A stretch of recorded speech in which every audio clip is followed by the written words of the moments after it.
take back your time. First Financial Bank, member FDIC.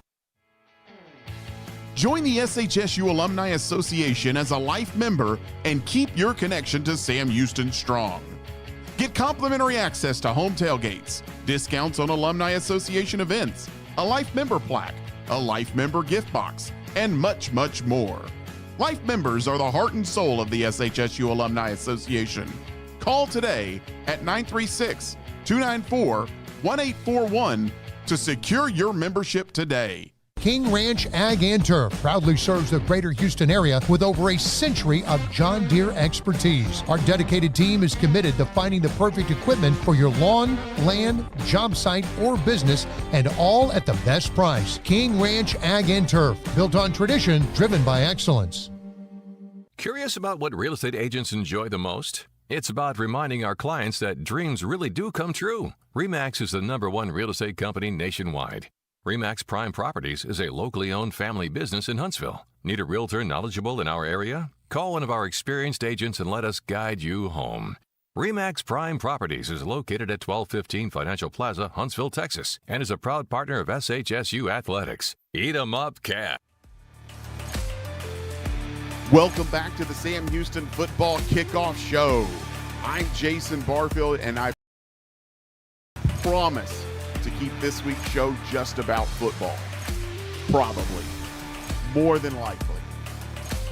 This is the second matchup between Hawaii and Sam Houston. These two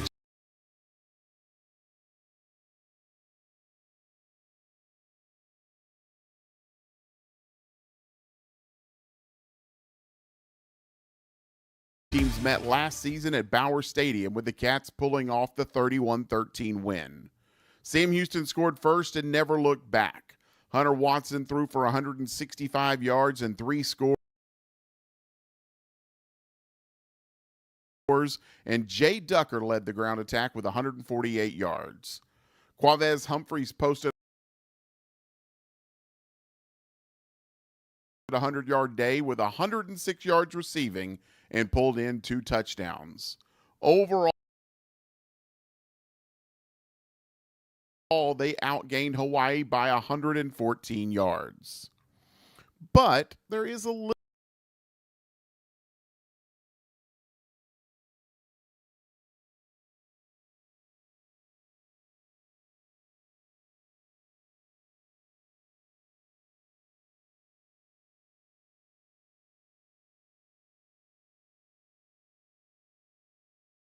more history between these two teams, sort of, and it involves first-year head coach Phil Longo.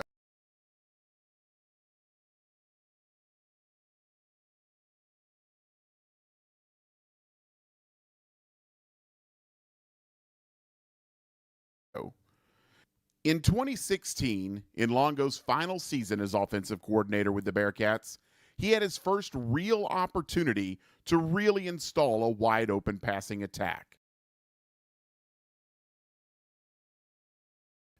His offense had been fairly balanced the first 2 years heading up this Sam Houston offense, with Jared Johnson at quarterbacks and a mix of guys in the backfield led by Corey Avery and Remus Bulmer. The Cats passed for 7,400 yards over the first 2 seasons as a group and ran for 7,600 yards. But in 2016, he handed the reins of the offense over to Jeremiah Briscoe, and he took over from there. They teamed up to put together one of the most prolific passing seasons, not just in Sam Houston and FCS history, but in all of college football. Briscoe came into the 2016 season having split time with Johnson and had shown flashes of what he was capable of in running Phil Longo's offense. But I don't know if any of us were ready for what happened next. Jeremiah Briscoe came out of the gates firing in 2016, passing for 9 touchdowns in the first 3 games before October had even rolled around. He then announced himself on the national stage in the Battle of the Piney Woods at NRG Stadium. He absolutely shredded the SFA defense to the tune of 7 passing touchdowns. After that, all the passing records looked like they were in danger of falling, including the FCS touchdown record of 56 by Willie Totten during that 1984 season at Mississippi Valley State, when he had a guy named Jerry Rice to throw the ball to? Well, there's no Jerry Rice at Sam Houston, but the trio of Davion Davis, Jedediah Lewis, and Nathan Stewart were more than enough to find themselves on the receiving end of all the Sam Houston offensive records. Briscoe passed Dustin Long for the school record on November 5th, and a week later passed Jeremy Moses of SFA for the Southland record with his 42nd touchdown pass on the season. Then came his second 7-touchdown game of the year against Central Arkansas to close out the regular season with 52 touchdown passes. Totten's FCS record was now very much in reach, along with the Division I record set by Hawaii's Colt Brennan, who had 58. In the opening game of the FCS playoffs, the Bearcats hosted Chattanooga, and again, it was a big passing day for Briscoe. He threw for 5 touchdowns in the game, the 7th time that year he had thrown for 5 or more touchdowns. His mark of 57 was now the best in FCS history and just one shy of Brennan's Division I record of 58. Unfortunately for Briscoe, he was injured late in the game against Chattanooga. The way things had been going, it looked like Brennan's record would easily fall. But on a cold night in Harrisonburg, Virginia, Briscoe and the Bearcat offense couldn't get anything going, and he was held without a touchdown for the first and only time of his Bearcat career, falling one short of Hawaii's Colt Brennan and his 58 touchdown season in 2006. So there it is. There's your tie-in to Hawaii. And looky there, I stuck to football this time around. Well, it's now time to take you out to the stadium where Carlos Zimmerman and Brian Adams have the Bearcat football pregame show as we get closer to opening kick here in Hawaii. Aloha.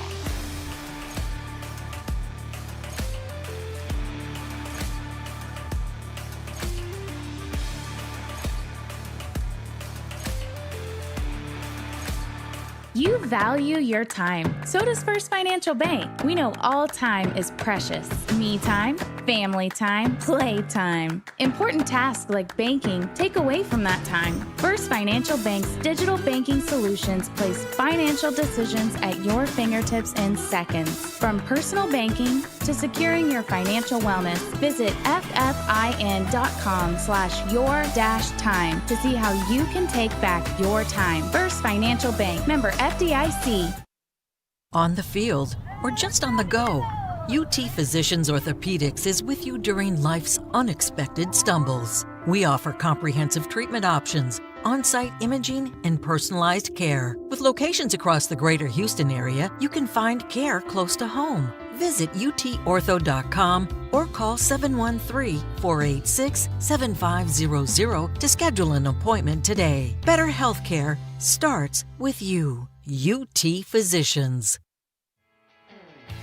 Join the SHSU Alumni Association as a life member and keep your connection to Sam Houston strong. Get complimentary access to home tailgates, discounts on Alumni Association events, a life member plaque, a life member gift box, and much, much more. Life members are the heart and soul of the SHSU Alumni Association. Call today at 936-294-1841 to secure your membership today. At HEB, we know that game day is about more than the game itself. The taste of victory is unparalleled, but so is the taste of HEB jalapeno poppers hot off the grill. Seeing the best players in their prime is truly something to behold. So is an HEB Prime 1 burger that you grilled to perfection. For low prices on all the things that make game day great and delicious, visit HEB, your official game day headquarters, or use the My HEB app to start prepping for game day right away.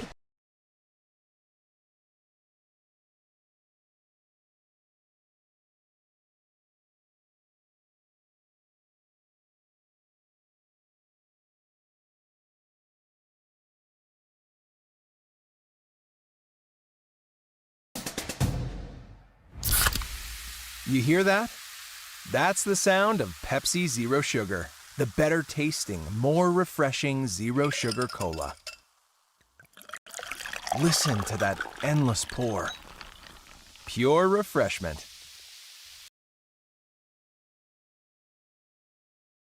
If it sounds this good, just imagine how it tastes. Oh yeah, so good. Pepsi Zero Sugar. Let your taste decide. Hey Bearcats, Emily with TNT Security Solutions here, excited to announce our second consecutive year as a corporate sponsor of Sam Houston State Athletics. TNT provides highly trained security officers ready to safeguard your business and keep your property secure. Give us a call at 833-HIRE-TNT or visit our website, tntsecuritysolutions.com, to learn more. TNT Security Solutions, your game day and everyday security experts.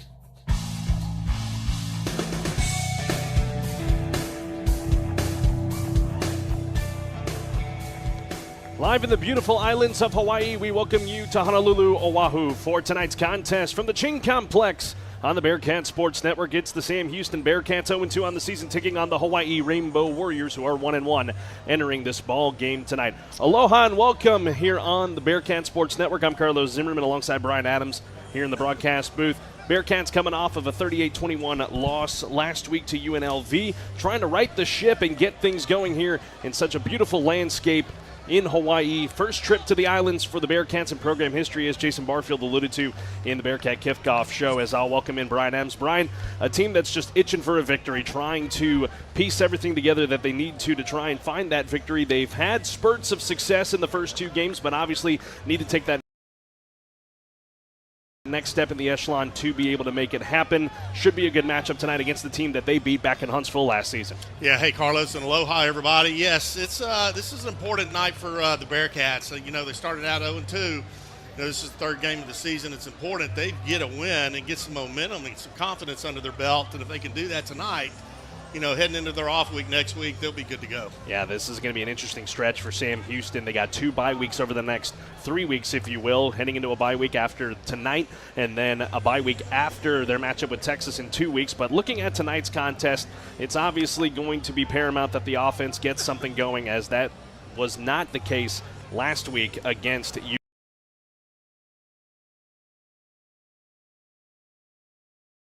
UNLV. It was the Rebels that were able to get out and going early on their opening drive with that 43-yard touchdown pass from Anthony Calandria to Jaden Bradley. That set the tone early for the Rebels. The Bearcats did quickly respond on the ensuing drive with a Hunter Watson 6-yard touchdown run, but from then on it was UNLV all the way, with a field goal sandwiching in between a couple of touchdown opportunities for UNLV, including a pick six for Amaris Brown that really just put things in perspective for UNLV. Looking back at last week, how did the Bearcats adjust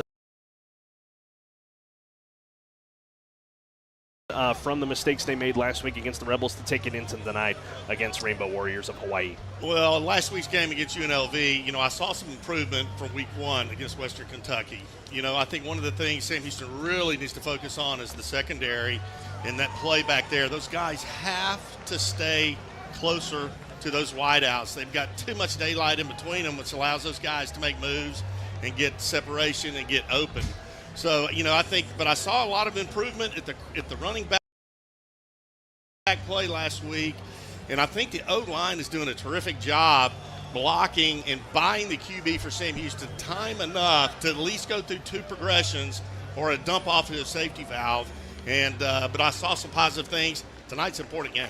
Sam Houston will need a win tonight to be able to avoid its first losing streak of 3 or more games since opening 2023, 0-8 on that season. That year, the Bearcats were able to close out 3 of their last 4 games with wins before going 10-3 last season, so a lot on the line in terms of that. Back-to-back weeks for the Bearcats. They'll take on an opponent out of the Mountain West, a tried-and-true Group of 5 conference, so Sam Houston has their work cut out for them tonight against the Hawaii team that started off the year with a bang, a 23-20 win over Stanford on the leg of Kansei Matsuzawa. Hit a walk-off field goal here at the Ching Complex to take down the Stanford Cardinal last week, or 2 weeks ago. Last week, tough matchup for them against Arizona, losing 40-6 in that contest. So Hawaii is a team that they're trying to bounce back as well. So it'll be interesting to see how it goes. You mentioned, Brian, the passing attack that Sam Houston has had their struggles so far this year working against. Well, this is a Hawaii team that really leans on the passing game. A team that has already passed for 433 yards this year and averaging 216 a ball game. So Sam Houston's got to be minding their P's and Q's on that. One thing that's gone well for the Bearcats is defending the run. This is a Hawaii team that averages only 3.1 yards per carry, so this should bode well for that front seven of the Sam Houston defense. Yeah, it absolutely should. You know, if you think about it, let's flip it over to the running game for Sam Houston. You got Coco Brown, had a great game last week. And if they can build on that momentum, I think the O-line, from what I can tell, each game, you can see their confidence building. And that is paramount. Those guys have to buy those guys some time, have to open up some holes for the running backs, and they got to sustain blocks. And the big thing here going into this ballgame is the issue at the quarterback position. Two different looking starters for this ballgame for both of these sides. Micah Alejado not active tonight for Hawaii. They're going to be going to Luke Weaver. For Sam Houston, they don't have Hunter Watson active, so Mabry Matoyer gets his first collegiate start. So it will be interesting to see which quarterback is able to blossom early. And you being the former quarterback, when you're going out there making your first start, what's going on through his head as he heads to the locker room right now down there on the field? Well, you know what? He's got, Mabry's going to have some really big-time experience coming out of Wisconsin. I know he's just a freshman and everything else, but he's seen big situations. He played a lot for us in the beginning of the season, trading out with Hunter Watson and things like that. I mean, he has to step up. He has to own this game, and he has to just take this team down the field. They have to move the chains. And I think one of the things that's most important in this game tonight, Carlos, unlike last week, is the third down conversions. They've got to sustain these drives. They've got to do a better job of that. And if they do, the offense is going to look really good. Bearcats 3 for 26 on third down so far this year, 12% conversion rate. That's got to shift tonight here in Hawaii if the Bearcats want to get win number 1 for Phil Longo and here in 2025. Let's step aside and take a break on the Bearcat Football pregame show. When we come back, we'll have your coach's spotlight with Phil Longo. After this, from the island of Oahu and Honolulu, from Van Wagner, this is Sam Houston Football on the Bearcat Sports Network.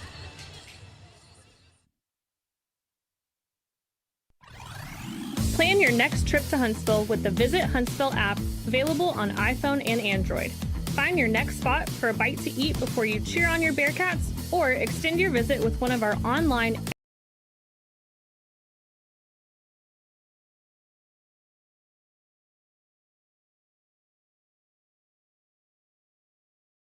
interactive tours through town. Search Visit Huntsville in the App Store to download and plan your adventure today. The City of Huntsville is proud to support your Bearcats. Eat 'em up, Cats.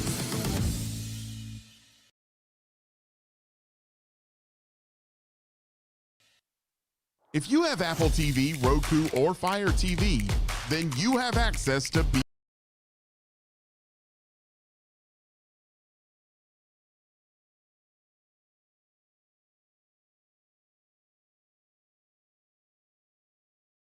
BSN Plus, the all-new TV app streaming your favorite Bearcat sports.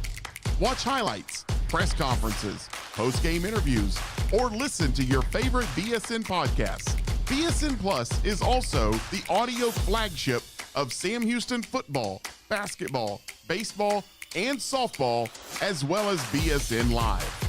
Download the BSN Plus app today. Curious about what real estate agents enjoy the most? It's about reminding our clients that dreams really do come true. RE/MAX is the #1 real estate company nationwide. RE/MAX Prime Properties is a locally owned family business in Huntsville. Need a realtor knowledgeable in our area? Call one of our experienced agents and let us guide you home. RE/MAX Prime Properties is located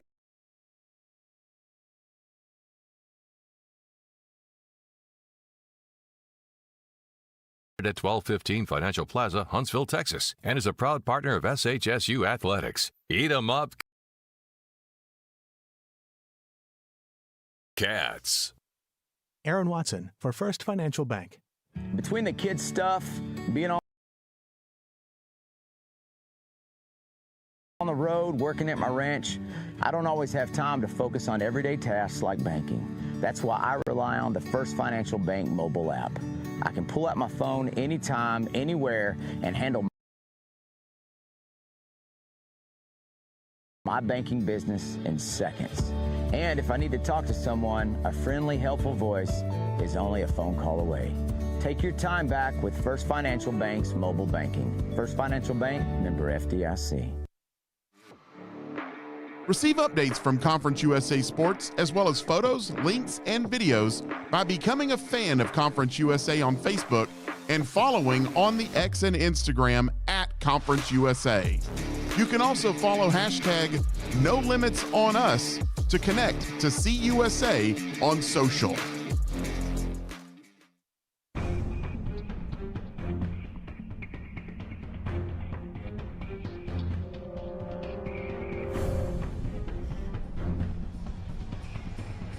Back here at the Ching Complex in Honolulu, Hawaii, as Sam Houston takes on the Rainbow Warriors here this evening on the Bearcats Sports Network.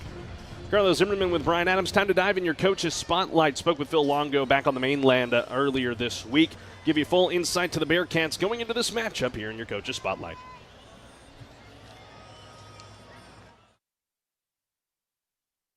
Welcome back on the Bearcat Sports Network's coverage of Sam Houston versus Hawaii as the Bearcats going on a unique trip on the road this week here in your coach's spotlight with Phil Longo. Coach, just as always, an opening statement, just a quick look back at UNLV, and then look ahead to this matchup with the Rainbow Warriors. You know, UNLV was a little bit different than the Western Kentucky game, and I thought, you know, from a defensive standpoint, we got off to a slow start, which was not the case at Western Kentucky.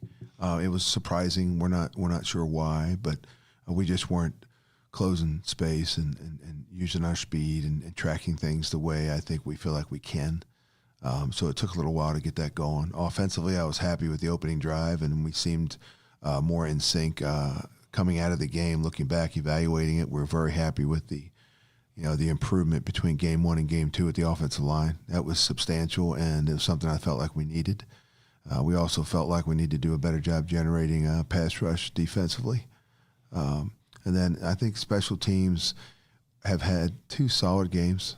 We want to make field goals here, obviously, but from a total unit standpoint, both games we graded out as a wash. So special teams either going to hurt you in the game or they're going to help you. We'd like it to be a weapon to help us win the game. We haven't done that yet, but we have not been a detriment. And special teams hasn't really hurt us outside of the field goal that we missed last week. And I think we're really expecting to take a step in all 3 facets this week. It looks a little different in practice. Things are starting to come a little bit more naturally. We're making some better decisions. And so, hopefully this will be a culmination of improvements made from the last 2 games. Bearcat fans and your staff alike got to get a look at Mabry Matoyer in his first game of action against UNLV. Slow start, but was able to pick up towards the end of the ball game. Just some things you liked out of him and what you'll look to get out of him going forward. He's a guy that when I recruited in high school, I thought as much as anyone I've recruited really showed a tremendous amount of leadership. And I think the more that he's out there, the more naturally that will take place, within the culture of our team. It's hard to exude leadership when you're not the every down starter. And Hunter and Mabry are both handling a dual role right now.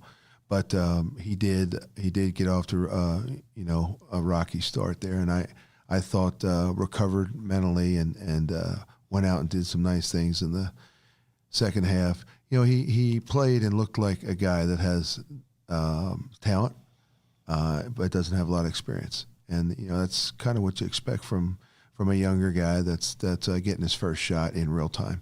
He did a great job for us in some mop-up duty up in Wisconsin. He knows the offense well. He makes good decisions.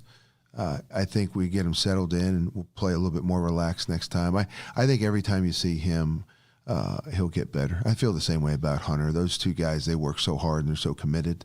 it's more a matter of when, not if. Defensively, looked better in some spurts of the ball game against UNLV. Clean on the penalty side of things. I believe there's only 2 penalties on that side. Just some things you hope to see adjustment-wise going into this matchup with Hawaii for your defense. Well, I do want to get more out of the D-line in the pass game. I think when we do that, we'll see more of the playmaking ability that our secondary has. We have some talent back there. I think it's hard for any secondary, though, when you let the quarterback set his feet. I just know that from the offensive side of the ball. And Coach Lindsay mentioned this. It's not always just the statistic of how many sacks you have. Getting quarterback off his podium, getting him to throw on the move off a burst or a reset or just a full scramble. Those things help the secondary. They help the linebackers, and that's what they were addressing. I generate more of that, more disruption with the quarterback because we're obviously going to face another good one this weekend. Now looking at Hawaii, a team that upset Stanford in week 0, but took a step back against Arizona this last weekend. Just some things you've liked or just have seen that could bode well for you against Timmy Chang's squad. I think the mark of good coaching is consistent, steady improvement. And if you're grinding with your guys and you're coaching them the right way and they believe in what you're doing, then the work ethic and practice continues, and you see improvement on a weekly basis. Not only weekly, but I've been very impressed by the transformation that the staff has made with their team in Hawaii just from last year to this year. The personnel on both sides of the football is different, substantially better, in my opinion. The front 6 on defense are all new, and they are all upgrades. And that's no disrespect to what they did last year, but they have done a great job of bringing in and upgrading talent in most of their positions. And so, their D-line has done a really good job in both games. I think that's a key to their defensive success. And that's going to be something that we have to combat. That's a challenge for our offensive line, and that's going to be a big part of where the game is played this weekend. You talked in our press conference this week about wanting more production out of the wide receiver room, and that could play a big factor to be able to juice up the offense against Hawaii's defense. Just some of the things you're going to be looking at of the wide receiver room this week. We have some ability after the catch. After the catch, we've got some guys that can go. They can make you miss, and they've got some lateral ability. And then we just have some guys that can kick it into gear like Tim Burns did last week after, a short out, and he goes the distance. And his ability to make somebody miss and then just kick it into 5th gear and go. So we're good there. Where I challenged them this week, was we've got to do a better job utilizing our hands when we're running routes and not allowing people to get into our body. We've got to do a better job of separating. It's the work that we have to do to be successful between the snap and the throw. And that's probably the area of emphasis for the receivers this week is we need to do a better job of separating. In zone, we're in good shape. Like they know how to throttle down. They know how to settle. They know how to sit in the hole. They know how to come back. Zone coverage comes a little bit more naturally. The man coverage stuff from route to strike point from the snap to the strike point, it's got to get better. Obviously, with Hawaii, it's a lot of external factors that are playing a factor. A 9-hour flight to Honolulu on Thursday, and then trying to get the bodies right and just getting sleep and all of the external factors that come with a trip to the islands. Just how have the guys been managing that mentally and, for yourself as well going into this matchup? Well, we've actually talked about, look, let's just take care of business while we're here. Let's prepare and have the product ready. Let's have the plan ready. And let's have our minds ready, for this thing. And then let the staff and the support staff take care of all the logistical stuff, And so, and I'm going to tell them today in our travel meeting, we're going to show up here after tomorrow's workout, and let us lead you through it. You get your rest on the plane. There's going to be some mobility on the plane, and we've got a plan with food and with hydration and all that, and then we're going to very quickly get into a strategic workout as soon as we get off the plane and get to the hotel, and it'll give us an opportunity to recover. So we've asked them, let us take care of it. We know the science. We'll get it done. Just to take our lead and knock that down, and they take care of the preparation piece of it. And by kickoff on Saturday, as I say every week, it's about what you do between the whistles. And then last thing, Coach, just how do you piece it together to get win number one before you head into bye week?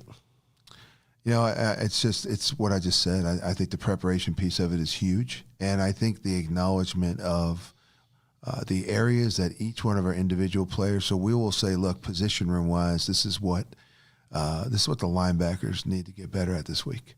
And then individually, you know, you have a conversation and you address specific areas for each individual, because sometimes those aren't all the same, right? So we've got one corner's got some things to work on more than, you know, a little different than the other corner. You know, I've got two quarterbacks that played. One of them has something that's got to improve different than what the other one needs to work on. So, you know, it's easy to identify what you got to do. It gets a little bit harder when you have to start planning to make sure it gets addressed, you know, and then the biggest piece is the players receiving it, you know, and improving it and putting the time in that they need to correct some of their mistakes. And then we have to see that translate on Saturday. There you have it. That's your Coach's Spotlight with Phil Longo. Coach, thanks for your time. Best of luck. You got it. Thanks, bud. See you soon. More to come from the Ching Complex in the beautiful islands of Hawaii on the Bearcat Sports Network from Van Wagner. King Ranch Ag and Turf proudly serves the greater Houston area with over a century of John Deere expertise. Our dedicated team is committed to finding the perfect equipment for your lawn, land, job site, or business, and all at the best price. King Ranch Ag and Turf, built on tradition, driven by excellence. CUSA Insider is the official podcast of Conference USA. Whether you're a diehard alum, a devoted CUSA fan, or a casual sports enthusiast, this podcast is designed with you in mind. They'll bring you the exclusive interviews with athletes, coaches, and insiders, shedding light on the stories and happenings from around the league. Subscribe to CUSA Insider on Apple, Spotify, or Amazon Music, or watch the show on YouTube. CUSA Insider, the official podcast of Conference USA. When First Financial Bank opened its doors in 1890, a relationship between a local community bank and a state was born. For more than 130 years, First Financial has grown alongside you, your family, your business, all while putting your goals first. From the ports to the plains, First Financial Bank, Weir, Texas. Member FDIC.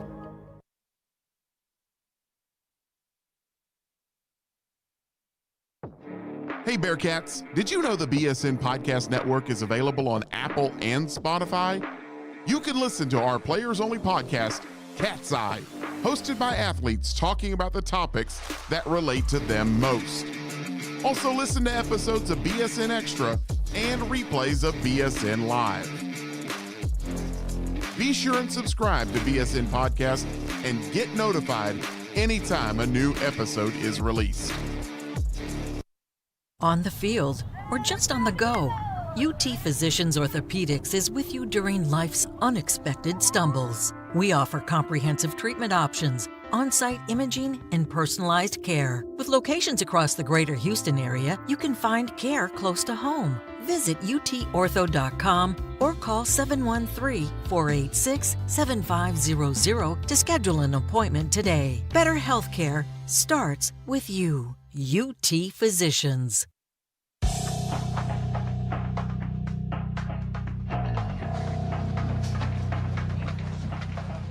Back here in Honolulu as we close in on kickoff, Sam Houston versus Hawaii on the Bearcat Sports Network. Real quick before we go behind enemy lines, time to get Brian's keys to the ballgame. Brian, how did the Bearcats get win number one of 2025 before looking ahead to the bye week, Texas, and, of course, conference play?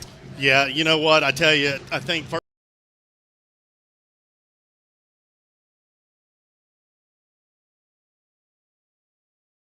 first and foremost, Mabry Matoyer has to have a good ball game. You know, he's going to be his first start.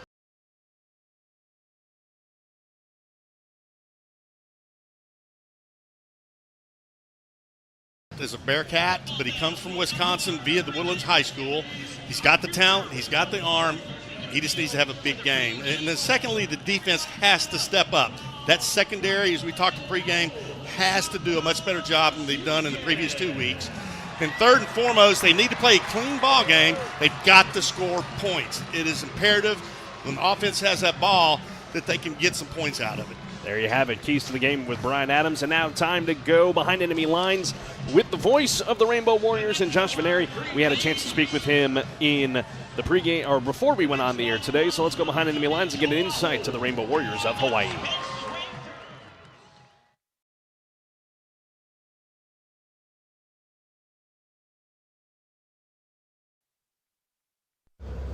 Time to go behind enemy lines here in the beautiful state of Hawaii in Honolulu. As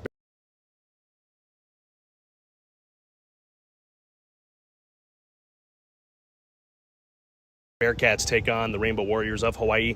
Here with the voice of the Rainbow Warriors, John Veneri. John, excited to be here in Honolulu. My first trip here to the beautiful islands. It's been an awesome time and ready to get some football going. Just some thoughts on your squad. Two really interesting games. I mean, upset of Stanford, but then a tough one against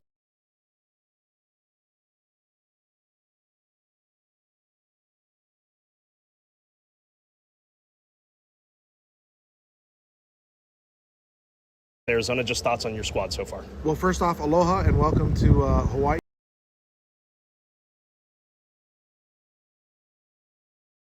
Bearkats take on the Rainbow Warriors of Hawaii.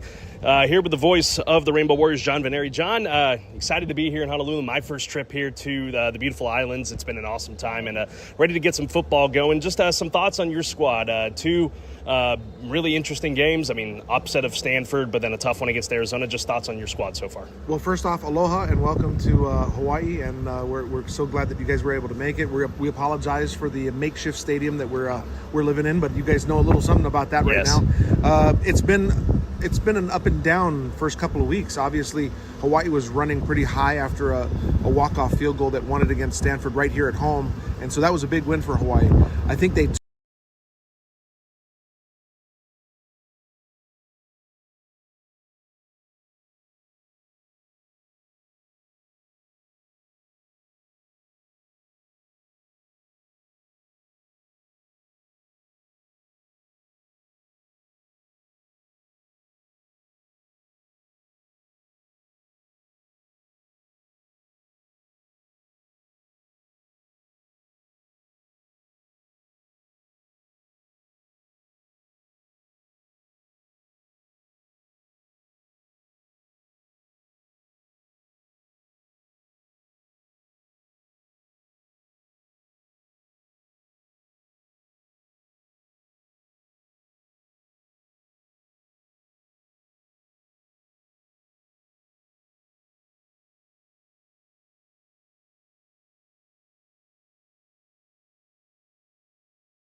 that they'll move up into the gaps and they'll stop the run when they have to. As you know, 269 yards against us last year, so whether or not we can stop the run and do a good job there, it remains to be seen. And then, John, last thing, usually when we go on the road, like to get a gauge on what the atmosphere will be like. Just what kind of crowd are y'all expecting here at the Ching Complex on the last game to go on this Saturday of college football? You know, I don't really know. Here's the reason why. The first game was on national television, and it was at 1 o'clock in the afternoon, 1:30 in the afternoon. It was against Stanford on national television, and it was a packed house on the road. But now Spectrum has announced that the games are live. They will not be on pay-per-view. So this is the very first game in the history of the television broadcast that Hawaii will be live. It's always been a delayed basis or on a pay-per-view basis live. So what kind of crowd shows up tonight will probably be what shows up the rest of the season here at home, because Spectrum has just about every game here at home, and we'll see. I really can't answer that question. I don't know. All right, we'll see how this goes tonight. That's Behind Enemy Lines with the voice of the Rainbow Warriors and John Veneri. John, mahalo and best of luck to you guys tonight. Good job. Thank you. Appreciate it. You hear that? That's the sound of Pepsi Zero Sugar. The better tasting, more refreshing Zero Sugar Cola. Listen to that endless pour. Pure refreshment. Imagine, this is government at work. This good, except just many imagine departments how are it severely tastes. short-staffed. Oh yeah. Come out So with two good. receivers either side. Pepsi. He's got Landon Sims to his right. Weaver takes the snap, looks right, now looks left. Luke Weaver down the sidelines, got a wide open receiver. Bofala is open, and catches it, and he's off and running. He's out of bounds, finally, at about the 31-yard line. A huge pickup on first down, and what a play, Mark, right off the bat for Luke Weaver. And the corner sits in cover 2 coverage where he has the curl to flats, and Weaver sees him on a streak route. Pofele Ashlock makes the catch, and a Rainbow Warrior first down. 47 yards, makes it first down and 10 from the Bearcats 31. Weaver, handoff, no, fakes it, now throws to the flats. Very hard job or catch was going to be made by Tama Uliata, but very well covered by the Bearcats. Number 20 for Hawaii is now back to number 8. 20 is back to number 8. Incomplete pass brings up second down and 10 from the 31-yard line. Weaver, 2 receivers either side. Sims goes from right or goes from left, now motions right. It'll be a dump off to Sims, who's wide open. He's to the 15, the 20, the 15, and down at the 14-yard line. Finally brought down by Jaden Scott, but another nice pickup of the Rainbow Warriors. That quick screen to the outside is that first down fueled by Hele Gas, Hele on. First down and 10 from the 15, a 16-yard pickup by Landon Sims. And nobody in the area for the Bearcats, John. Linebacker vacates, comes on a blitz. Good check down on the swing screen. Nice easy throw for Luke Weaver. And Landon Sims does the rest. Devin Tauefa in for Uiliata. So Tauefa will play the tight end. He's lined up in the H-back position left. 2 receivers left as well. Singer receiver right. Landon Sims to the left of Weaver. Weaver throws it out to Tauefa. Tauefa to the 10 and out of bounds at about the 5-yard line. Nice catch and another first down. Yeah, and a quick screen. They run a little arrow and they throw it behind the line of scrimmage. And therefore, John, you're able to block upfield as Tauefa gets out of bounds, and it's going to be first and goal for the Rainbow Warriors. First and goal from the 5-yard line after the 10-yard reception by Tauefa. Weaver and company motoring their way downfield. So Luke Weaver, your starting quarterback, goes with trips right, single receiver left, Landon Sims to his left, ball on the left hash.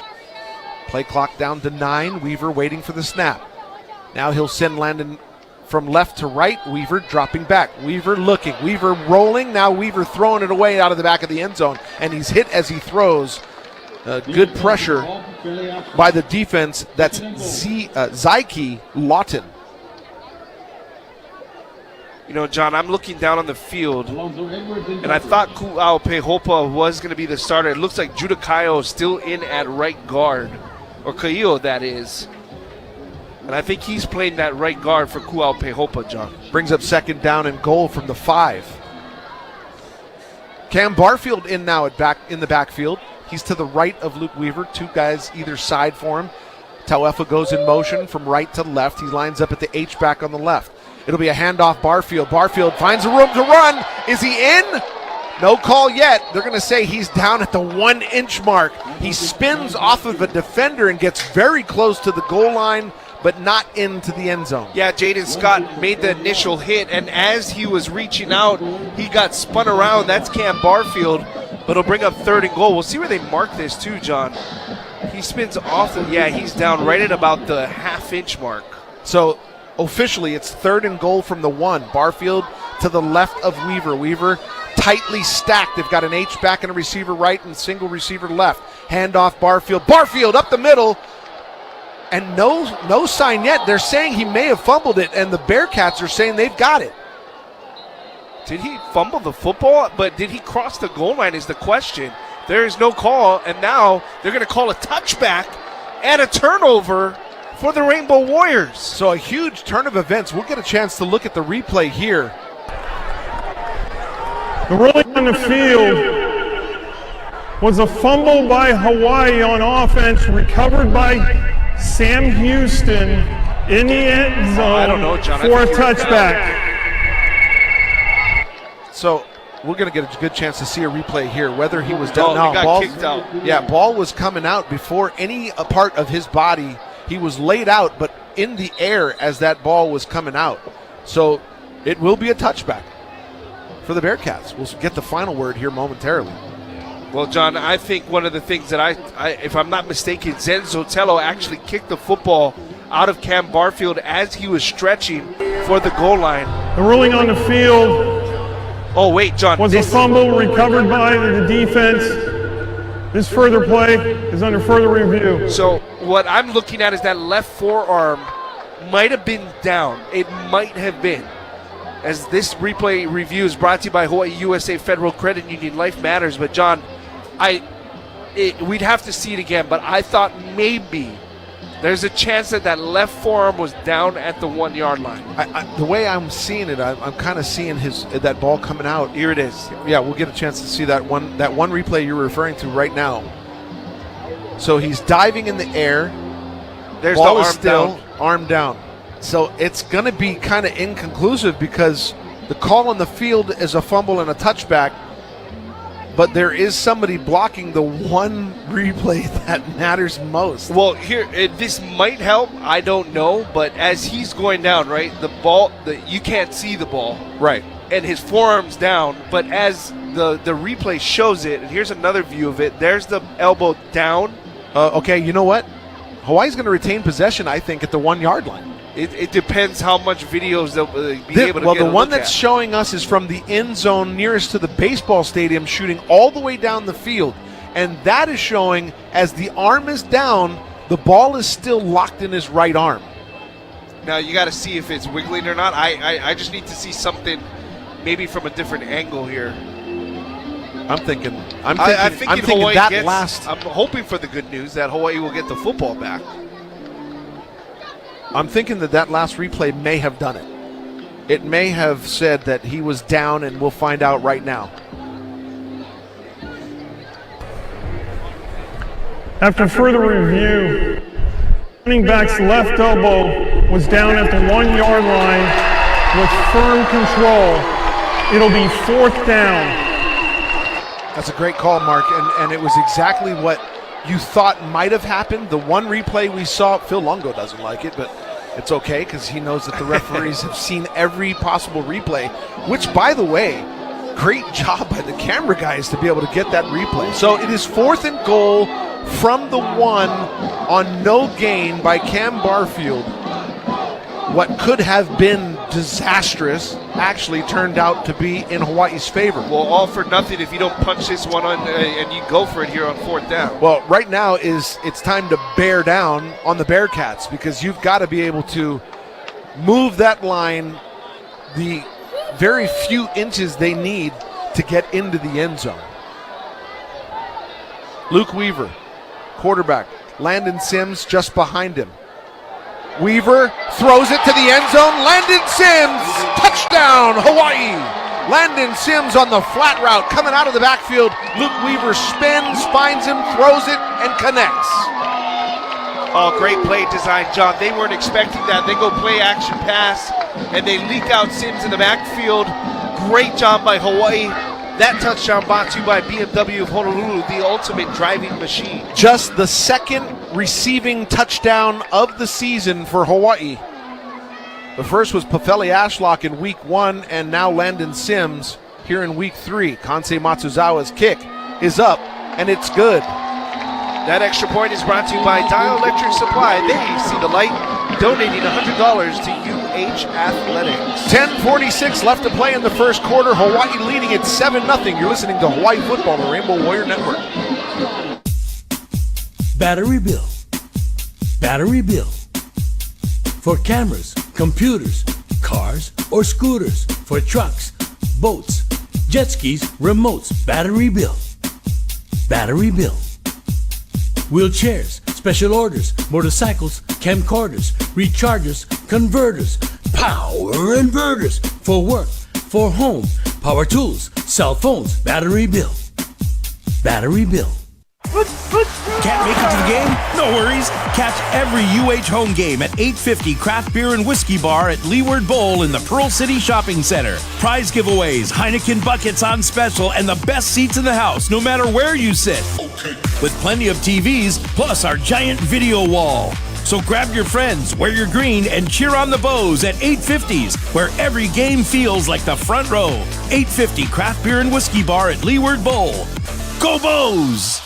Fatal crashes are taking too many lives. HPD has launched Safer Roads Together, a campaign to save lives through engagement, not just enforcement. Everyone deserves to get home safely. Simple choices, buckling up, putting phones away, and slowing down save lives. Please drive with Aloha. Each week, officers will be in neighborhoods and online every Traffic Safety Tuesday, sharing tips to keep families safe.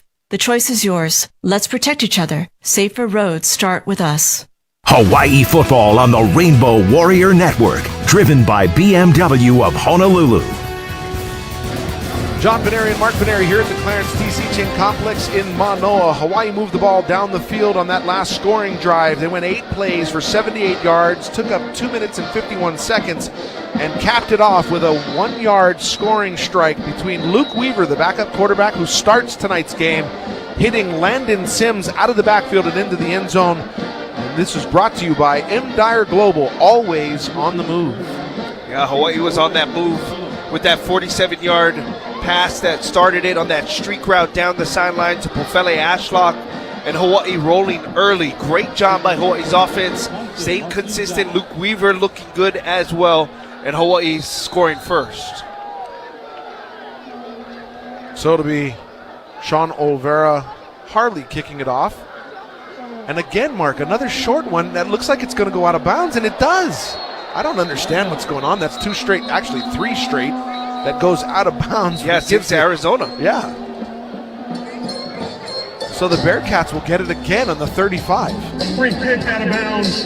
I mean, it's as if he kind of... Ball will be spotted at 35. That might be... Was that Kansei? Was that Kansei kicking off? It was Kansei. It wasn't Olvera Harley. No, Kansei Matsuzawa grabbed the tee. It was him kicking? Oh, well. Okay, we're being told by our hey, I trust our spotters. Automatic. Yes. Okay, I trust our spotters. And Josh is in the booth too. He also said that it might have been Kansei, so we'll go with that. That would also kind of I don't know why he's doing that, but we'll see. So it's Mabry Metoyer in at quarterback. He's got 2 receivers to the left, single receiver right. They're on the 35. He's going to hand it off to Landon Brown. Brown goes nowhere. He may have a yard, but he is wrapped up by a bunch of black jerseys. Oh, Jackie Johnson is just playing electric football right now. He's able to contain that outside edge. Jemai Otis, that backer, also helps off the edge. Only a gain of 2, but Jackie Johnson getting the start here tonight, doing a great job on the defensive end. Little banged up last week in Arizona, did it all he could to get rehabbed, and he's back out in the starting role. Single receiver left, H-back left. It's fake handoff by Metoyer, that is, and he's going to run it left, find a couple of yards before being driven out of bounds by Elijah Palmer. There'll be a pickup of maybe 2 on the play for Metoyer. Well, back-end coverage was great. Jaheim Wilson-Jones does a great job in the cover 3 where he's just bailing from the start with the receiver. And then good job by your nickel in Palmer coming downhill and ushering the quarterback out of bounds. So Hawaii defense, another third down for Hawaii. 9:45 left to play in the first quarter. Hawaii leading at 7-0. It's 3rd down and 6 on the 39 for the Bearcats. 3 receivers right, 2 receivers left. Now they'll send a man in motion. That's Brown. He's in the backfield next to Matoyer. Matoyer drops back, looking, now dumps it off to Brown. Brown to the left sideline. Brown upended at the 40-yard line. Whoo! By Jalen Smith, who wasn't going to let him get another inch. Oh, Jalen Smith just came screaming downhill. And before the pregame, Jalen Smith, a lot of these guys just hyping each other up with Coach Chris Brown as they pride themselves in coming downhill, making tackles, and Juju Smith doing a nice job in forcing another 3 and out. 4th down and 3, a loss of 3 or a gain of 3, that is. They're on the 42-yard line, but they're deciding to punt it away. Uliata set to receive it. He's going to fair catch it at the 17. He gets up to the 16, and that's where Hawaii will have it 1st and 10. There's a timeout on the field. We will take one here in the booth as well. Hawaii leading at 7-0. They'll have the ball when we come back with 8:46 left to play in the first quarter. This is Hawaii football on the Rainbow Warrior Network. Hey, what are you snacking on? We love Hawaii. I know. The beautiful weather, beaches, and mountains. What are you eating? We love Hawaii. Oh, yeah. The people are wonderful. Hanging with family and friends is the best. What are you munching on? We love Hawaii. Wait, is that the Big Island? Yup, we love Hawaii. Introducing We Love Hawaii Holiday Mix from Enjoy Snacks. 7 custom shapes inspired by the place we call home. Available now at your local retailer. It's time to enjoy life. It's time for Enjoy Snacks. Do you hear that? That is the sound of BMW performance without a single piston or cylinder. A generation of all-electric vehicles designed and built like no other. The BMW iX, i7, and i4 revolutionize every drive into a thrilling opportunity to feel the pure rush of BMW 100% electric. But isn't that what you'd expect from the ultimate electric driving machine? Find your BMW today with a test drive at BMW of Honolulu. Fans, the clock is ticking. The 30% federal solar tax credit ends December 31st, 2025. That's your chance to save thousands, but only if you get in the game now. Here in Hawaii, solar is a winning play every time. Lower your electric bill, protect against rising rates, and score big on savings. But just like football, if you wait too long, you'll miss your shot at the end zone. Call 808-784-8891 or visit solartechindustries.com. From sunrise to sunset, SolarTech Industries is your best bet. Hawaii football on the Rainbow Warrior Network. Brought to you by Heli Gas. Heli on. It's country western night here at the Clarence T.C. Ching Complex in Manoa. Hawaii celebrating with some music over the loudspeakers and some hoedowns and some. Johnny really wanted hats. He wanted to bust out his southern accent. I did really want to do that. It's and people who don't know, Johnny was born in Brunswick, Georgia. Thanks, Mark. Kind of appropriate because we're playing a team from Huntsville, Texas. We got another Georgian in here too. Terrence Mansfield. Mark, Hawaii started off pretty decent on their first offensive series. They'll start again, 1st and 10, backed up to their own 16 after a punt that went 42 yards to Tama Uliata. 2 receivers either side. Pofele Ashlock in motion from left to right for Luke Weaver, who's got Landon Sims to his right. Ball left hash. Weaver to the flats, and Pofele Ashlock gets blown up in the flats. They read that one perfect. The Bearcats come up with 2 guys, and it's Alonzo Edwards Jr. laying the lick. Yeah, that's on film too because Hawaii likes that. They run that 2 double slants with that arrow concept, and Alonzo Edwards Jr. absolutely just destroyed Pofele Ashlock, and good thing he didn't have possession of the football to have a fumble on the play. Incomplete pass brings up 2nd down and 10. 8:42 left to play in the first quarter. Luke Weaver with Landon Sims directly behind him. 2 receivers either side. Left hash for the Rainbow Warriors. Weaver now puts Landon Sims to his left. Weaver, handoff Sims. Sims up the middle, and he is also hit behind the line of scrimmage, and that's Jameer Diaz. Yeah, Jameer Diaz just blew up James Milovale. Like, I mean, he pushed him back about 5 yards, and then Milovale trips up, and Sims just goes down right on spot. Hawaii Football on the Rainbow Warrior Network is brought to you by the University of Hawaii Federal Credit Union, the smarter way to bank. They're down in 9 on the 17 after a gain of 1 by Sims. So not a loss. He's actually able to fall forward. Sims still in the game. 2 receivers either side. Ball left hash for Luke Weaver. Not quite the output we saw in the first series. Weaver moves Sims to his right. Weaver dropping back. Weaver now running. Weaver's got some guys in front of him. He gets the first down and a few extra yards almost to the 29-yard line. Good enough to move the chains. Well, quarterback draw, John, great call by Hawaii because the Bearcats dropped everybody in coverage, a 3-man front. They run the quarterback draw and a first down for the Rainbow Warriors. Can he run? That question answered right there. First down and 10 after the 28 ball on the 28-yard line. After the 11-yard run. Sims now has the ball. He bangs his way forward, falls across the 30, and out to about the 31-yard line. And look, John, you have a 3 front. When you're playing a 3-down lineman, you got to be able to run the ball 5-6 yards on first down. You have to. Getting 2 to 3 is just not going to cut it if you're running against that 3 front. There's no pressure from the Bearcats as well. Hawaii's got to do a little bit of better job of blocking up front. Hawaii leading at 7-0 after its opening offensive series touchdown. They've got a ways to go for that. It's 2nd down and 7 on their own 31. Weaver dropping back. Weaver finding Papuno at the 40. Weaver making a guy miss. Hurdles another man, and he's close to midfield, but he is down for a moment. Let's see if he gets back up. He may have lost his breath. He's going to stay down. They're going to have to bring the trainers out for Papuno, who made a nice acrobatic catch and then hurdled the man. Oh, that was a 95-mile-an-hour fastball from Luke Weaver. They ran a little post curl. I'm thinking he may have just lost his wind because as he was coming back down, he was hit right in the rib cage. Or at least you hope so, right? 15-yard pickup for Carson Papuno, and some concern for him now as the trainers take a look at him. It is going to be 1st down and 10 with 6:41. Check that. They just put a couple of seconds back up on the clock. 6:43 left to play here in the first quarter. Again, John, nice concept, too. They run that post curl to Papuno. Are they trying to get him to breathe? I hope so. I see, you lift the pants. You want to try to get them to breathe, but you hope it's nothing more than just getting his wind knocked out. But if he's on the turf a little bit longer, might be something different. We get a chance to take a look at the replay. Trying to make something happen. He actually got his leg caught up and then hit in the rib cage by a helmet. And so, yeah, you can see how that might have knocked the wind out of him. You hope that's all it is. Pefele Ashlock just a few moments ago also took a really hard shot in the ribs. That's kind of like when you're not looking and you turn around, it feels like you're getting hit by a truck. But Papuno laying down, maybe giving his, hopefully just giving his teammates a little breather before getting back up.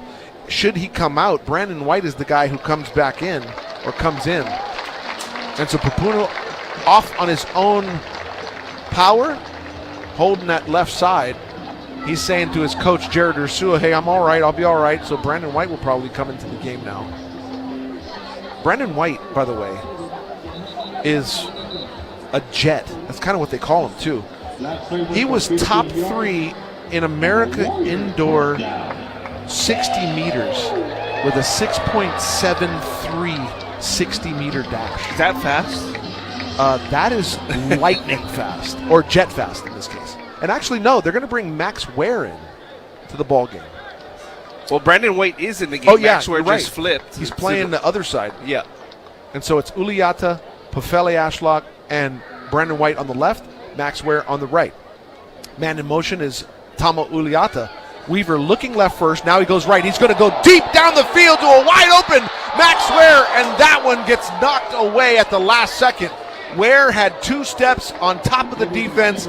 Ball just a little underthrown, and in fact, it allowed a defender, C.J. Brown, to catch up and knock it away. And I think Ware was putting on the jets, and I think if Weaver just cut it loose a little bit more, John, and Ware tried to throttle down on the brakes, but C.J. Brown right there to knock it down. And that's not a pass interference either, because it hits him in the helmet, but Ware tried to throttle down. He could not make the catch. Brings up 2nd down and 10 on the 46 of Hawaii. 3 receivers left, single receiver right. Weaver dropping back, looking left, shows the throws the short pass to Uliata, who gets across the 50 and out of bounds at about the 46-yard line, close to a first down. And the one thing I'm seeing, John, that we probably haven't seen in a couple of weeks is Stanford with Arizona. Stanford and Arizona showing a lot of man blitz coverage. They are not. Bearcats are sitting in zone, and they're just allowing Hawaii to pick them apart. Nice pitch and catch for 9. Trips right, single receiver left, ball on the left hash, handoff, Landon Sims up the middle, has some room to run, and he powers his way past the line to gain for the first down to move the chains. And did he fumble the football? Well, there's a Bearcat on the ball that has the ball. Man, they said he fumbled the football. Are we? Landon Sims is saying he didn't, and Landon Sims is looking at Timmy Chang saying, I didn't fumble the football. Recovered by Sam Houston. First down. So, well, they're going to take a look at this because every turnover and every score is looked at. We'll find out whether or not he was down or actually got rid of the football. He's still up in a replay here. I mean, he's down. He's completely down. There's no way you can say that. I mean, he's so down. They're going to look at this and be like, yeah, it's still Hawaii's ball, guys, and it'll be first down, in fact. Well, the ball only squirted out when he actually went down. So here, let's see if the ball is out, John. I don't know about his knees, actually. Oh, you're right. This angle actually shows it being punched out before his chest goes down, and no elbows went down as well, so that will be a turnover. The ruling on the field of a fumble is under further review. Well, the question remains, is his knee or any part of that? The ball was out there. Yeah, so C.J. Brown's the guy who was squared up with him and knocked it out with his right hand. Yeah, C.J. Brown along with C.J. Johnson right there. So, John, I think this might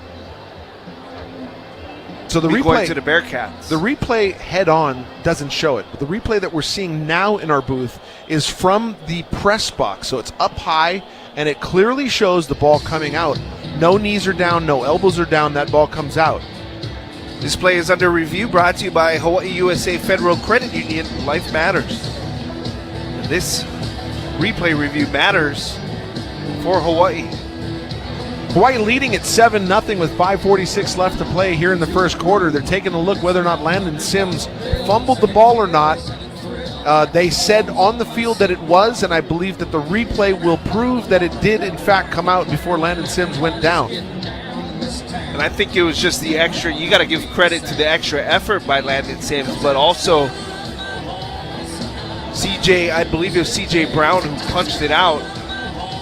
They're taking a really long time to look at this. Now they'll finally come out with an answer.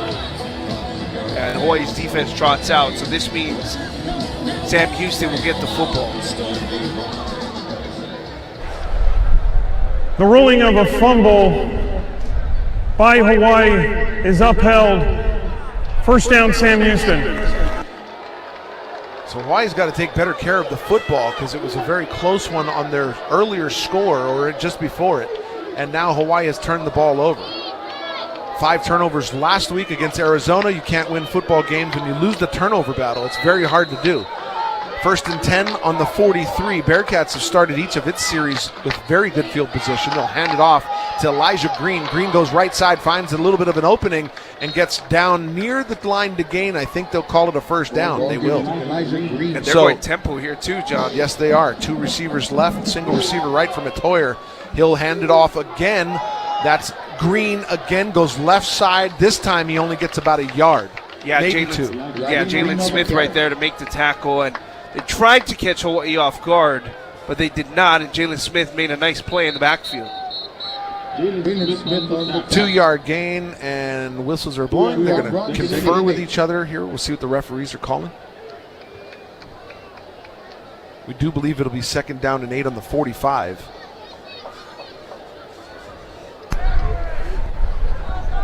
After further discussion, it's 2nd down. Clock will start on my ready. That would make way more sense than the fact that he went on the mic.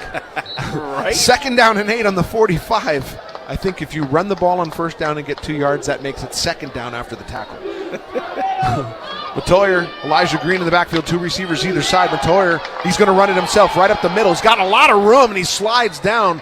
He's going to put his butt down a yard after the line to gain at the 37-yard line. Yeah, taking a page out of Hawaii's book and running that quarterback draw down the field. Matoya doing a nice job sliding past the first down. 8-yard gain, 1st and 10 from the Hawaii 37. Fake the handoff. Matoya looking downfield. He's got a wide open guy. Nice catch. And it's caught by Malik Phillips, and who goes out of bounds. Let's see where they spot this. It's going to be a first down, and they're marking at the 15-yard line for the Bearcats. Well, I think Elijah Palmer was expecting Mendy Olachensi to get a little bit more help over that top corner route. And then they find him for the first down. 22-yard reception brings up 1st and 10 from the Hawaii 15. Ball on the left half, strip receivers right, 4:11 left to play in the first quarter. Hawaii leading at 7-0.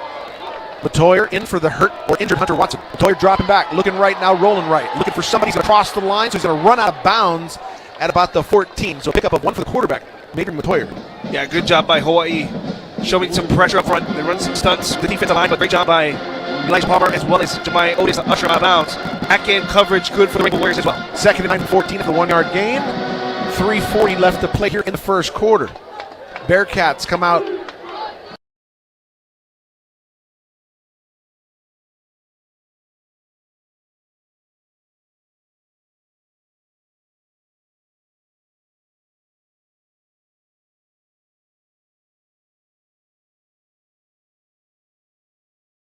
Matoya giving instructions to his tight end, who's just behind the guard in this formation. 2 receivers right, single receiver left. It's Green in the backfield to the left of Matoya. Sends the tight end in motion. Matoya fakes the drop, and he's going to get wrapped up in the backfield. He'll get it away. Nobody in sight. Did he get out of the tackle box? They say he did. Great pressure by Hawaii's defense, and that's Luther McCoy. Oh, man, Luther McCoy, they didn't even blitz, John. And Luther McCoy just took 2 men on and said, I'm going to just absolutely blow this play up. And McCoy gets into the backfield and forces Matoya to throw this one away, and it's a 3rd down coming up. Luther McCoy, they're very high on him. He had 3 tackles and a blocked field goal against Stanford. It's 3rd down and 9 for the 14. 2 receivers to the right, 3 receivers. No back set for Matoya. Matoya dropping back, looking left. Matoya looking to the end zone. Matoya running now. He's going to go up the middle and hit at the 10-yard line by 2 Rainbow Warriors, and he goes down. So that brings up 4th down. We'll see if they bring on the field goal team. And Hawaii just causing problems with a 3-man pressure. And Hawaii doing a nice job of really doing a good number on Matoya to keep him in the pocket, keep him away on the outside where he's a little dangerous, and Hawaii forces a field goal attempt. 4th and 5 from the 10. This will be a 28-yard field goal attempt by R.J. Lopez. He's good from 40 yards out, at least. Kicked a 47-yarder. He's a transfer from UCLA in 2023. He kicked a 47-yarder against Coastal Carolina as a Bruin. This time, he's going to knock the field goal up and in for the Bearcats. 28-yard field goal is good to make it 7-3. Hawaii still leading it. There's a timeout there, and we're going to take one here in the booth as well. 2:29 left to play here in the first quarter. You're listening to Hawaii Football on the Rainbow Warrior Network.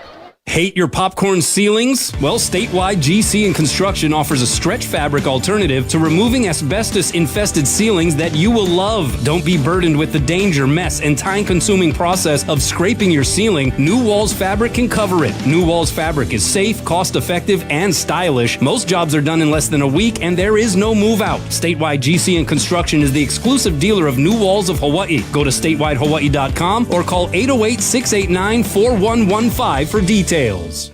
Aloha from Waiakea. As a proud corporate sponsor of University of Hawaii Athletics, we're committed to keeping our athletes and fans hydrated with delicious volcanic water straight from the Big Island.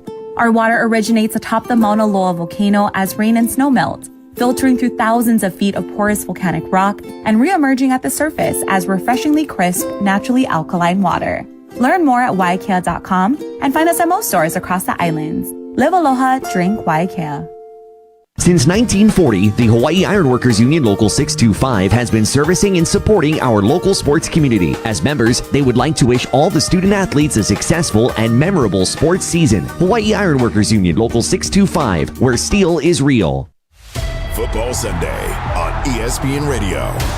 Rodgers toward the goal line, caught, touchdown. Aaron Rodgers and the Pittsburgh Steelers open the season in the Meadowlands against Justin Fields and the New York Jets. I do think he brings a dimension to this game that a lot of people are trying to create. On ESPN Honolulu, 92.7 FM and 1420 AM.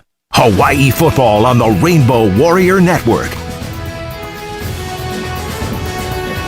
John Veneri and Mark Veneri here at Clarence DC Chain Complex, where Hawaii leads at 7-3, and the 3 for the Bearcats comes after forcing their 22nd straight game, forcing a turnover, and it comes after forcing one on Landon Sims, who fumbled the football. They were able to march down the field and kick a 28-yard field goal to get it to 7-3. And look, John, Hawaii has no problems moving the football here early. I think Luke Weaver has settled in nice. I think he's doing a good job of taking what the defense is giving him.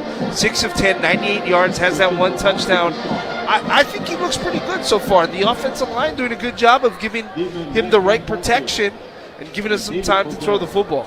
Now Hawaii needs to capitalize and move the football down the field. 2:29 left to play in the first quarter. They're leading it 7-3. Cam Barfield and David Cordera back to receive the kick. Cordera's wearing number 40 for Hawaii, John, just FYI. Usually it's number 10, but there's somebody else on the field wearing it, and that's a deep kick. It's going to go into the end zone, and Barfield will watch that one go through, and Hawaii will have it 1st and 10 from the 25. Well, Cordero was the number 10. It was a different number 10 from Hawaii's defense. That would be 1st and 10 for Hawaii from their own 25-yard line. Luke Weaver, your quarterback tonight for the Rainbow Warriors, Mike Alejado, not dressed, only wearing his jersey but in street clothes. Weaver with 2 receivers either side will put Pafeli Ashlock now from the left to the right, trips right. Sims, Weaver heaving this one up to the sideline, and it's knocked away at the last second. Brandon White was the intended receiver. He's down hurt, and there's a flag on the field. Now, White gets back up. The Jet moving downfield, and Weaver putting it up to him, but not able to connect. But also, John, it was an interception, too, I believe, by Sam Houston, if I'm not mistaken. Oh, man, he's grabbing him right there. Pass interference, number 7 on the defense. It'll be 15 yards from the previous spot. Automatic first down. So it was definitely caught by the Bearcats, but because of the penalty, Hawaii will retain the football. Yeah, Iman Allen was the man in coverage. And C.J. Brown was the guy who came up with the pick, but that is not going to happen because Brandon White was hit as he was trying to make that catch. 1st and 10 from the 40 now for Hawaii. Luke Weaver with 2 receivers either side. Landon Sims to his left. Weaver, ball left hash. Now moves Sims from left to right. Handoff Sims, he goes left, and Sims is wrapped up, but he'll drag a couple of guys forward for a couple of yards. And Jameer Diaz coming off the edge. At that time, John, if you're going to run that zone read, if you're Luke Weaver, you got to know if he's crashing hard like that, you got to pull that. And Hawaii's had trouble with that in the past with that zone read. And it brings up 2nd down. And 9 from the 41. Tight trips right, single receiver left. Landon Sims now on the right of Weaver, ball left hash. Weaver dropping back. Weaver looking. He's looking for the screen. There's a penalty flag down. Weaver running it. He's to the 50, the 45, the 40, the 35, finally diving down. But the flag is usually in the vicinity of an offensive hold.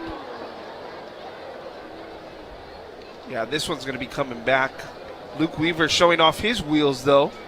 Well, making good decisions and running the football, but this is going to come back. Holding. Number 70 on the offense. It's 10 yards from the previous spot. Still 2nd down. James Milavali's having some trouble at that right tackle. Yeah, he has his hands full too as well with Diaz off the edge. But John, just pointing it out, I know we kind of mentioned that he may or may not be able to go Ku'aupehopa. He has not been in since the beginning of the game, and that's Judah Kaio, who's actually at right guard. 2nd down and 19, ball on the 31. You're right, he is dressed, and we were expecting him to go, but Pehopa not seeing action yet. Triangle trips right for Weaver, single receiver left. Landon Sims now motion right. He's going to be the dump-off guy. Weaver looking. Weaver now rolling. Weaver dumping it off to Sims at the 31. Sims getting up to about the 34 before being dropped, but that's not nearly enough to get any of the yards they lost previously back. So bring up 3rd and 16 for the Rainbow Warriors. Good protection, though, from Hawaii, but the Bearcats dropping back in that zone coverage, not rushing too much. They're just saying, hey, we're going to play everything in front of us, rally downhill, and it'll bring up 3rd down. And 16 from their own 34 after the 3-yard gain. 35 seconds left to play in the first quarter. Hawaii leading at 7-3. Luke Weaver now 2 receivers either side, ball on the right hash. Sims to his right in the shotgun. Man in motion is Uiliata. He moves left. Weaver dropping back. Weaver in trouble. Weaver hit in the backfield hard. And that is Jameer Diaz. No, check that. Is that Alonzo Edwards Jr. who comes up with a big sack? That's going to force Hawaii to punt it away. Well, it was delayed pressure, John. That linebacker waited, and as soon as he was able to shoot that gap, Alonzo Edwards just blows up Luke Weaver, and the 10th sack of the season for the Rainbow Warriors. That's the end of the first quarter. So, end of the first quarter means we'll take a quick break. Second quarter action when we return. Hawaii leading at 7-3, but about to punt it away when we come back on the Rainbow Warrior Network. Did you know emotional symptoms are common after a concussion? Anxiety, sadness, irritability? These feelings can make everyday life harder after a head injury. And if you've had emotional struggles before, recovery could take even longer. That's why it's so important to recognize and understand these symptoms are a normal part of healing. If you need help, contact a medical professional. Learn more at hawaiiconcussion.com. This message was brought to you by Hawaii Concussion Awareness Management Program, HCAM.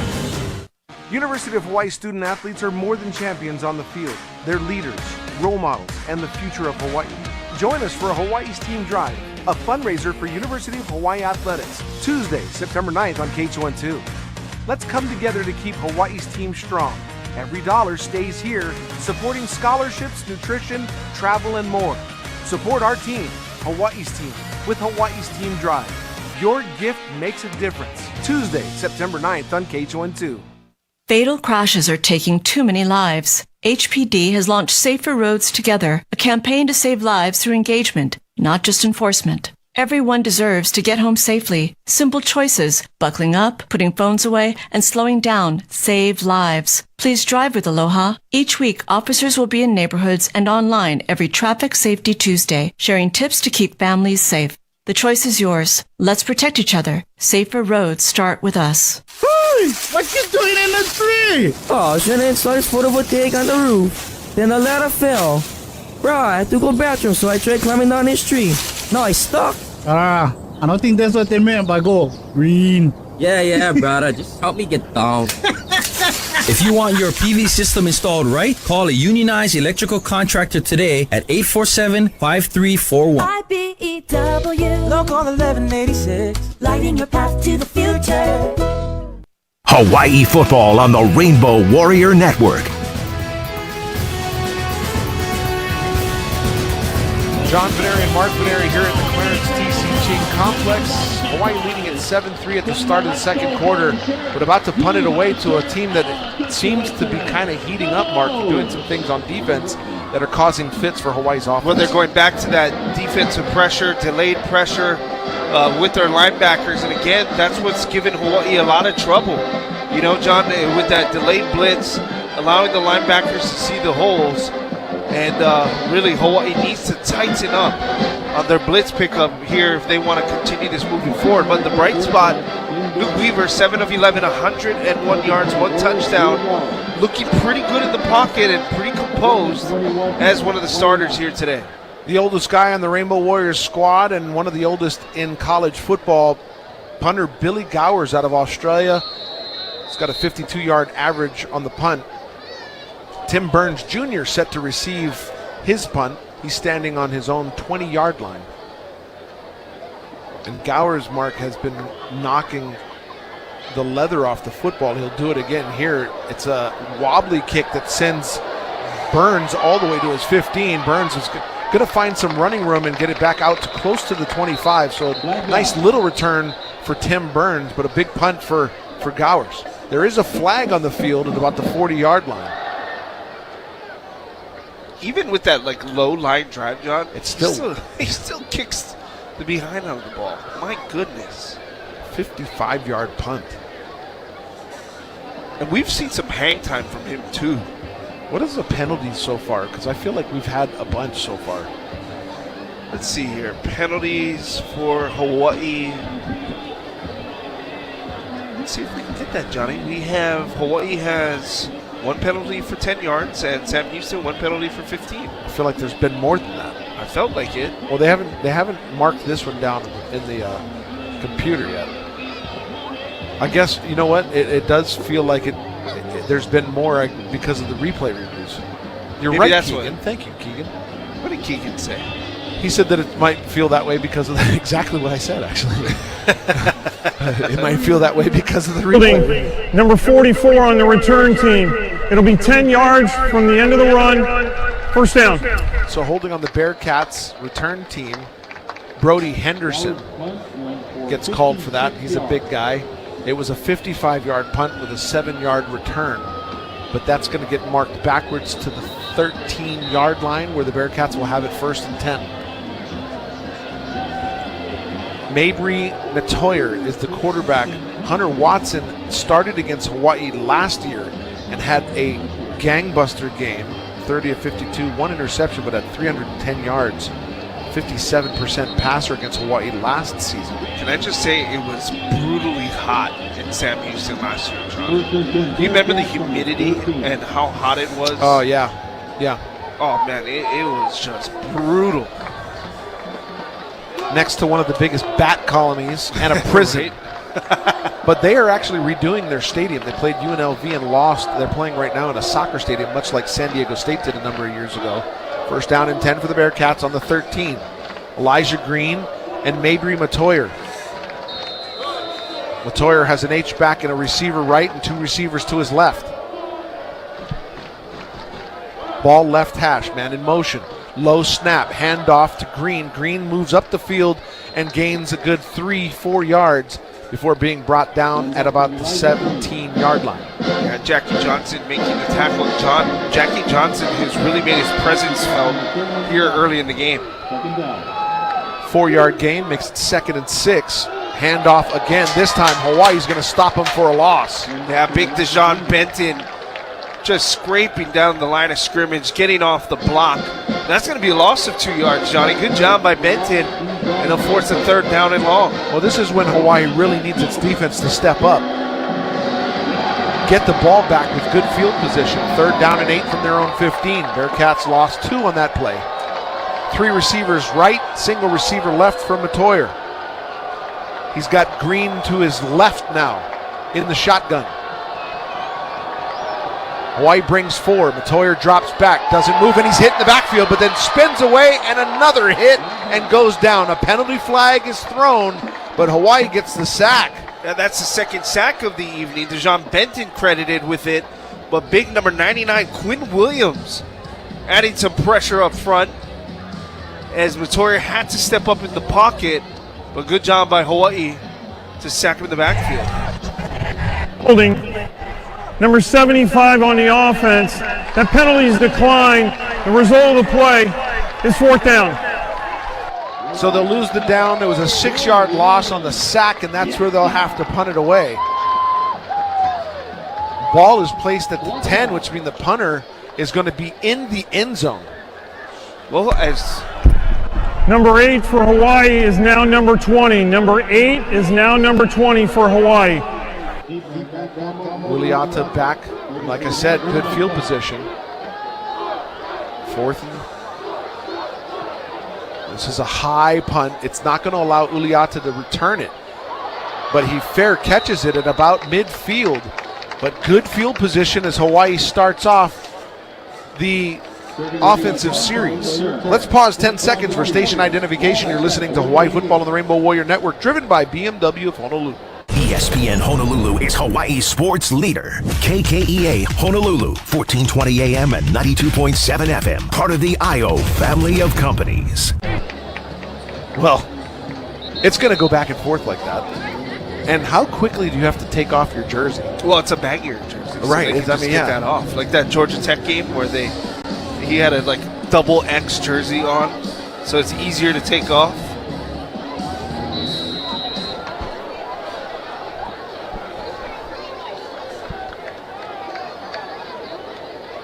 Looks like Cordero in the backfield now next to Weaver. 2 receivers left, 2 receivers right. Weaver dropping back, now running. Weaver to the 45, slides down at the 43. They'll mark it closer to the 45 as that's where he started his slide. It'll be a pickup of about 3, maybe 4. And John, when you have a little open middle, you think about this, right? I would almost think to dive forward instead of sliding, so you don't lose those 1 or 2 yards. I'd like to see our quarterbacks maybe dive, but that's just me. Gain of 4, 2nd down and 6 on the 44 of the Bearcats. Weaver, 2 receivers either side. Cordero in the backfield. And all kinds of confusion. Devon Tauefa looked like he wanted to go in motion, but did they call a timeout in time? They did. Okay, good. They got a timeout off in time. Timeout. Hawaii. It's their first of the half. This will also be a media timeout. Okay, so we're going to take one as well. Kuaupehopa, by the way, is in for the Rainbow Warriors. Hawaii has called a timeout, brought to you by Waiakea Hawaiian Volcano Beverages, proud corporate partner of University of Hawaii Athletics. Live aloha, drink Waiakea. Back with more of Hawaii football on the Rainbow Warrior Network after this. Battery Bill. Battery Bill. For cameras, computers, cars, or scooters. For trucks, boats, jet skis, remotes. Battery Bill. Battery Bill. Wheelchairs, special orders, motorcycles, camcorders, rechargers, converters, power inverters, for work, for home, power tools, cell phones. Battery Bill. Battery Bill. Score big when you use our ITM at any Hawaii State FCU branch, and you'll be entered for a chance to win an unforgettable UH versus UNLV game experience in Las Vegas for 2. Plus, another winner will win a UH versus Wyoming home game day package for 4. Not a member? It's easy. Stop by any of our convenient branches or visit hawaiistatefcu.com for details on how to join the team. Hawaii State Federal Credit Union, always right by you. Federally insured by NCUA. Open to Hawaii residents 18 and older. No purchase necessary. Odds of winning depend on number of entries. End September 30. Free entry and full rules at hawaiistatefcu.com. Void where prohibited. Can't make it to the game?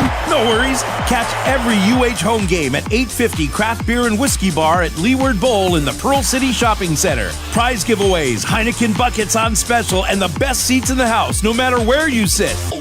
With plenty of TVs, plus our giant video wall. So grab your friends, wear your green, and cheer on the Bows at 850's, where every game feels like the front row.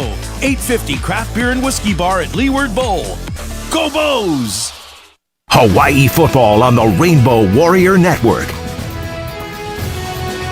John Veneri and Mark Veneri back here at Clarence T.C. Ching Complex. Hawaii leading at 7-3 with 12:32 left to play in the first half, and Hawaii has the ball. Good field position. Hawaii football on the Rainbow Warrior Network is presented by BMW of Honolulu, your ultimate driving machine. It's good to see Kuaupehopa back in, John. So the text messages are still up on my iPad, which I use for stats. Got a text message saying that Kuau is in, and so thank you very much for that. We did see it, didn't have time to mention it, but we appreciate the reminder to get that in every once in a while. 2nd down and 6 from the Bearcats' 44-yard line. Hawaii with 2 receivers left, single receiver and an H-back right. As Cordero back into the left of Weaver. Weaver just inside the left hash. It'll hand off to Cordero. That's Barfield. Barfield finds some running room. He'll pick up about 5. He's down at about the 40-yard line, and it's a nice run to the right side by Cam Barfield. Barfield looks a lot like, size-wise, to Cordero. Yeah, good job by Barfield, scooting his way for a manageable 3rd down here. 3rd and 2, ball at the 40-yard line. Hawaii with great field position to start their drive on the Bearcats' 49, and they're marching here with the manageable 3rd down. 3rd down and 2 from the Bearcats' 40. Sims back in the game. 2 receivers either side for Luke Weaver, who's on the right hash. Weaver dropping back. Weaver firing all the way to the sideline, and it's caught by Brandon White. No, it's an incomplete pass. Did he drop it, or did it not get there? I don't think it got there, John. I think Luke Weaver could have stepped into it a little bit more, Tried to find Brandon White on a little curl route on the outside. It floated a little bit because it was a long pass from the right hash to the left sideline. Hawaii's going to go for it. I think this might be just shy out of Kansei Matsuzawa's range. And Hawaii keeps their offense out on the field and will go for it on 4th down. That would be a 57-yarder. We know he can hit it from 41, but was hitting for much longer during warm-ups. 4th down and 2 from the 40. Weaver dropping back. It's a pass play. He'll hit Sims. Sims to the 40, gets out of bounds at about the 35. That is good enough for a first down. And that first down was fueled by Helegas. Hele on. Quick arrow route to the outside. They leak him out, unaccounted for, and Landon Sims makes the catch, lowers his shoulder, and picks up a Rainbow Warrior first down. Absorbed a pretty big hit, but still his momentum carried him forward. His catch was perfect because it was at the line to gain. He just needed to lean for the first. His first down and 10 from the Bearcats, 36 after the 4-yard reception. Sims remains in the game, 2 receivers either side, ball right hash. Luke Weaver, your quarterback, sends Sims in motion to the left. It'll be a dump off. Now he's looking left sideline. This is going to be a little far for Pefele Ashlock, who was double covered. And an incomplete pass on that left sideline. Yeah, good coverage on the back end by Hawaii. Jace Arnold was playing good coverage on Pefele Ashlock. They were trying to go for a screen and go type of look where Landon Sims was in motion. And they try to go vertical over the top, and it's going to be incomplete. 11:03 left to play in the first half. 2 receivers either side for Luke Weaver with Landon Sims to his right. Handoff Sims, Sims up the middle. Sims gets a small push forward. Not much there, a gain of 2. I just find that interesting on 2nd down and 10. Why not take a shot? You know, you're in Kansei Matsuzawa's field goal range. You know, Luke Weaver has been consistent here tonight. Decided to run. You know, I understand with the 3-man box for Hawaii, the 3-down linemen, you want to try to establish that run. But the Bearcats doing a nice job of swallowing them up for a lost, maybe a gain of 2, that is. 3rd and 8 on the 34 of the Bearcats. Triangle trips left. Now they'll send Uliata in motion from left to right, making it 2 receivers either side. Weaver dropping back. Weaver hit in the backfield for a loss and the sack. Yeah, Jamar Diaz is causing all kinds of problems. He is just destructive on that edge, and he's been having, or at least giving fits to this Hawaii offensive line, and Luke Weaver doesn't even see him, beats Brisky off the edge and a sack, and now it looks like Hawaii's going to punt this one away. John, that's sack number 2 here tonight. 4th and 15 on the 41-yard line, and Gowers will have to take a little oomph off of it as he's used to punting this much farther than this. It'll be Tim Burns Jr. standing on the 7-yard line, which is where he's going to no, it's going to go out of bounds. So we'll see where they mark this. Gave a pretty good fake that the ball was coming to him, but I think Gowers did a good job of knocking that one to the sideline. It'll go out of bounds at the 10. That's where they'll mark it, 1st and 10 for the Bearcats. I'm okay with that. You know, that's, you know, pin them back deep. Gowers has that, I don't know how they do that, John, where you have the backspin on the football, where you're able to kick it and then just has that little backspin. Yeah. I mean, that's why they're so good at it. In fact, Sam Houston has an Australian kicker as well. And not only that, we've both seen Gowers. John, you've seen him kick right-footed, obviously. We've both seen him kick left-footed as well. I mean, he can kick it both legs, same distance. So he gets a 31-yard punt, making it 1st and 10 from the 10 for the Bearcats. Man in motion for Matoyer. Matoyer hands it off up the middle. Green has some running room. He gets out close to the 20, and that's a good pickup for the Bearcats. Possibly, let's see where they mark it, maybe 8 on 1st down. Brings up 2nd and 2. They're going tempo. From the 18. He'll pull the handoff. This time throw it outside to the flats, and it's completed to Chris Reed. And that is a good enough for a 1st down. Short pass ends as Reed put his knee down to the turf as he caught it. I do want to notate this, John. I have not seen Verdell Edwards here in the 2nd quarter for the Rainbow Warriors, as you have number 13, Elijah Gibson, and Devin King at your corners. We did expect King to play a little more this week. Not sure if there's an injury to Verdell Edwards, but it was expected that he'd start. 1st and 10 on the 24 after the 6-yard reception by the Bearcats. They'll send a man in motion, but they'll hand off to Elijah Green. He goes right off tackle to the right side, ends up crossing over the 25. They'll mark it at the 27-yard line, a pickup of a couple. Good job by Lester Lunga Fuaina, able to get off that block to make that tackle. That could have been a big one because Green had some running room off that right edge, but Lunga Fuaina able to wrap him up in the backfield. Pickup of 3 brings up 2nd down and 7 from the Bearcats' 27-yard line. Ball right hash, 2 receivers either side from Matoyer, who's going to drop back. Now he's going to draw it up the middle, find some running room, get hits pretty hard at the 32-yard line, stop just shy of the line to gain. We're under 8 minutes here in the first half. Hawaii leading at 7-3, but it's been back and forth after defensive battles. We had a turnover earlier that set up a field goal for the Bearcats. 6-yard run by Matoyer there brings up 3rd and 1 on the 33 of the Bearcats. Trips receivers left, single receiver right, ball right hash. Matoyer, he'll dump it off to his running back. That's Brown. Brown finds some space to run and just gets past the line to gain to move the chains. He's down at the 35. And Hawaii had it surrounded too. Jalen Smith had that bubble covered, but not before. Landon Brown makes the catch and gets upfield for the first down. Gain of 2. First down and 10 on the 35 of the Bearcats. 2 receivers right, single receiver, and an H-back left. Matoyer fakes the handoff, drops back. He's under pressure, throws it to his dump-off guy. That's Brown, who gets hit just as he catches it.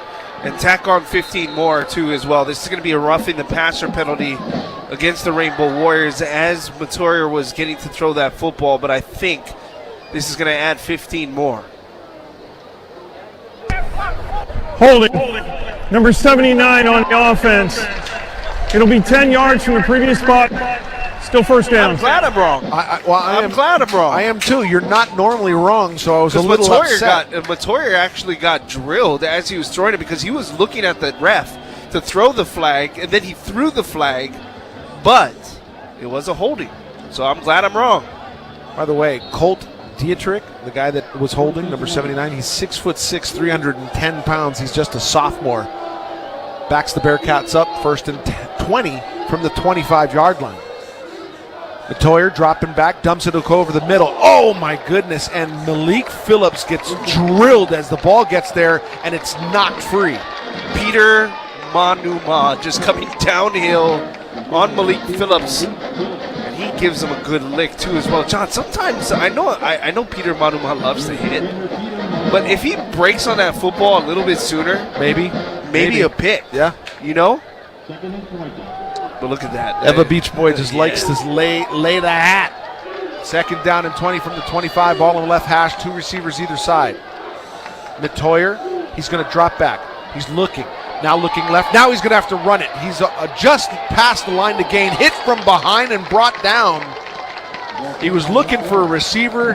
He gets down at the 30, but he's still shy of the original line of scrimmage. Yeah, Luther McCoy doing a great job of chasing him down from the backside, and good pressure up front, and Matoyer had really nothing doing.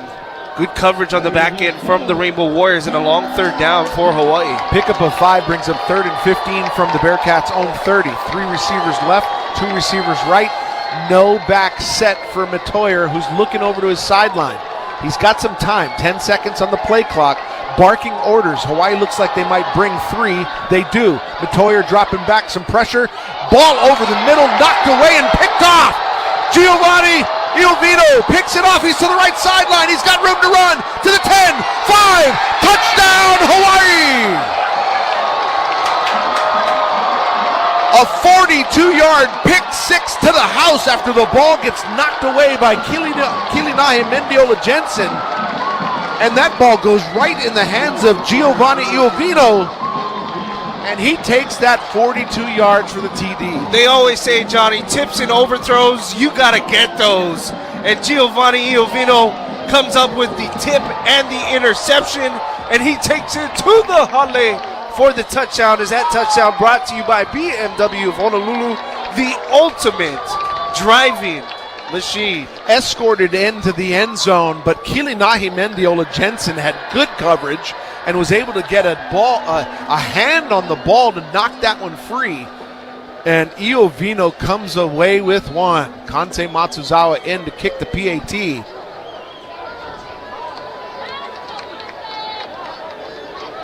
Just like that, Hawaii is up 14-3 as the PAT attempt by Matsuzawa is good. That extra point brought to you by Dioelectric Supply.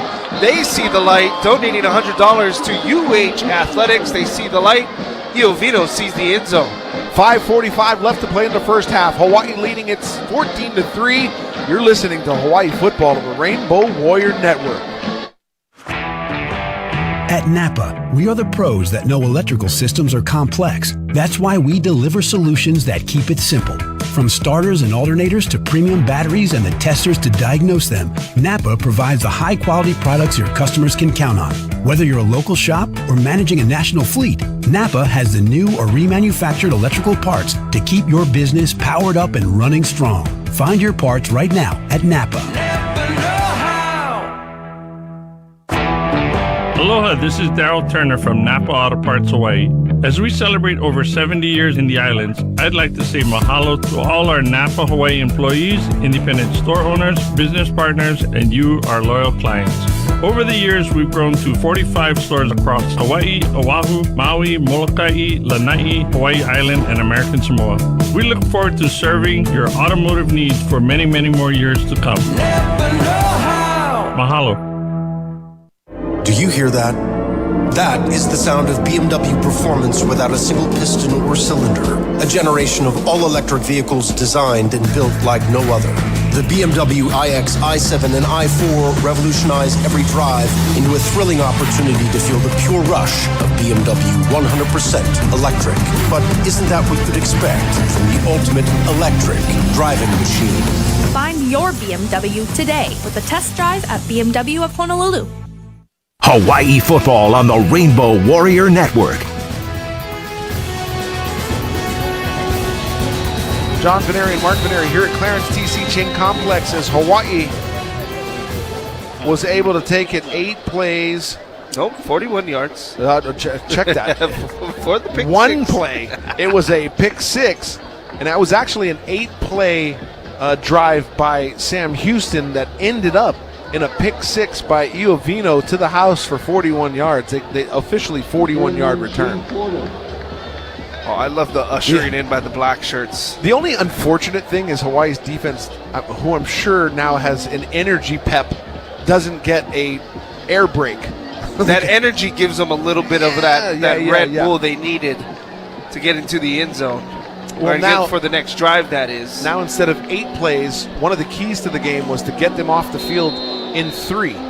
So hopefully Hawaii can do that here. Malik Phillip. So it is Olivera Harley back in to kick off for the Rainbow Warriors. And this one's going to go into the end zone or maybe drop. Yes, it's going to go 3 yards deep into the end zone. So it'll be there first we go. 10 from the 25. Hey, see? They listened to me, John. They kicked it more in the middle, and you get it into the end zone, and you don't have to worry about anything. Thank you, Coach Mark. Appreciate it. I'm just talking to myself. There we go. Giovanni Iovino. By the way, John, another Bishop Gorman guy. Yeah, and via San Diego. Coach Chris Brown is very high on Giovanni. He had 3 tackles and a tackle for loss against Arizona. Jemiah Otis has been banged up with a left elbow injury. And so Iovino gets to switch off a little more often now. And he came up big on that one. Well, Verdell Edwards, by the way, John, back in the game at cornerback, too, as well. 1st and 10 from the 25. 5:45 left to play. Metoyer dumps it off to his receiver, and he's going to get a pickup of more than enough for a first down and moves the chains out to the 41-yard line. That was Rayfield Lawton Jr. Yeah, Lawton Jr. was just running an out route, and Jemiah Otis had to choose between the quarterback and the receiver, and he chooses quarterback in the back end. Nice reception, a good gain for the Bearcats. They're going at tempo. Trips receivers left, single receiver right, ball on the right hash. Metoyer in the shotgun. 1st and 10 from the 42. Metoyer drops back, tries to throw it, now decides to run it. Runs into a bunch of black jerseys. He'll pick up, let's see, maybe 1-2 yards before going out of bounds. So smart by the quarterback, Mabry Matoyer, there not to test his fate against 3 black jerseys. And I'm going to give a shout out to this defensive line, John. I think the pressure, Hawaii has done a great job of forcing Matoyer to get out of the pocket where he's uncomfortable, and Hawaii's defense doing a nice job. 2nd and 9 from the 43 of the Bearcats. Trips receivers left. Matoyer dumps it off to his running back, that's Green. Green breaks a tackle, gets away from a guy, then makes another miss before getting the first down and dropped at about the 45-yard line. Well, I'll tell you what, that receiver, by the way, John, just did a great tackle on Elijah Palmer as Palmer was trying to make the hit. Let's see who that was. That's the outside receiver. I can't get a number, but he just tackled Palmer. 1st and 10 from the Hawaii 45 for the Bearcats. Ball on left hash. 2 receivers either side. It'll be no, they're going to fake the handoff. Now a dump off to the quick hitch. And that quick curl route is caught by Grady O'Neal. Yeah, but O'Neal picks up 9 on the pitch and catch. Hawaii's doing a good job in pressure again, John. But a great catch. 2nd and 1. Matoyer faking the throw to the dump-off guy. He's going to run it himself. He's to the 30, bangs his way forward and hit pretty hard by Jemiah Otis, but not before getting across the 30 to the 28 and a first down. Yeah, Hawaii is backpedaling here on this series, John. 3:30 left to play here in the first half. Hawaii leading at 14-3. The Bearcats, though, moving the football at ease on this particular series. 8-yard gain makes it 1st and 10 from the Hawaii 28. 2 receivers left, single receiver and an H-back to the right, and the whistles are going to blow this one dead. Somebody called a timeout, and I believe it's the Bearcats. The previous play is under further review for potential targeting. Ooh, boy, okay. On Peter Manuma? So we'll get a chance to see the replay here. I didn't see it in its real time. I didn't even realize that you could get that from someone coming from behind. Well, unless he made helmet-to-helmet contact. Absolutely. If he lowered his head. He'll give us a moment to tell you the Hawaii Football and the Rainbow Warrior Network is brought to you by HCAM, the Hawaii Concussion Awareness Management Program. Visit hawaiiconcussion.com, and kind of appropriate that we make a read for HCAM as we're talking about targeting, because that's exactly why this penalty has been called.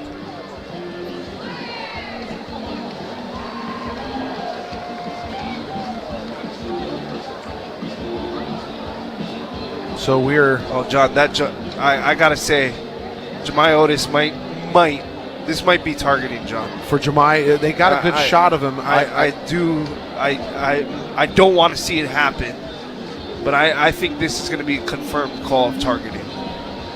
Because Tell us what you saw in the replay. Well, I saw him with the crown of his helmet hit the helmet of the receiver as he was going down. And unfortunately for him, he may be out of this game with targeting. Is this replay review brought to you by Hawaii USA Federal Credit Union? Life matters. You'll see it right here, Johnny. Oh, with yeah. the launch. You're absolutely right. It wasn't just a question of where it hit. He literally hit him with the very top of his helmet as he lowered his head and hit the receiver in the side of his jaw. And so Jemiah Otis, who will be replaced by Giovanni Iovino with that 41-yard pick six. You know, and so dangerous too, because Jalen Smith also lowered his head to a point of almost injury. You shouldn't do it. But then Jemiah Otis comes in by lowering his head to clean up. And he'll be out for the second half and the first half of the next game against Portland State. Or no, he'll just be out for the remainder of this game. That's if right. he were out, if in this the call half, in the second half, Yeah, yes. yeah, If he were out and this call was made in the second half, he'd be out for the first half of the Portland State game, which, by the way, next week is homecoming. After further review, there's targeting with the crown of the helmet of number 11 on defense. It'll be half the distance from the end of the run, and number 11 is disqualified for the rest of the game. So Jemiah Otis has been disqualified, which means he doesn't have to leave the field, but he is out for the rest of the game. But what this actually does is make it a very big first down for the Bearcats, who will have it on the Hawaii 19-yard line. ball in the right hash, and now Hawaii, with 3:13 left to play, its lead, or at least a 14-3 lead, is in jeopardy as the Bearcats are trying to close the gap a bit. Hand off to Green. Green goes right side. He's met at the line of scrimmage, but will fall forward for a gain of possibly 1 or 2. Yeah, good job by Dejon Benton squeezing at the line of scrimmage to make that tackle. Benton, Jackie Johnson doing a nice job up front for the Rainbow Warriors. You hope they can force at least a field goal from the Bearcats. Matoyer, 2 receivers left, single receiver right. It was a gain of 2, making it 2nd and 8 from the 12. We rely heavily on the scoreboard here as our booth is at a very bad angle to see this end zone. It'll be a dump-off pass to Grady O'Neal. Grady O'Neal is met and driven backwards, and it'll be a loss of possibly 1. Oh, Lester Longofuaina retraced real quick off his defensive end position to see that screen. Elijah Palmer as well making the tackle, and a good job by the Rainbow Warriors in identifying that. But John, with 2:15 and the 2-minute timeout, Hawaii elects Hawaii. It's their 2nd and a half, 30 seconds in length. 2:15 here left to play in the first half. Hawaii leading at 14-3. Great stop. Hawaii's called a timeout with this break in the action. Let's take a Waiakea water break. Brought to you by Waiakea Hawaiian Volcano Beverages, naturally alkaline and always refreshing. Game clock operator, please reset the game clock to 2:16, 2:16. Thank you.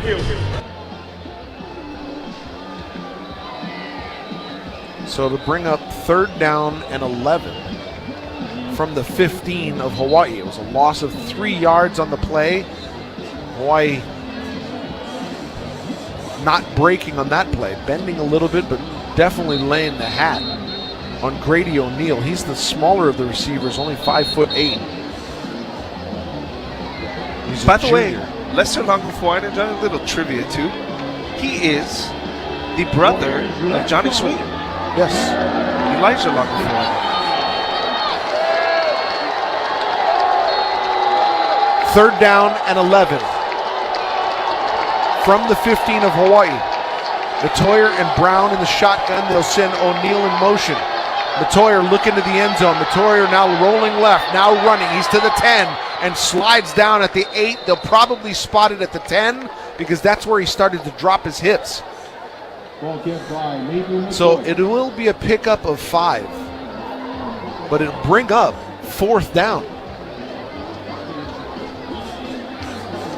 Timeout on the field, so we want to tell you that we've reached the 2-minute timeout, brought to you by Fastletics. Weight training, sports speed training, recovery session. Go to fastletics.com today. We'll take a break here in the booth, be back for the last 2 minutes of the first half. Hawaii leading at 14-3 right here on the Rainbow Warrior Network. At Dow Electric Supply, we're your local-based company with your needs in mind. We see the light in Hawaii, and rest assured, we are with you all the way. Our sales counter and will call are here to serve Hawaii's electricians, developers, utility companies, businesses, and homeowners. The Dial Lighting Gallery showroom is open by appointment only. Go online to www.dialelectricsupply.com. Open weekdays from 7 to 3. At Dial Electric Supply, we see the light. When you feel like Vegas, there's just one place to stay. Find it at the Cow. Grab a drink at the Holo Holo Bar. There's just one place to play. Find it at the Cow. We got a fresh hot look, a new sports book. We got those local meals, just like Auntie cooks. Aloha spoken here. Bet you find it at the Cow. Get back to Vegas with Vacations Hawaii. Airfare, hotel, meals, and transfers just $8.99. When pests blitz your home, don't get sacked. Call the champions at Aloha Termite and Pest Control. Our all-star team tackles termites, ants, roaches, centipedes, and more with a winning game plan. We protect your home from kickoff to the final whistle, so you can focus on the big plays in life. Don't wait for pests to score. Call Aloha Termite and Pest Control at 808-622-2268 or go to alohatermite.com today and send pests straight to the bench. Hawaii football on the Rainbow Warrior Network, driven by BMW of Honolulu. 2 minutes left here in the first half. Hawaii leading at 14-3. It's 4th and 7 from the 11 for the Bearcats, which will bring up a 29-yard field goal by R.J. Lopez, well within his range. It's a bit of an angle, though, and the Hawaii crowd in the end zone needs to get up and try to distract them a little bit. And they do, waving the towels.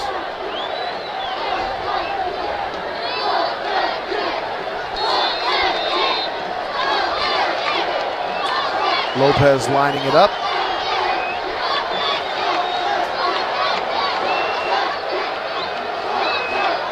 Snap is good, hold is good, kick is up, and it is good.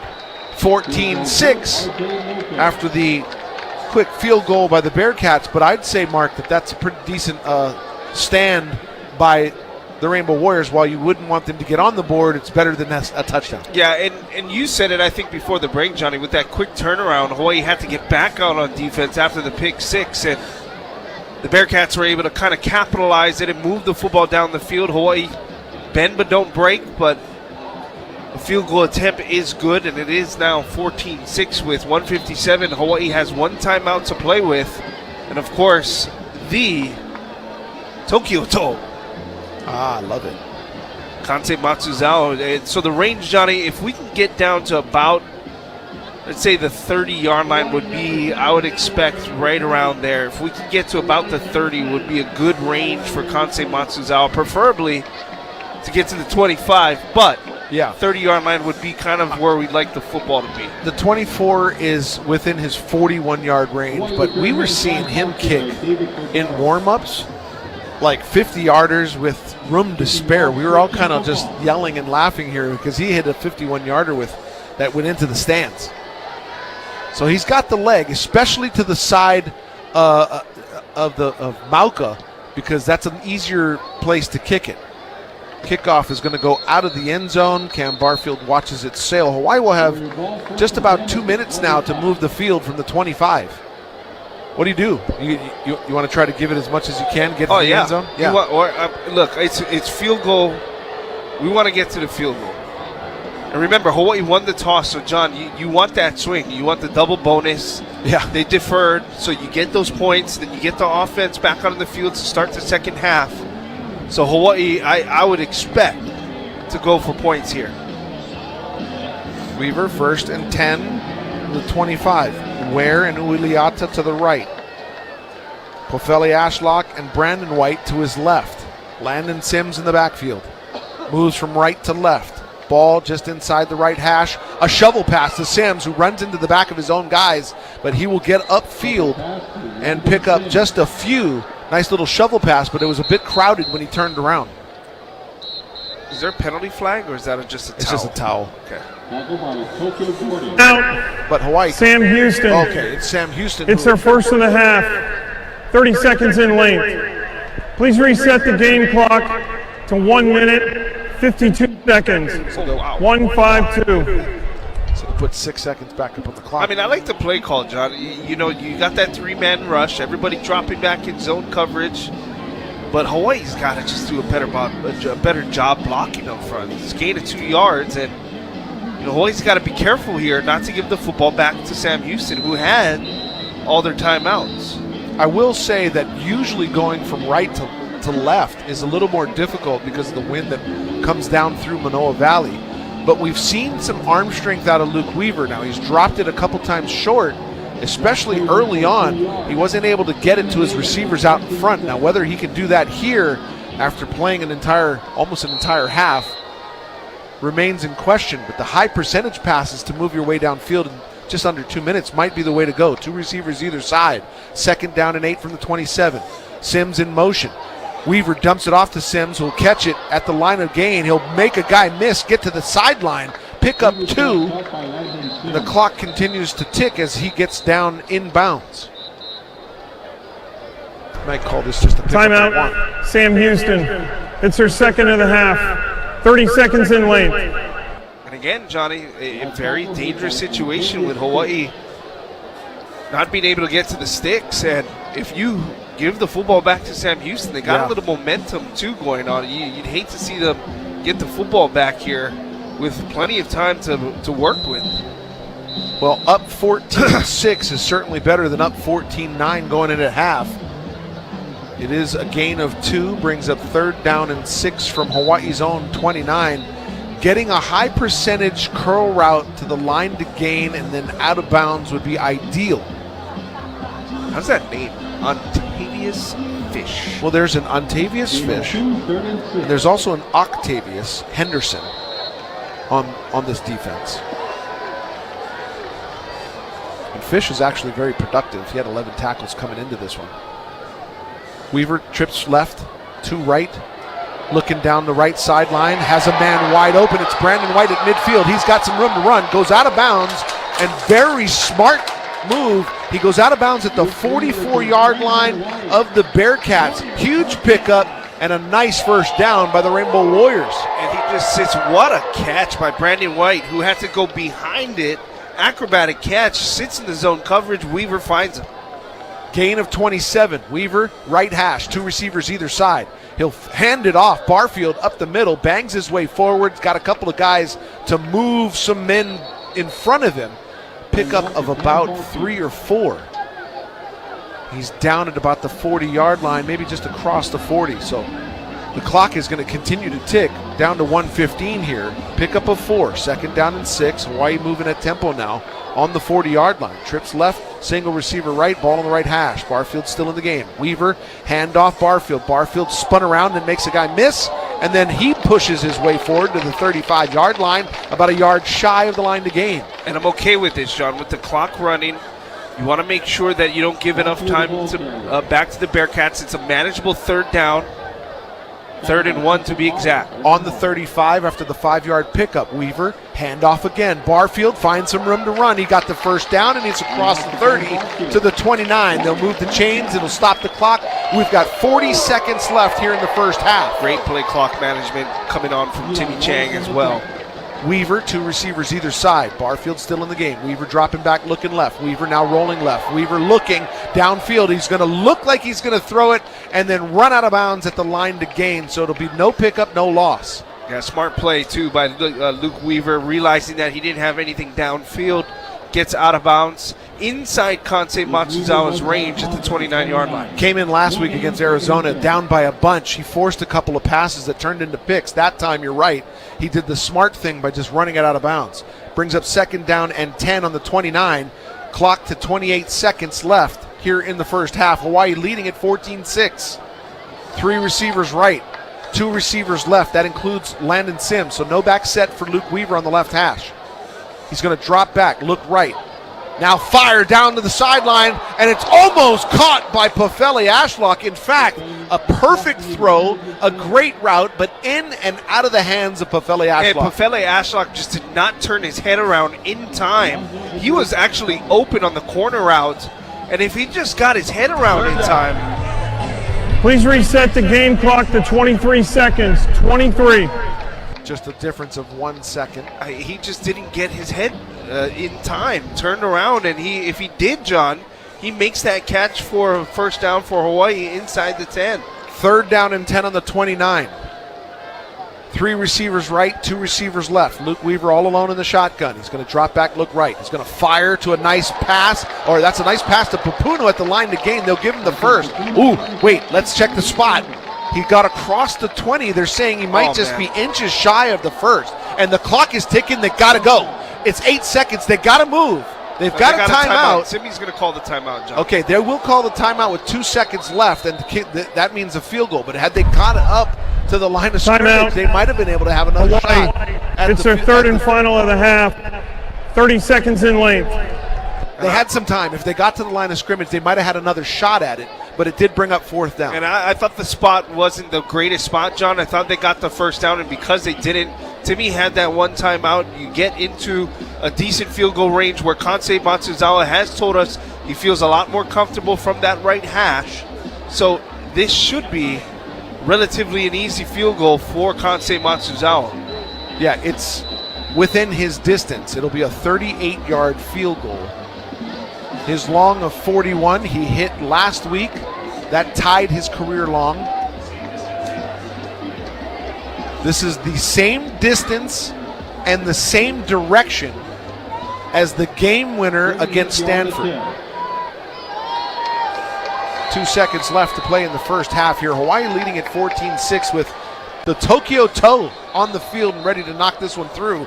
But looks like the Bearcats are going to call their final timeout. Timeout. Sam Houston. It's their third and final of the half. 30 seconds in length. You can't ice out a guy who's cool as ice already. The Tokyo Toe. Why do you got to say it like that? There's a Tokyo Gordon that plays for the Bearcats. You're right. That's right. Number 26 plays on the defense. There's so many interesting names. Octavius. You like that, huh? Ontavious Fish.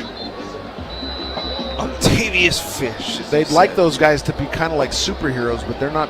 Quardell. They're not quite there. Quardell Pat.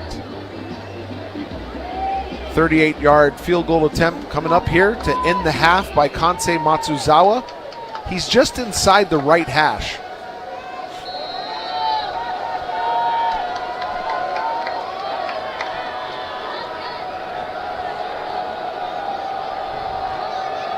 Snap and hold are good. Kick is up. And it's good. 38-yarder to end the half makes it 17-6. That field goal was brought to you by Football Fanatics, where Warrior Nation and NFL Fan Shop shop online at fanhubhi.com today. Kansei Matsuzawa, 646, 17-6 Bows. Mark and I will be back for second half action. Up next, Gary and Josh with your halftime update. We'll be right back on the Hawaii Football Radio Network. Battery Bill. Battery Bill. For cameras, computers, cars, or scooters. For trucks, boats, jet skis, remotes. Battery Bill. Battery Bill. Wheelchairs, special orders, motorcycles, camcorders, rechargers, converters, power inverters. For work, for home, power tools, cell phones. Battery Bill. Battery Bill. Hate your popcorn ceilings? Well, statewide GC and Construction offers a stretch fabric alternative to removing asbestos-infested ceilings that you will love. Don't be burdened with the danger, mess, and time-consuming process of scraping your ceiling. New Walls Fabric can cover it. New Walls Fabric is safe, cost-effective, and stylish. Most jobs are done in less than a week, and there is no move-out. Statewide GC and Construction is the exclusive dealer of New Walls of Hawaii. Go to statewidehawaii.com or call 808-689-4115 for details. Since 1940, the Hawaii Ironworkers Union Local 625 has been servicing and supporting our local sports community. As members, they would like to wish all the student athletes a successful and memorable sports season. Hawaii Ironworkers Union Local 625, where steel is real. Sports teaches valuable lessons, and through hard work and determination, you can shine in the business world. Hear great sports and financial stories that empower you to win. Dell Fujinaka, managing partner of Hoku Legacy Holdings, will help you live and leave your legacy through unbiased wealth strategies that will help you offensively and defensively with your finances. Hoku Legacy Holdings, each Wednesday at 9 a.m. on CBS 1500, following Wake Up Today. Cashback is not available on gas in New Jersey and Wisconsin. $5,000. That's the average amount of money people in the U.S. are now spending on gas in a year. $5,000. That's crazy. If you drive, you have to download Upside, the free app that gives you cash back every time you get gas. That's right. You can earn real cash back with Upside just by buying the gas you're already buying. You can literally start earning cash back today. I use Upside every time I fill up, and I've already made around $300. You're putting gas in your car anyway. Why not get real cash back? If you like free money, download Upside. I'm saving the cash I earn from using Upside to help pay for a vacation later this year. Download the free Upside app now to earn cash back every time you buy gas. Use promo code MEGA25 to get an extra 25 cents per gallon on your first tank. You can cash out anytime right to your bank, PayPal, or a gift card for Amazon and other brands. Just download the free Upside app and use promo code MEGA25 for a 25 cents per gallon bonus on your first tank. That's code MEGA25 for a 25 cents per gallon bonus. Football Sunday on ESPN Radio. Rodgers toward the goal line, caught, touchdown. Aaron Rodgers and the Pittsburgh Steelers open the season in the Meadowlands against Justin Fields and the New York Jets. I do think he brings the dimension to this game that a lot of people are trying to create. On ESPN Honolulu, 92.7 FM at 1420 AM. It's time for the Rainbow Warrior Football Halftime Report. Brought to you by ProBuilt, Hawaii Roofing and Rain Gutters. Hawaii 17, Sam Houston 6 here at the halftime break. We welcome you upstairs with Gary Dickman in for the coach Arnold Martinez. I'm Josh Pacheco. Gary, we'll go through the highlights here in just a moment, but your first impressions on what we've seen in the opening 30. Knowing that there was not going to be a Michael Alejado on the field today, I am really impressed with Luke Weaver. I think he's done a really good job, maybe surpassing my expectations. The offensive line has done a pretty good job overall. I like the play calling. I like the defense as well. Everything so far is falling into place for Hawaii. Yeah, and we'll talk about that first drive that Luke Weaver orchestrated. Hawaii's defense got Sam Houston off the field quickly. That would allow Hawaii to take it down the length of the field. Hawaii almost lost it on a fumble near the goal line. It was overturned based on video review, but it would set up a 4th down and goal inside the 1. Landon Sims just behind him. Weaver throws it to the end zone. Landon Sims, touchdown, Hawaii. Landon Sims on the flat route coming out of the backfield. Luke Weaver spins, finds him, throws it, and connects. Yeah, Luke Weaver was solid on that first drive. He goes 12 of 19, 145 yards and a touchdown. He was sacked twice, but we saw a little bit of everything. It was a mix of the run. We saw Weaver kind of had a longer play on that drive. And then when you think you see Sims in the backfield, you think they're going to run it there on the 4th and goal. They turn it around and find Landon Sims on the right side. I'm sure a lot of fans were thinking, why isn't Landon Sims in the game earlier? And when he lined up on that 4th and goal, he was so far in back of Luke Weaver, I was thinking it's going to be too far to overcome if he runs it up the middle. Shows that the coaches know what they're doing, even though some might not believe it. That was a perfect play call. We'll save that for the fans' voice. Sam Houston would get a field goal later from 28 yards, and things just kind of started to bog down a little bit on both sides. We saw Sims lose the ball on a fumble on a later drive right near midfield, but it would be Hawaii's defense. We flash forward midway through the second quarter as Hawaii would get some pressure on Matoyer, the Sam Houston quarterback, a ball up for grabs, and it would lead to 6. Barking orders. Hawaii looks like they might bring 3. They do. Matoyer dropping back some pressure. Ball over the middle, knocked away and picked off. Giovanni Iovino picks it off. He's to the right sideline. He's got room to run to the 10, 5, touchdown Hawaii! A 42-yard pick 6 to the house after the ball gets knocked away by Kilinai Mendiola Jensen. And that ball goes right in the hands of Giovanni Iovino.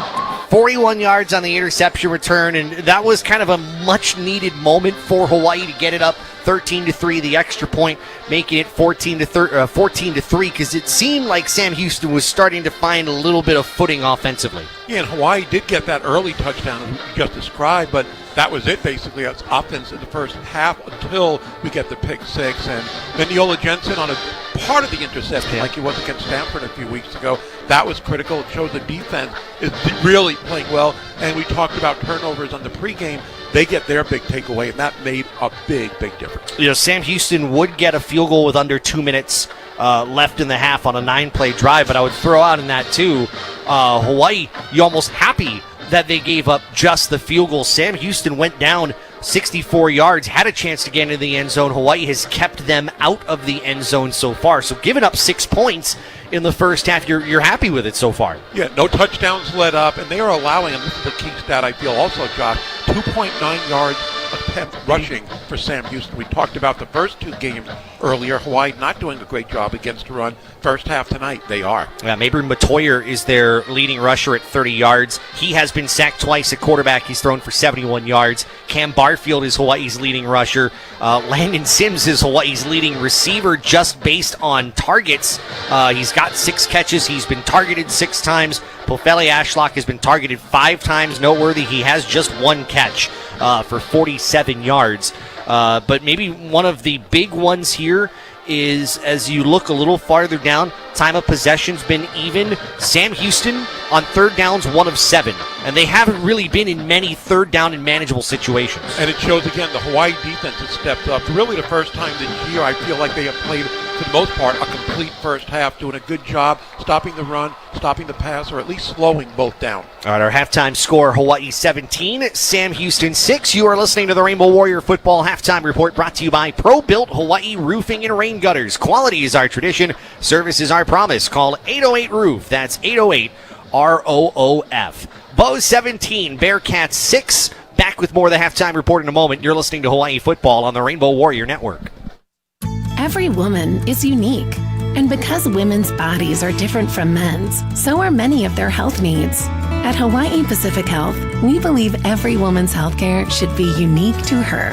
From health screenings and well woman exams to pregnancy, bone and joint care, heart health, cancer care, and senior needs, our expert teams provide personalized care for women of all ages. Learn more at hawaiipacifichealth.org/women's centers. Aloha from Waiakea.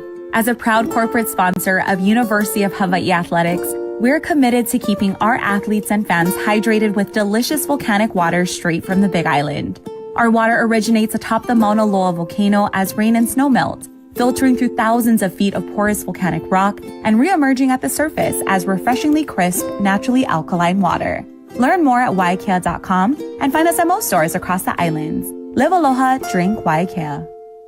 Home upgrades, college costs, or clearing debt. Whatever your next move, Hawaii USA's HELOC helps you play smart. With fixed interest-only payments as low as 4.99% annual percentage rate for 2 years, it's a winning strategy for life's big goals. Other rates and terms available. Apply at hawaiiusafcu.com/HELOC or call 808-534-4300. Hawaii USA Federal Credit Union. Life matters. An equal housing lender.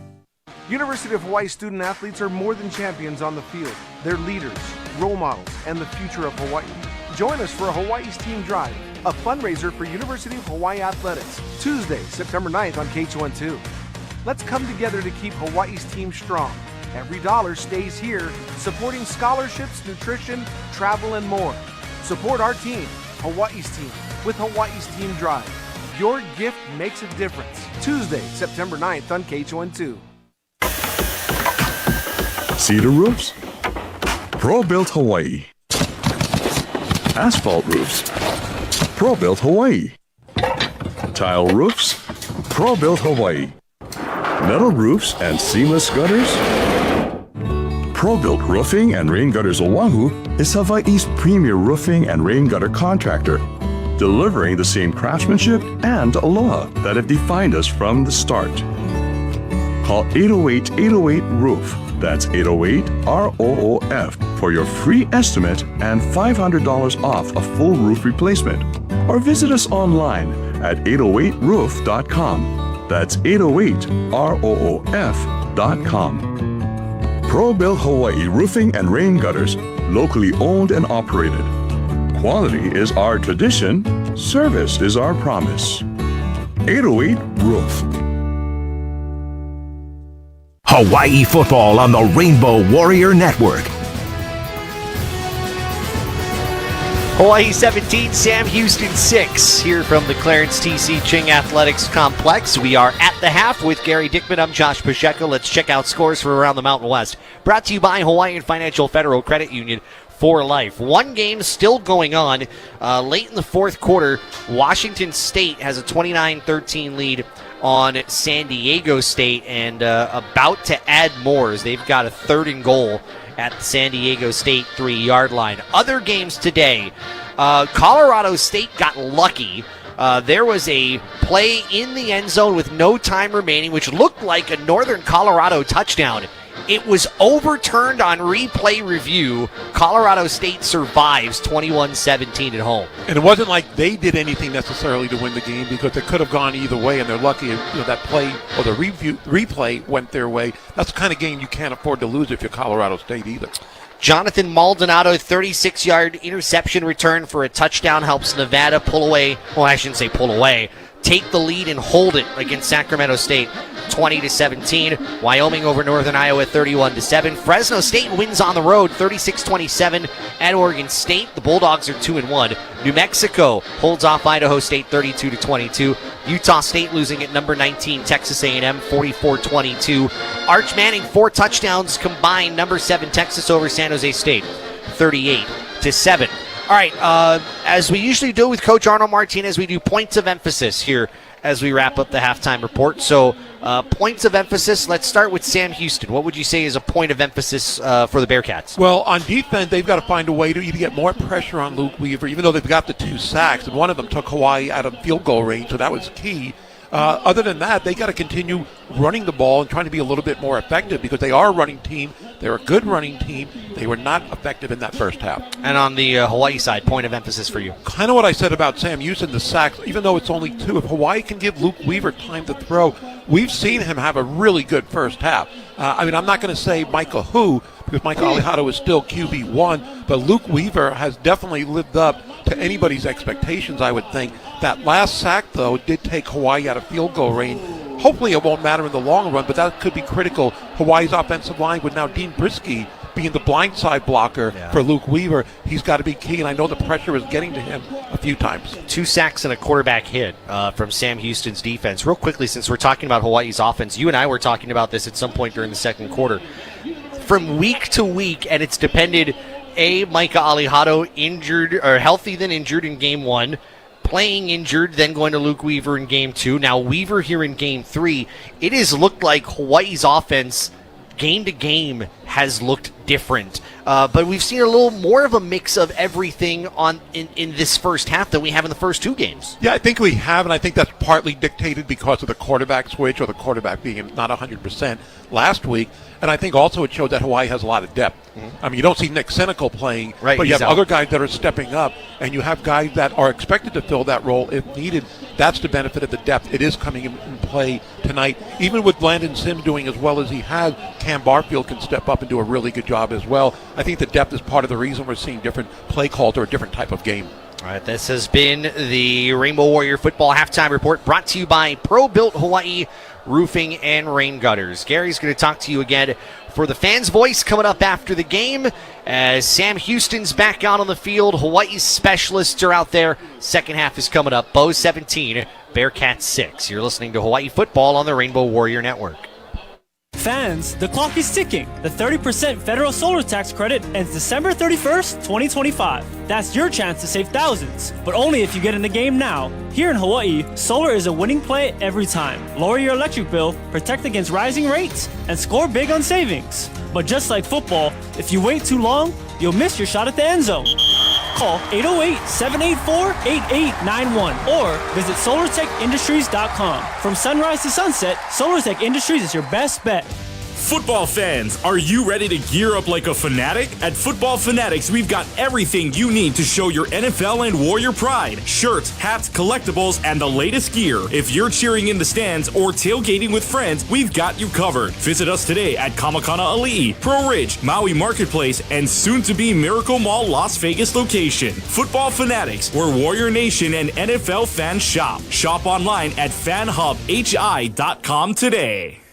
Fatal crashes are taking too many lives. HPD has launched Safer Roads Together, a campaign to save lives through engagement, not just enforcement. Everyone deserves to get home safely. Simple choices, buckling up, putting phones away, and slowing down save lives. Please drive with Aloha. Each week, officers will be in neighborhoods and online every Traffic Safety Tuesday, sharing tips to keep families safe. The choice is yours. Let's protect each other. Safer roads start with us. Cashback is not available on gas in New Jersey and Wisconsin. $5,000. That's the average amount of money people in the U.S. are now spending on gas in a year. $5,000. That's crazy. If you drive, you have to download Upside, the free app that gives you cash back every time you get gas. That's right. You can earn real cash back with Upside just by buying the gas you're already buying. You can literally start earning cash back today. I use Upside every time I fill up, and I've already made around $200-$300. You're putting gas in your car anyway. Why not get real cash back? If you like free money, download Upside. I'm saving the cash I earn from using Upside to help pay for a vacation later this year. Download the free Upside app now to earn cash back every time you buy gas. Use promo code MEGA25 to get an extra 25 cents per gallon on your first tank. You can cash out anytime right to your bank, PayPal, or a gift card for Amazon and other brands. Just download the free Upside app and use promo code MEGA25 for a 25 cents per gallon bonus on your first tank. That's code MEGA25 for a 25 cents per gallon bonus.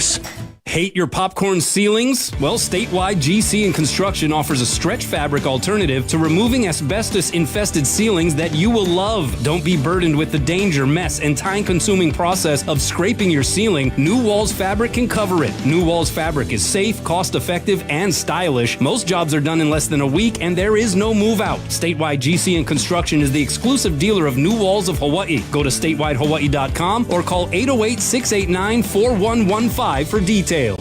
Hawaii football on the Rainbow Warrior Network. John and Mark Benary here back at the Clarence T.C. Ching Complex as Hawaii leads it 17-6 over the Bearcats of Sam Houston. Very different story as it was last year in Huntsville. Hawaii, Mark, they've suffered a little bit on third down, and in that second quarter, it was time of possession was lopsided as well. Sam Houston did have the ball for quite some time. Hawaii's defense, and you can attribute part of it to the pick six, Hawaii's defense played pretty decent. They've only allowed 2 field goals. And I thought Hawaii's defense stepped up to the occasion with the bend but don't break, giving up that 1 field goal at the end towards the latter part of the second quarter. But, John, for the most part, yeah, the Bearcats have been on the field a little longer in that second quarter. But for the most part, I thought Hawaii's defense played tough football. I thought they did a great job of stuffing the run for the most part.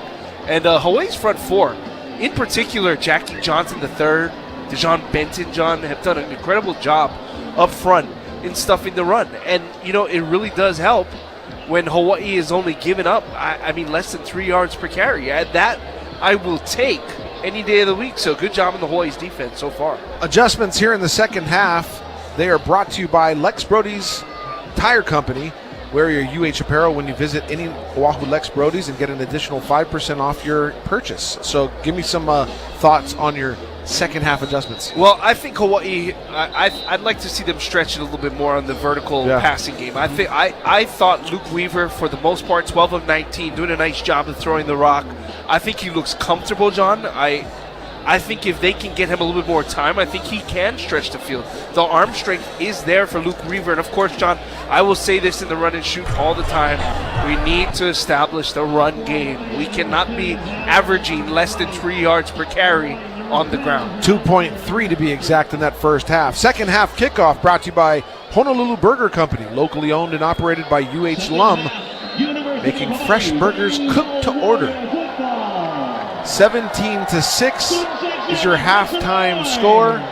The Rainbow Warriors will take the second half kickoff. Barfield and Cordero back to receive the kick. The second half is underway. This kick is going to go deep into the end zone, in fact, to the back line, and Hawaii will have it first down and 10 from the 25. Let's pause 10 seconds for station identification. You're listening to Hawaii Football on the Rainbow Warrior Network, driven by BMW of Honolulu. Your official radio home of University of Hawaii Sports is ESPN Honolulu, KKEA Honolulu, 1420 AM and 92.7 FM. Don't forget the Timmy Chang Show this Wednesday at Ruby Tuesday. Now, that is all up in the air depending on what Kiko decides she wants to do as she strolls through the state starting Tuesday. We will keep you up to date on ESPN Honolulu. You can listen to all of the shows throughout the day. First down and 10 on the 25 of the Rainbow Warriors. Ball on the left hash. Luke Weaver alone in the backfield. He's got 2 receivers left, 3 receivers right. Weaver looking right, fires right, and it is almost picked off. Receivers are looking at each other like, where are you going? Where am I going?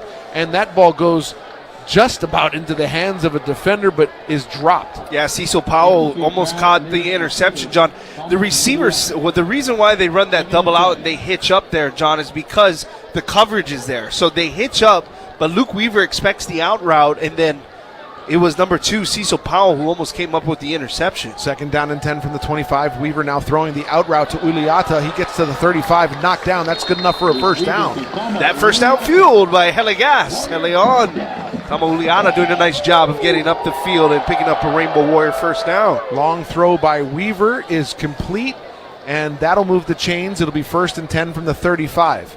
2 receivers either side for Weaver. Weaver will fake the handoff, then throw it to the out route. Papunu on the sideline catches it at the 43 and goes out of bounds very close to the line to gain. That's a hard timing throw, man. For Luke Weaver to deliver that just out of the break of Carson Pupunu to pick up 8. Great connection there and a nice pass by Luke Weaver. But I really like Carson Pupunu and how hard he works. Very hard worker. 8-yard gain brings up 2nd down and 2. Ball right hash. Weaver handoff. Sims go right side. He gets around the end, crosses the 45, and that's good enough for a first down. Down at the 47-yard line. You know that they call that, they serve pancakes sometimes. The line loves pancakes. And Zen Sotelo on the lead block served a pancake on Alonzo Edwards Jr. on the outside and a first down run. Pick up a 4. Brings up 1st and 10 from the 47. We all love pancakes. Absolutely. Single receiver right, 3 receivers left. Sims to the left of Weaver. He'll hand it off to Sims again, who goes right side, gets met at the line of scrimmage, doesn't get a whole lot. In fact, maybe an inch. And again, Johnny, I said that Hawaii needed to establish that run here in the second half. You know, gotta just pick up more on that first down run. And I know that Landon Sims was trying to bounce to the outside, but he needs to stay where he's most effective, in between the tackles. Well, just as you say that, they bring Cam Barfield, who is more of a shifty back. He can go east and west as opposed to north and south, but he can get it up the field just as quick as anybody. 2nd down and 9 on the 48 after the 1-yard pickup. Barfield to the left of Weaver, 2 receivers either side. Check that, 1 receiver and an H-back right. That's Toefa. But Weaver goes left sideline to Brandon White. It's caught at the 48-yard line. We'll see where they spot it. Of the Bearcats, that's a catch of about 2 or 3 yards. Brandon White getting driven out of bounds after that. Brings up 3rd down and short. Make it 4 yards to the line to gain. Hawaii leading at 17-6. That was your halftime score. 12:30 left to play here in the 3rd quarter. Luke Weaver, the quarterback for the Rainbow Warriors, ball on the left hash. 2 receivers either side. 3rd and 4 from the 47 is where they spot it. Barfield, it'll get dumped off to him on the right side. He's to the 45, out of bounds. Ooh, dragged down that's from a horse behind. collar. How do you not call that? I don't know, but he got yanked down from behind, but Mark not before moving the chain. Yeah, Cecil Powell. I got to see a replay before I make an assumption here that it was a horse collar. Cam Barfield running out of bounds. No, that's not a horse collar. That's actually Barfield just slipping on the turf. Although he did hit him in the head with his hand. No back set, 3 receivers left, 2 receivers right. 1st and 10 from the 42. Quick pass to the right side. That's Pupunu. He catches it at the 33 and out of bounds near the 30. And the first down, he'll get that and move the chains. Yeah, thank you, Alonzo Edwards Jr., for playing off coverage, playing 10 yards on the near sideline and giving Carson Pupunu enough room to catch an easy hitch route and a Rainbow Warrior first down. John, you take that every day of the week when zone coverage is off of you. You take that hitch route, nice pitch and catch for the first down. I like the thought of taking what they give you, and that's exactly what Luke Weaver and crew are doing right now. 1st and 10 from the Bearcats 31. A gain of 11 for Pupunu on that play. It's Barfield now to the left of Weaver. Weaver right hash. Weaver shovel pass, and that's an incomplete pass. It's not a fumble. It's an incomplete pass. They're running around like it is. I don't drop the ball. He pitched it in front. And Timmy Chang is asking, this is a shovel pass. Yeah, nobody seems to know, including the referees, what the play is here. The Bearcats are saying, yeah, that's a shovel pass. It's a shovel. It's a forward pass, guys. It's incomplete. Come on. Bring that back. So an incomplete pass. After further discussion, the ruling on the field is an incomplete pass. It's 2nd down. We all knew it. We're used to seeing a shovel pass back in the 2000s. We've seen it a few times here under the Timmy Chang era, but more tonight than we've seen it probably in previous years. Brings up 2nd down and 10 on the 31 of the Bearcats. I like what they were trying to do. They used the shovel kind of like a screen pass. There were some guys in traffic there, and Barfield wasn't able to get his eyes on it. They called that a slowdown play, especially when the blitz is coming. You're trying to get a little quick shovel there underneath the blitz. But it incomplete, but brings up 2nd down. 11:09 left to play here in the 3rd quarter. Hawaii leading at 17-6. 2 receivers either side. Barfield, right side, takes the handoff. He's across the 25-yard line and down to, let's see where they spot it, the 24. That's a nice pickup by Barfield, who moved the the down marker. It is third down, but Hawaii moving the ball. A little GH counter. Little GH counter going to the right side, and when they pull that G and H, good job by, I believe that was number 0. Yeah, that was Cam Barfield. Cam Barfield scooting his way down the field, and Davis now in a quarterback. 6-yard pickup. So for the very first time, we see the UCLA transfer, Demarcus Davis, Marmar they call him. And Hawaii will call a timeout. There's likely something that happened to Luke Weaver that had to pull him off to the sideline, and Demarcus Davis was inserted. Hawaii, it's their first of the half. This will also be a media timeout. So Hawaii calling a timeout, brought to you by Waiakea Hawaiian Volcano Beverages, proud corporate partner of University of Hawaii Athletics. Live Aloha, drink Waiakea. Hawaii leading at 17-6. We'll be back with more of Hawaii football on the Rainbow Warrior Network. Do you hear that? That is the sound of BMW performance without a single piston or cylinder. A generation of all-electric vehicles designed and built like no other. The BMW iX, i7, and i4 revolutionize every drive into a thrilling opportunity to feel the pure rush of BMW 100% electric. But isn't that what you'd expect from the ultimate electric driving machine? Find your BMW today with a test drive at BMW of Honolulu. Score big when you use our ITM at any Hawaii State FCU branch, and you'll be entered for a chance to win an unforgettable UH versus UNLV game experience in Las Vegas for 2. Plus, another winner will win a UH versus Wyoming home game day package for 4. Not a member? It's easy. Stop by any of our convenient branches or visit hawaiistatefcu.com for details on how to join the team. Hawaii State Federal Credit Union, always right by you. Federally insured by NCUA. Open to Hawaii residents 18 and older. No purchase necessary. Odds of winning depend on number of entries. End September 30. Free entry and full rules at hawaiistatefcu.com. Void where prohibited. Hardware Hawaii. Customer first in Kailua. Hi, this is Eddie. I'm the lead lumber for Hardware Hawaii, Kailua. I like helping customers find what they need. It's not like another stranger just shopping here. My customers are like my friends, and then I just help them all, and I feel good. And it just makes my day. We're out here in the lumberyard ready to serve you. Hardware Hawaii. Customer first in Kailua. Hawaii football on the Rainbow Warrior Network. John and Mark Paneri here at Clarence DC Ching Complex, where Hawaii is currently on a 10-play, 50-yard drive that's eating up close to 4 minutes of the clock, and they are now down inside or down to the 25-yard line. 10:23 left to play, and Hawaii is leading at 17-6. It's third down and 4. Hawaii football on the Rainbow Warrior Network is brought to you by the Hawaii Building and Construction Trades Council. Building a better tomorrow. Third down and 4 on the 25 for Hawaii. The ball will be placed on the right hash. Just moments ago, we saw Demarcus Davis, Marmar, the UCLA transfer, come in at quarterback for the very first time as a Rainbow Warrior.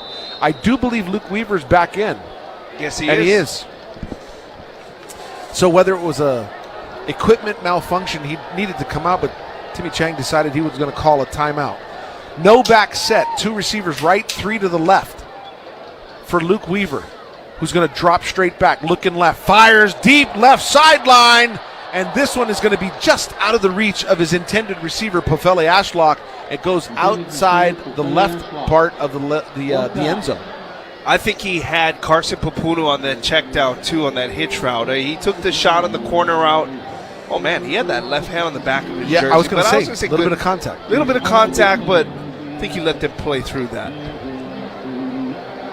This will be 4th down and 4, and it'll be the longest attempt of Kansei Matsuzawa this season, a 43-yard attempt from the right hash.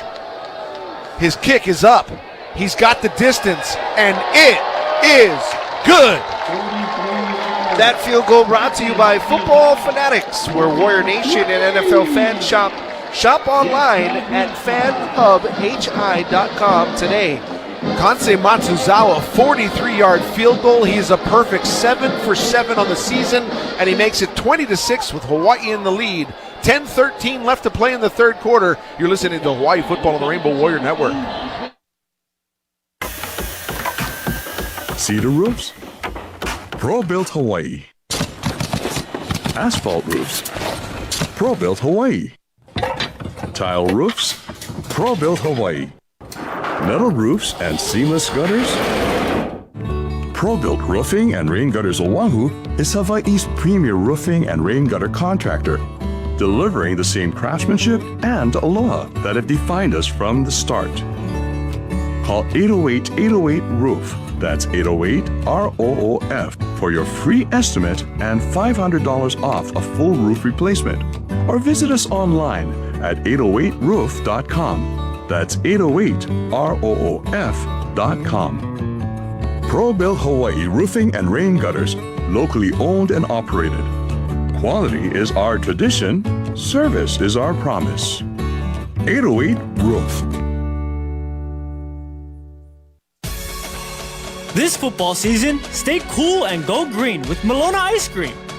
ESPN Honolulu is teaming up with Melona Ice Cream Bars to bring the flavor to every UH football tailgate. Come by our tailgate tent and beat the heat with free Melona giveaways.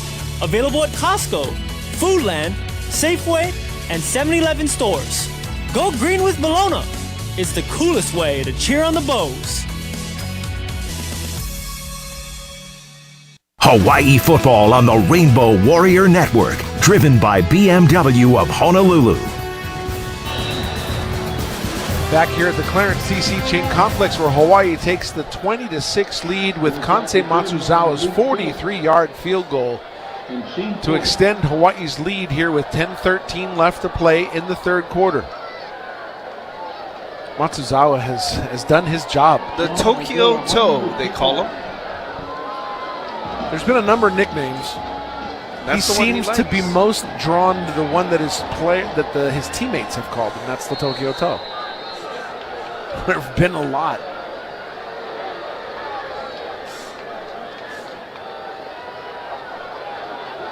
It's Malik Phillips and Shane Porter, and for the first time, we're seeing the kickoff go into the end zone and not out of bounds.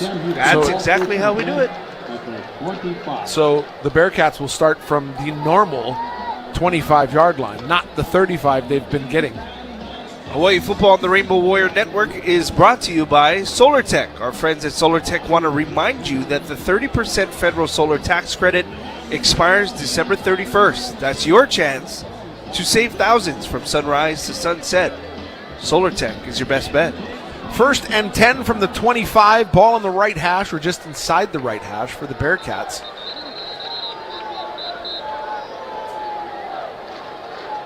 Let's see.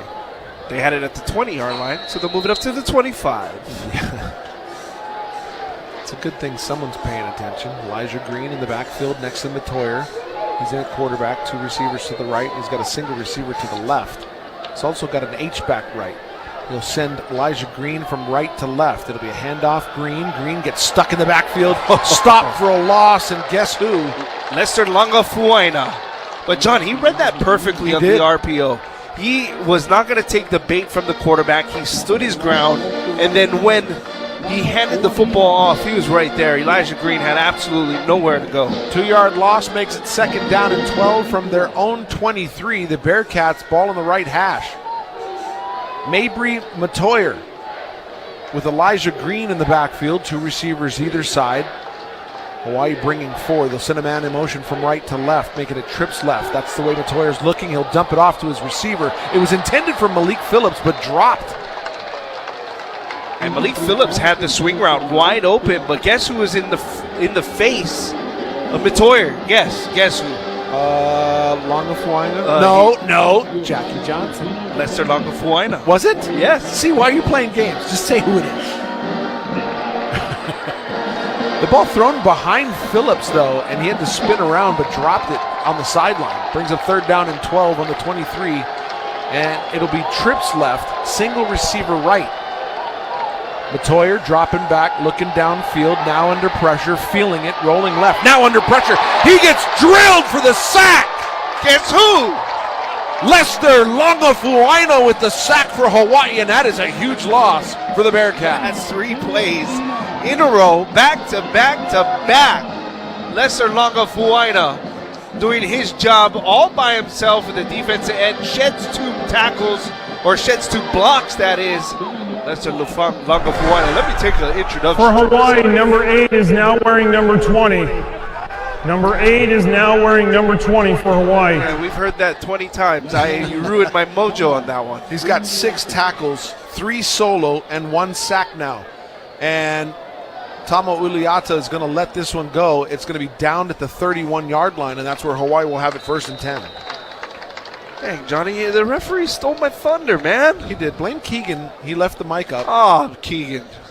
Let me finish. We've got a full team of guys here in the booth that are helping us with our broadcast. We'll let you know who all of them are a little bit later on in the show. Don't forget, you got the Fans Voice with Gary Dickman after this game. Those are always pretty fun to listen to on our drive home. You could do so too. Thank you for tuning in to Mark and myself tonight. We're here with you every week for all the action, week in and week out, at home and on the road. Don't forget the Timmy Chan Show this Wednesday from Ruby Tuesday, Moanalua. 1st and 10 from the 30. That punt went 54 yards. Weaver, handoff, Sims goes right side. No, that's actually David Cordero who goes right side, picks up 3. Shifty, making moves, getting wrapped up and bringing the ball down. They're going to spot that at the 34-yard line. So it's 2nd down and 7. Or 2nd down and 6, that is. 2 receivers either side for Luke Weaver. He'll move Cordero from left to right, handoff. Cordero finds some running room on the left side, gain of about 3 there as he's brought down at the 37-yard line. So Hawaii continuing to run the football here and trying to up the average of their running backs. They'll bring Sims back in. Cordero goes to the sideline. Gain of 3, 3rd down and 3 now from the 37-yard line. 7:46 left to play here in the 3rd quarter. Hawaii leading it 20-6 over the Bearcats of Sam Houston. 2 receivers either side for Weaver directly in the middle of the field. Sims to his left. Now he'll send him in motion to the right. Weaver dropping back, looking downfield. Weaver heaves one up to Brandon White. Oh, Brandon White is knocked down at the 20 or the 18-yard line, and yellow flags are abundant. Well, Jaden Scott knew that if he didn't do that, John, that was a touchdown. Brandon White's going to catch that and go dancing into the end zone. So, yes, everybody here in the stadium knows that's a pass interference, but that's something that I was about to say that you should have done. Interference. Number 4 on defense. So a smart 15 yards for the previous spot. Automatic 1st down. Doesn't make Brandon White feel any better about what could have possibly been a touchdown, but it will move Hawaii up the field.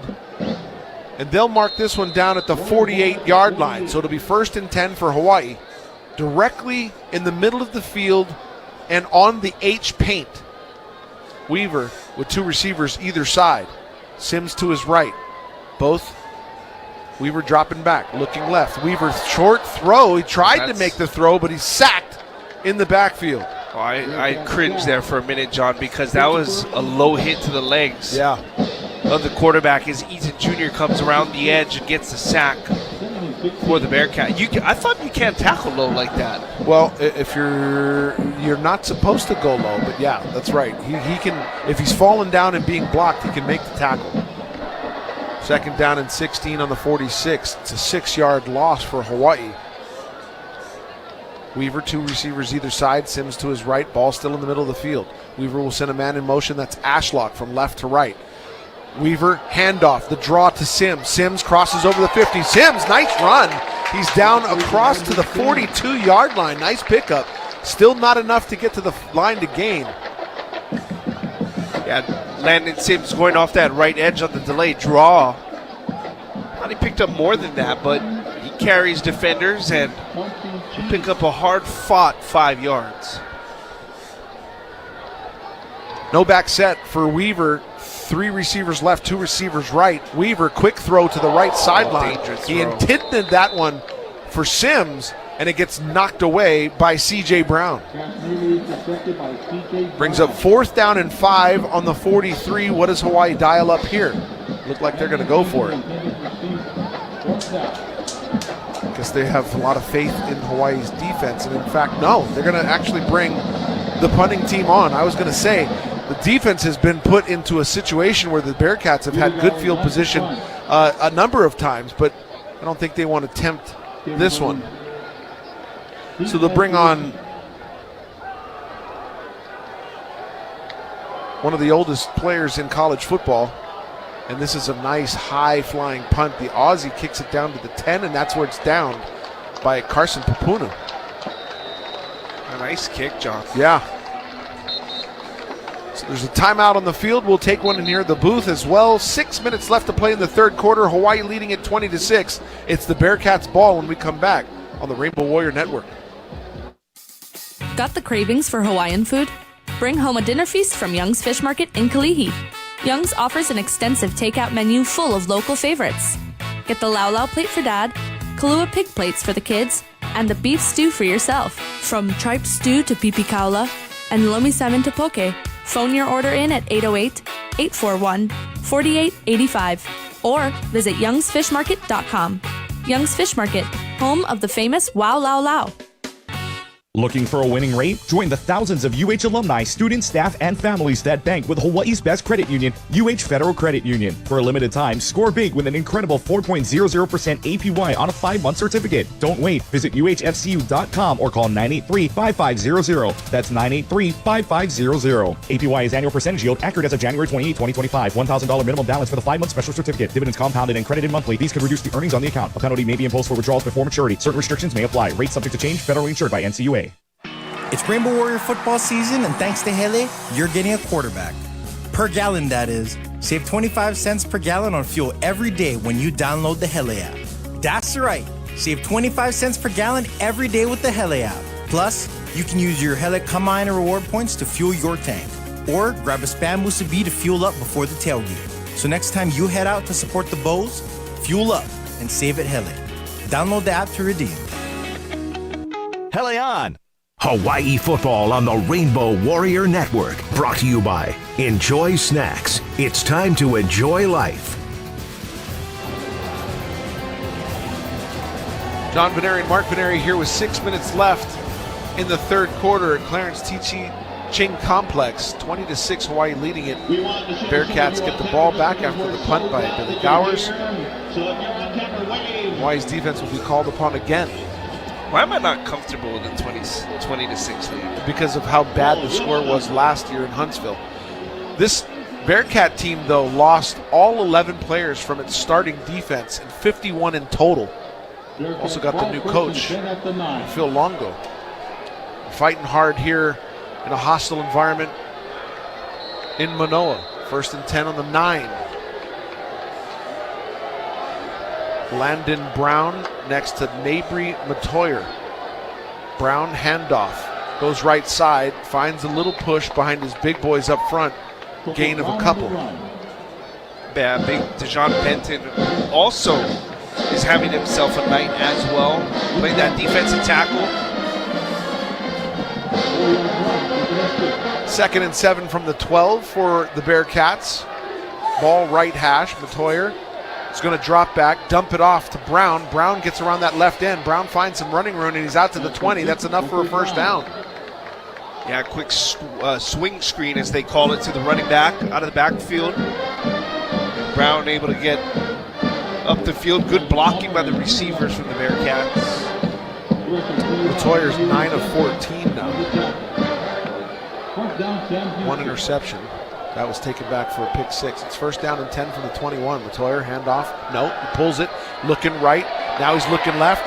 In pressure. Hey, he's still in the tackle box. Yeah, he is, and he throws that out of bounds. I think they're all going to talk about it real quick, and I think they might actually throw a flag. There's no flags in the field right now, but he was forced to throw that out of bounds. The only person that could have caught it was Peter Manuma, who's showing signs of an intentional grounding. Look at these guys dancing. After further discussion, we have intentional grounding. Number 3 on the offense. It's a spot foul, loss of down. It's 2nd down. So what would have been yardage on a sack now gets picked up on an intentional grounding. This is going to march the Bearcats back quite a ways. Loss of, well, it turns out to be a loss of 10, so it's going to be 2nd and 20 from the 11. Ball on the left hash, 2 receivers either side for Matoyer. Matoyer dumps it off to the slot. That's O'Neal. O'Neal catches it, and only a couple of yards as he's met by a bunch of guys. I'll tell you what, that whole defensive line smelled that that tunnel screen, and everybody in black was just coming down the field to punish him in Malik Phillips. It brings up a long third down for the Bearcats. Quinn Williams also in coverage. Third down and 19 from the 12. A gain of only 1. 2 receivers either side for Matoyer. Ball right hash. Brown in the backfield. Matoyer dropping back. He's on the 3-yard line. Matoyer looking, fires over the middle, and that is long. And the only person that could have got that was Kilinahi Mendiola Jensen. That ball falls incomplete, intended for Austin Smith. Yeah, good coverage by Peter Manuma on the back end on the safety position, going up for the football. Very much overthrown. And this one will give Hawaii potentially great field position. For Hawaii, number 8 is now number 20. So Curtis Durand is going to be standing mid part of the end zone to punt this one away on 4th and 19. And he gets a hold of this one. It's going to hang up there for a minute, but Uliata is going to catch it at the 42-yard line, and that's where Hawaii will have it. Good field position to start its offensive series. Very good field position. And Tama Uliata, I like how quick he is with his decision-making in calling that fair catch. He lets everybody know, I'm going to get that fair catch. He's sure-handed.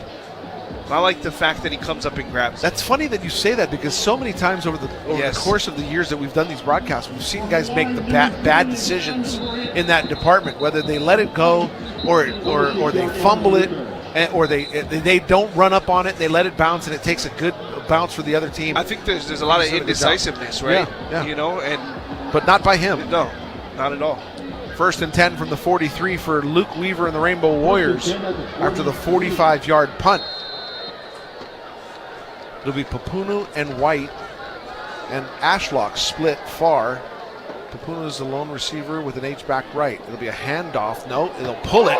Paveli Ashlock on the quick slant catches it, and that's a big gain, about 12 yards, crossing midfield and down to the 45 of the Bearcats. Oh, very decisive throw, too, by Luke Weaver on the RPO. He pulls it, throws it on the slant route to Paveli Ashlock for the catch, and Rainbow Warrior first down. It's a nice route inside the safety, C.J. Brown, as well. Trips right for Weaver. Weaver looks right, throws right, and in and out of the hands of Paveli Ashlock. Had it, lost it. I don't want to bring up what happened last week, Johnny, but you know the boys have been doing a better job this evening in catching the football. Hawaii had those 9 drops last week. Yeah, but it's frustrating because we haven't seen that many over the course of the last couple of years, and it seems to be adding up here lately. Not so much tonight, though. Yeah, I mean, you know, they still got, let's put it this way, they've got another opportunity. It wasn't 3rd down, it's only 1st down. So now it's 2nd down and 10 from the 45 of the Bearcats. Ball on the left hash, 2 receivers right and an H-back right. Weaver now rolling right, dumps it off, but it's going to be well short of Cam Barfield, who was running that out route. Weaver gets hit as he throws, and that ball goes incomplete. So it'll be 3rd down and 10 now, and Hawaii put in a tough position. Yeah, Devin Tauefa was supposed to block Chris Eaton Jr., and they were going with a play-action rollout out of the backfield for Barfield. Barfield was open, but unfortunately the pressure forces an incompletion by Weaver. Still on the 45 of the Bearcats, ball left hash. They'll send 2 receivers left. Now Barfield comes back to sit in the shotgun. Weaver dropping back, looking left, fires left, and that's picked off at the 35, and it's down the sideline, and it's going to go all the way back for a Bearcat touchdown. Just like that. And Iman Allen just jumped the route. You know, they've been telegraphing that out route for quite some time, that little hitch route. And this time, Iman Allen finds himself in the right place at the right time. The first mistake here tonight by Weaver. Both teams with a pick six. The intended catch. Receiver was a Rainbow Warrior on the sideline, and you're right, it was telegraphed, but well played. It was Carson Papuna was the intended receiver, and he just got out-bodied and out-muscled by Iman Allen, who takes it to the house for the touchdown. Do you remember He's holding the saying money sack. dangerous about? Yeah. Timeout. Sam Houston. It's their first of the half. 30 seconds in length. I believe what they're doing is they're going to talk it over because it's 20-12, and if they get the 2-point conversion, they'll be within a score of taking the lead here. 66-yard pick six to the house by Sam Houston.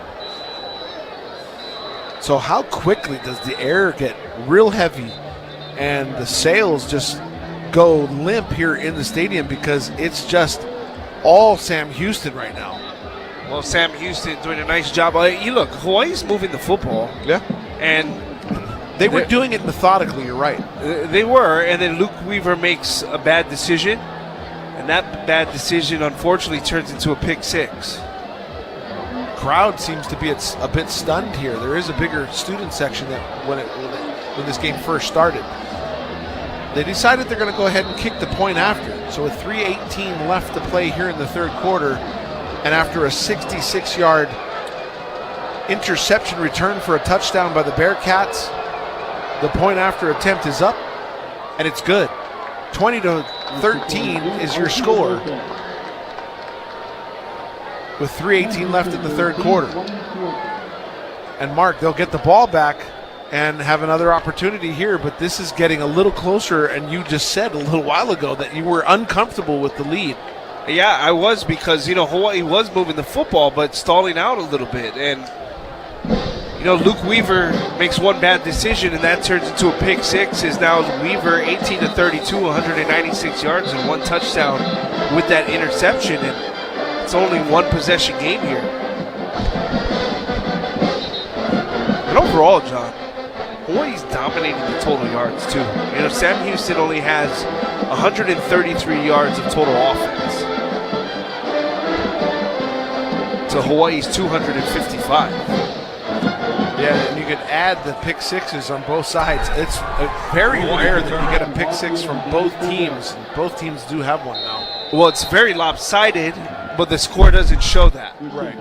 Doesn't tell that story.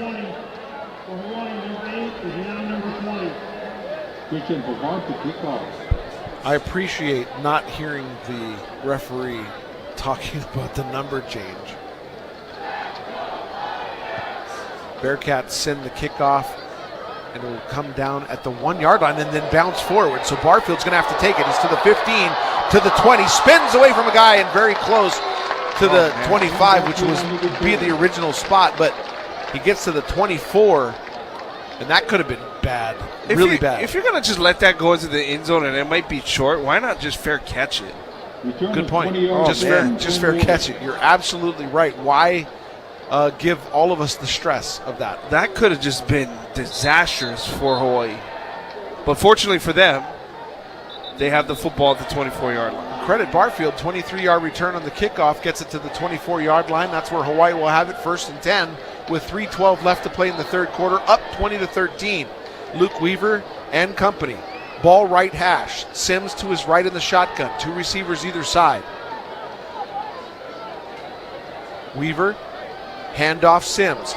Goes left, then cuts back right. Sims to the 35, the 40, and out to the 43-yard line. Huge pickup by Landon Sims, and that moves the chains. Oh, thank you, Mr. Referee, for a great block on a Sam Houston linebacker. Yeah. Because Landon Sims uses him, and he cuts to the outside and picks up the first down.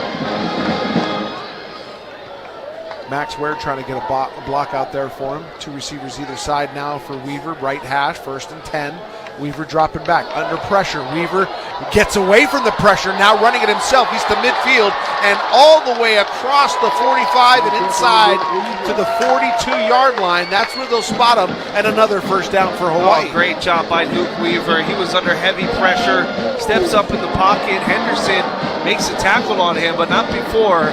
Weaver picks up a very hard-fought rushing yards, and great job by Luke Weaver, who is proving to be a quality backup to Mike Alihado, who's on the sideline tonight. Hand off against Sims. Sims bangs his way forward, just shy of the line to gain, but he's very close to it after about an 8-yard pickup. Well, they go tempo here, John, and they can do a quick handoff, quick trap to Sims, and Sims able to dash his way for 8 yards.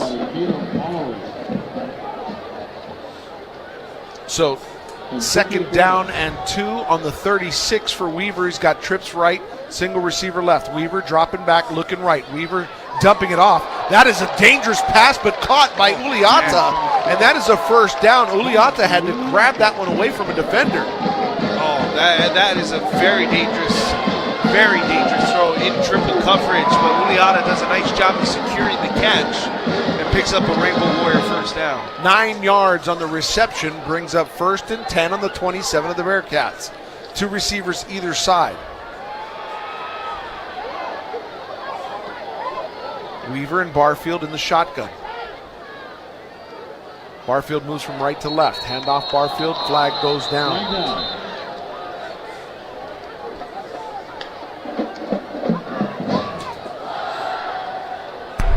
False start. Number 70 on the offense. 5 yards, still first down. So a loss of 5 on the play brings up 1st and 15 on the 32 for Hawaii. Please set the game clock to 1 minute, 4 seconds, 1:04. Thank you.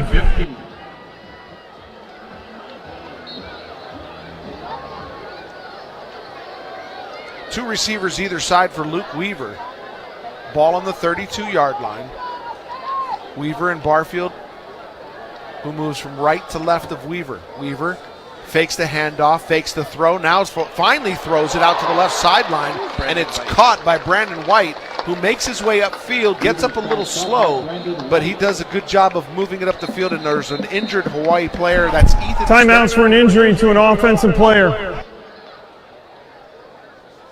So Ethan Spencer, the center, is down on the field.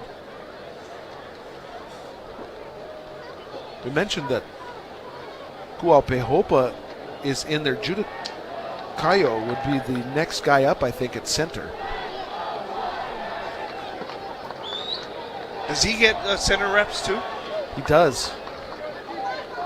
He's the first guy up in the interior for Hawaii.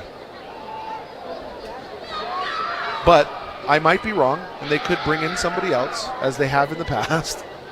I'd like to see if anybody's warming up with center reps. And then Tui Muti is one, and it is Judakayo as the other. Tui Muti has center experience. But I also, John, in this second, maybe in the latter part of the first quarter on, I have not seen Jackson Harris. No, you're right. Well, in this ballgame. I think Brandon White is doing a sufficient job, and Carson Papuno on the other side. We've seen a lot of Max Ware, who has been taking reps. But Jackson Harris is the starter, though, right? He did start the game. So Spencer is up off the turf and walking off on his own accord. He'll make his way to the sideline. His teammates making sure he looks all right. And Judakayo is the one who's giving him a head nod. 38 seconds left to play here in the third quarter. It'll be 2nd down and 6 on the 23.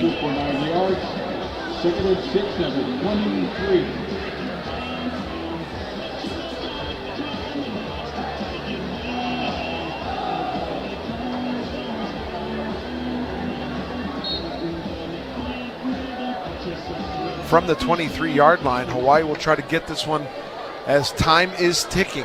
Down to 30 seconds left here in the third quarter. Trips right, single receiver left. Landon Sims to the right of Weaver in the shotgun, ball left hash. Weaver now moves Landon Sims to the left. Weaver drops back, fires right. Pafeli Ashlock catches it at the 17-yard line and then makes his way inside the 15 before being brought down. That is another Hawaii first down. Yeah, nice extra effort from Pafeli Ashlock. Runs the little curl, sits in that zone coverage. Good throw by Luke Weaver as we end the third quarter. So fourth quarter about to get going here, but we'll take a quick break. Hawaii leading it 20-13 and knocking on the door of the Bearcats. You're listening to Hawaii Football on the Rainbow Warrior Network. Hey, what you doing in the tree? Oh, I was gonna install this photovoltaic on the roof. Then the ladder fell. Bro, I had to go bathroom, so I tried climbing down this tree. Now I stuck. I don't think that's what they meant by go green. Yeah, brother. Just help me get down. If you want your PV system installed right, call a unionized electrical contractor today at 847-5341. IBEW, Local 1186, lighting your path to the future.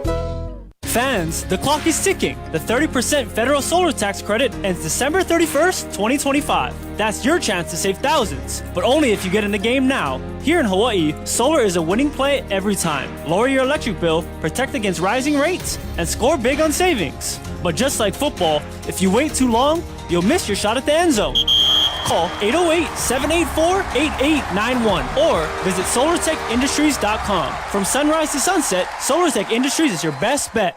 University of Hawaii student athletes are more than champions on the field. They're leaders, role models, and the future of Hawaii.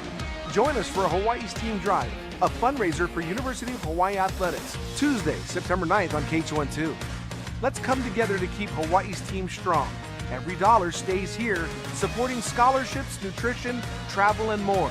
Support our team, Hawaii's Team, with Hawaii's Team Drive. Your gift makes a difference. Tuesday, September 9th on KH12. Every woman is unique.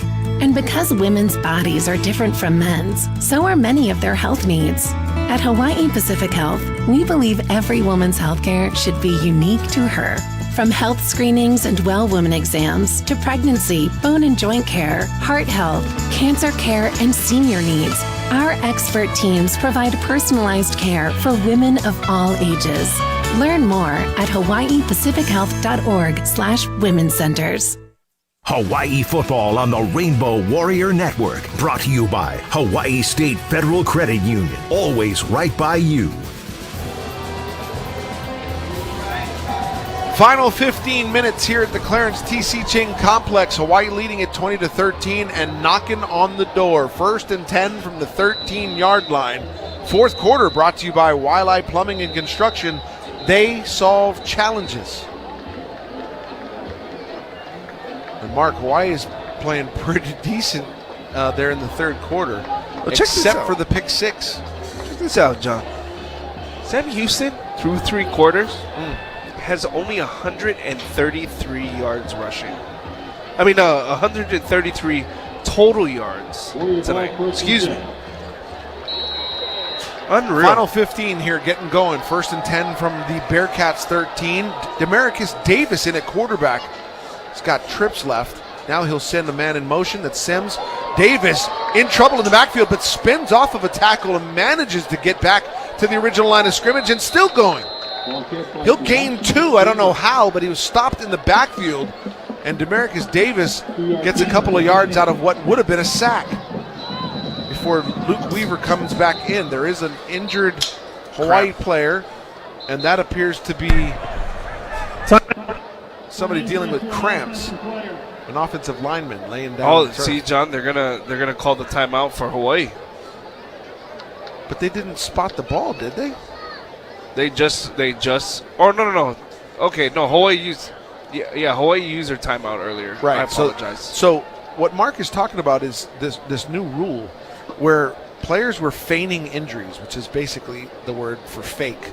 They were faking injuries, and they were allowing their team to get set. But now, this year, if the ball is spotted, whether you're faking an injury or it's real or not, Hawaii or the team that does that will be charged a timeout. It happened against Stanford.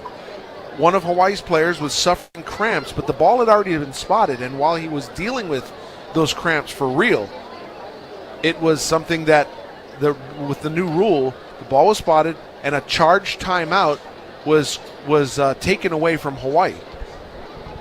This time, the player went down during the play, and the ball hadn't been spotted yet. So they'll deal with the injury, and Hawaii does not have to suffer a timeout. Which so happens to be Dean Brisky, who was the guy that it went against in Stanford. Yes, and he had the double leg cramp. He has been having those issues throughout fall camp and now into what is week 3 of the season. Do you? I remember against Stanford when he went down. I mean, he grabbed in both legs. Yeah, The problem is, and it's for real, he was dealing with it. But the problem is the ball had already been spotted. And so with the new rule, Hawaii got charged a timeout to take him off the field.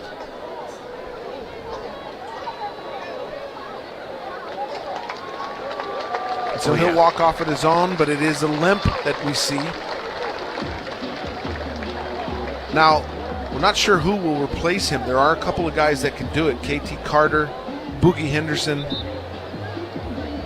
even Lautaimi Manuma is available. We'll see who they bring in. Typically, KT Carter would go in there, but it looks like it's going to be Boogie. Yeah.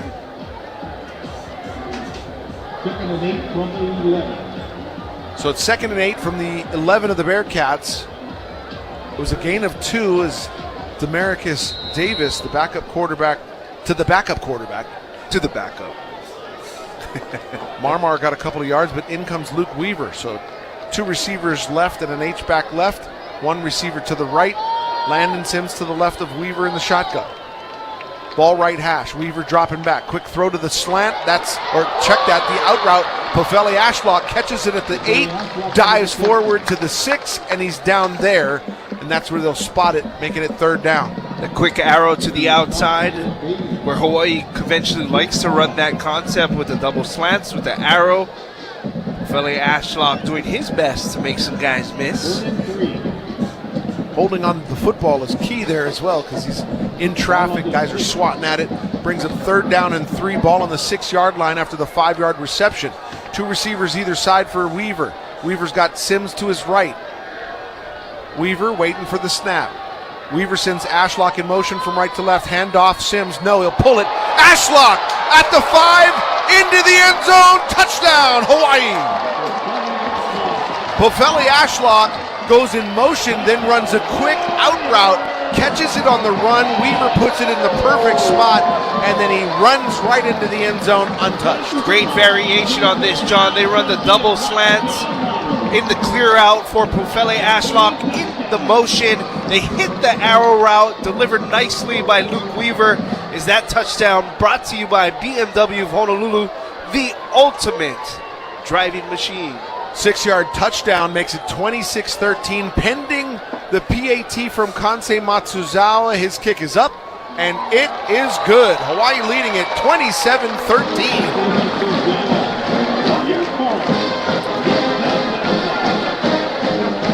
13:37 left to play here in the ballgame. Hawaii leading at 27-13. You're listening to Hawaii Football on the Rainbow Warrior Network. Do you hear that? That is the sound of BMW performance without a single piston or cylinder. A generation of all-electric vehicles designed and built like no other. The BMW iX, i7, and i4 revolutionize every drive into a thrilling opportunity to feel the pure rush of BMW 100% electric. But isn't that what you'd expect from the ultimate electric driving machine?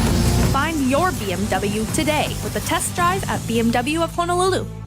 How do you get 100% of your work done when you're 40% short-staffed? Across Hawaii, city and state departments grapple with thousands of vacant positions. And with fewer workers, that means longer lines at the DMV, delayed building permits, and slowdowns in essential services. The government could resolve this by offering more competitive wages and benefits. For you, we hope they do. A message brought to you by HGEA, because Hawaii works best when we do. Earn an amazing 4.25% APY for an 11-month certificate at Hawaiian Financial Federal Credit Union. With only a $2,000 minimum, we can grow your money when you open a certificate and start earning premium dividends now. Don't wait too long. This is a limited time offer. Earn 4.25% APY for an 11-month certificate at Hawaiian Financial Federal Credit Union. Visit hificu.com for details. APY equals annual percentage rate. Account ownership available to Oahu and Maui residents. Federally insured by NCUA. Rate subject to change without notice. $2,000 minimum to open. Penalty for early withdrawal. Fees could reduce earnings. Other rates available. Hawaii Football on the Rainbow Warrior Network. Brought to you by Statewide GC and Construction, exclusive installer of NovaWall and Clipso stretch fabrics. Go to statewidehawaii.com for more info. John and Mark Veneri here at TC Chain Complex as Hawaii takes the 27-13 lead. That extra point also brought to you by Dial Electric Supply. They see the light. Donating $100 to UH Athletics Pofele Ashlock touchdown catch. And Hawaii moved the ball down the field on that last scoring drive. 9 plays, 76 yards, took up 4 minutes and 35 seconds. All brought to you by M. Dyer Global, always on the move. Yeah, Bofele Ashlock now 5 catches, 81 yards, 1 touchdown. I love the variation on that, by the way, John. Yeah. They went to that concept that they like to do with that arrow. They hit it on the motion. Great job. Good play variation by the Rainbow Warriors. Super hard play to defend as well when you go in motion and come all the way across. And Bofele Ashlock ran it to perfection. Short kick goes to the 8-yard line. It's going to be brought back out by Malik Phillips. Phillips finds some running room and gets drilled at the 30-yard line, but still given +5 on the return. Hawaii Football on the Rainbow Warrior Network is brought to you by Aloha Termite and Pest Control, offering superior service with Aloha. Go to alohatermite.com today. There is a flag on the field, and it may have something to do, well, it's at the 20, so. Well, there was some extracurricular going on. It came way late, too. So hopefully not against the Rainbow Warriors. Return, holding, number 86 on the return team. 10 yards from the spot of the foul. First down. Maybe not the right call that I had, but nonetheless, not against the Rainbow Warriors. Getting a look at Phil Lungo on our monitor here in our booth. Not happy about that. Well, I'm happy that it pushed it back another 20 yards after that return to the 30. Hawaii leading this one 27-13 with 13:31 left to play in the ball game. A little bit of redemption going on here, Mark. Hawaii holds this one off, they'll redeem a pretty embarrassing loss in Huntsville, Texas last year to Sam Houston. 1st and 10 on the 10 for the Bearcats. Matoyer dumps it off to the right sideline. It's caught by Landon Brown. He falls forward, gets to about the, let's see where they spot this one, the 14-yard line. Good enough for a 4-yard gain. Yeah, good tackle, too, by Devin King. Coming down as Brown was trying to make a move. He couldn't. He gets tripped up. Matoyer barking orders to receivers either side. Looks a lot like the Hawaii offense. 2nd down and 6 from the 14. Matoyer going to hand this one off. Oh, and that's not going to go. Actually, it's going to go with Matoyer, who goes around the left end. And it's a good thing he pulled it because his running back got blown up at the line of scrimmage. Yeah, I think both of us got tricked there as Matoyer did a great job on the RPO as he looked like he was going to hand it off, and then he keeps it himself for the first down. I'm a fan of big hits, so if you ever hear me go, oh, that means somebody got hit pretty good. 1st down and 10 from the 23 for the Bearcats after the 9-yard gain. Matoyer's going to pull it. Now he's going to look long. Now dump it off short. It's caught by Michael Phoenix, the 2nd, and he's got very close to the line to gain. A pickup of 9, but there is a flag on the field. It's back at the 15-yard line. That's usually where you see holding. Holding, number 79 on offense. 10 yards from the previous spot. Still first down. That's been a couple on Dieter, the big guy. I'm laughing because Jackie Johnson is giving him a field day. Well, Jackie Johnson is about half the size of right? Dieter. That's what I was thinking. He's quicker. He gets around that end so fast, but I don't care who it is. Jackie Johnson's one of the best in college football at doing it. 1st and 20 now. Ball backed up to the 13-yard line, and Hawaii's defense jumps around a little bit to get into position. 2 receivers either side from Matoyer. Don't forget, after the game, Gary Dickman has the fans' voice. He'll take your phone calls, whether you're inebriated or not. And if you are, he doesn't mind. All right. 2 receivers either side. Matoyer going to drop straight back. Now he's going to take it himself. He's to the 15, the 20, slides down at the original line of scrimmage. We'll see where they spot it because it's where he drops his hips. They'll take it back about a yard, and it's down at the 21. So 2nd down and 12 from the 21 after the 8-yard run by Matoyer. Hunter Watson was expected to start tonight, but he showed up in street clothes on the sideline. Trips left. Single receiver right for Matoyer. Elijah Green to his right. Matoyer dropping back under pressure. Throws this one. It's caught by Phoenix. Phoenix catches it middle of the field, and then he's upended. Giovanni Iovino in on the tackle, but there were a couple of other black jerseys there as well. I'll tell you what, Hawaii's defense has been swarming to the football tonight, John. John. They have been all over the place. Another third down for Sam Houston. Making it 3rd and 5 from the 28. 2 receivers either side for Matoyer. Elijah Green to his right. And while it isn't a sold-out crowd, it's hard to hear from Matoyer, who has to cover his ear holes. And he's going to run this one himself. He's got the first down, and he is drilled. Iovino is going to be ejected from this one, almost guaranteed. And in fact, Matoyer has been knocked out. He is unconscious. He slides and was hit, and Iovino came in with his helmet and his shoulder and knocked out Mabry Matoyer. I don't even know if they have another quarterback. They do have one throwing the football down on the sideline, and it is, let's see what number he's got. It's number 8. He's not even listed in the 2 deeps. Oh, man. I mean, I know you can't do that, John, but... After the play, personal foul, targeting, number 17 on the defense. This previous play is under further review. So that's not good because you got Jemai Otis out. You got his backup, Giovanni Iovino, out now, who's going to... Correction, we have a personal foul with targeting. So if it in fact is held up, Iovino will be out for the first half of next week's homecoming game, or at least the first half of it. And I'm just trying to look at this, John, because... Oh, man. Well, so it's not targeting. I'm going to say this because his helmet hit his shoulder. That is a legal hit because he doesn't hit helmets. It still would be a personal foul. It would be a personal foul on a defensive player who's sliding, yes. So the personal foul would hold up, but the targeting won't. Because the shoulder made the initial contact, and it slid up to his helmet. So my thinking, it may not be targeting, but man, a very dangerous play. You got to know as a linebacker that if you're sliding in today's day and age, you see a quarterback sliding, you just got to lay off. Yeah, so in the replay we saw here in our booth, if there is helmet-to-helmet contact, it's targeting on a defensive player. It is still a personal foul, but Iovino won't be disqualified from the contest because it was in a shoulder. But remember, this is the discretion to the replay officials now at this point. Because well, they've shown enough replays here to know that there was no helmet-to-helmet. This replay under review brought to you by Hawaii USA Federal Credit Union. Life matters. Landon Locke is next man up at QB. So they finished the replay, and the referees are still talking, and here's the call. After further review, number 17 hit the quarterback, number 3 with his shoulder. There was no foul for targeting. The personal foul for unnecessary roughness will be enforced. Number 17 can stay in the game. It's first down.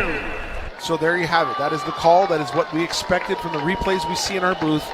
The helmet of Iovino hit the shoulder pads of Mabry Matoyer, who now is out of the game. Landon Locke was warming up on the sideline, and in fact they are taking what looked to be a concussed Matoyer out on a cart. Well, the thing was, is as he was sliding, John, and Iovino made the hit, his helmet came off, and then that whiplash and that ricochet off the turf is what really put him out there, but he's done for tonight. His fingers looked like he was digging in the sand for 3 hours. It was locked in a weird position, so you know he's getting taken off to be looked at by the training staff. Meanwhile, Elijah Green and Landon Locke are in the backfield. 27-13, 10:39 left to play in the ball game, and now another backup quarterback into the game. First down and 10 from the 48 of the Bearcats. Trips right for Locke. Single receiver left. Locke, handoff. Green, left side. Finds a little push. Actually, a big push. But Green was going to go down at the 47-yard line. Pickup of, I'd say, 6 on the play. And just to be safe, too, because a lot of the Sam Houston guys were pushing and getting to the face of Iovino. They actually took Iovino out, and they inserted Wyndon Ho'ohuli into the game. Not a bad replacement. Wyndon Ho'ohuli has done a fantastic job to get himself ready to play linebacker. 2nd and 5 from the 47 of Hawaii. Locke and Green in the backfield trips right. Single receiver left. Locke dropping back, looking right. Locke under pressure now, rolling right, throws it out of bounds. No, actually, it gets caught last second. They're going to catch it, or they're going to call it a catch by Michael Phoenix on the sideline, and it's a first down to the Bearcats. I mean, he just threw that up for grabs. And Michael Phoenix was just so happens to be right there to make the catch. And that's a toe tap, very close to the white, but he made the catch. I thought he was trying to throw it out of bounds, but it was caught by Phoenix. First down and 10 from the 35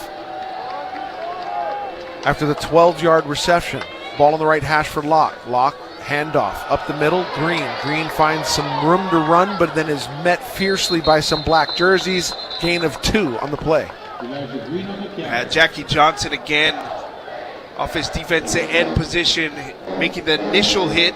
Then Jalen Smith cleaning up the mess with the black shirts. A 2-yard gain for the Bearcats.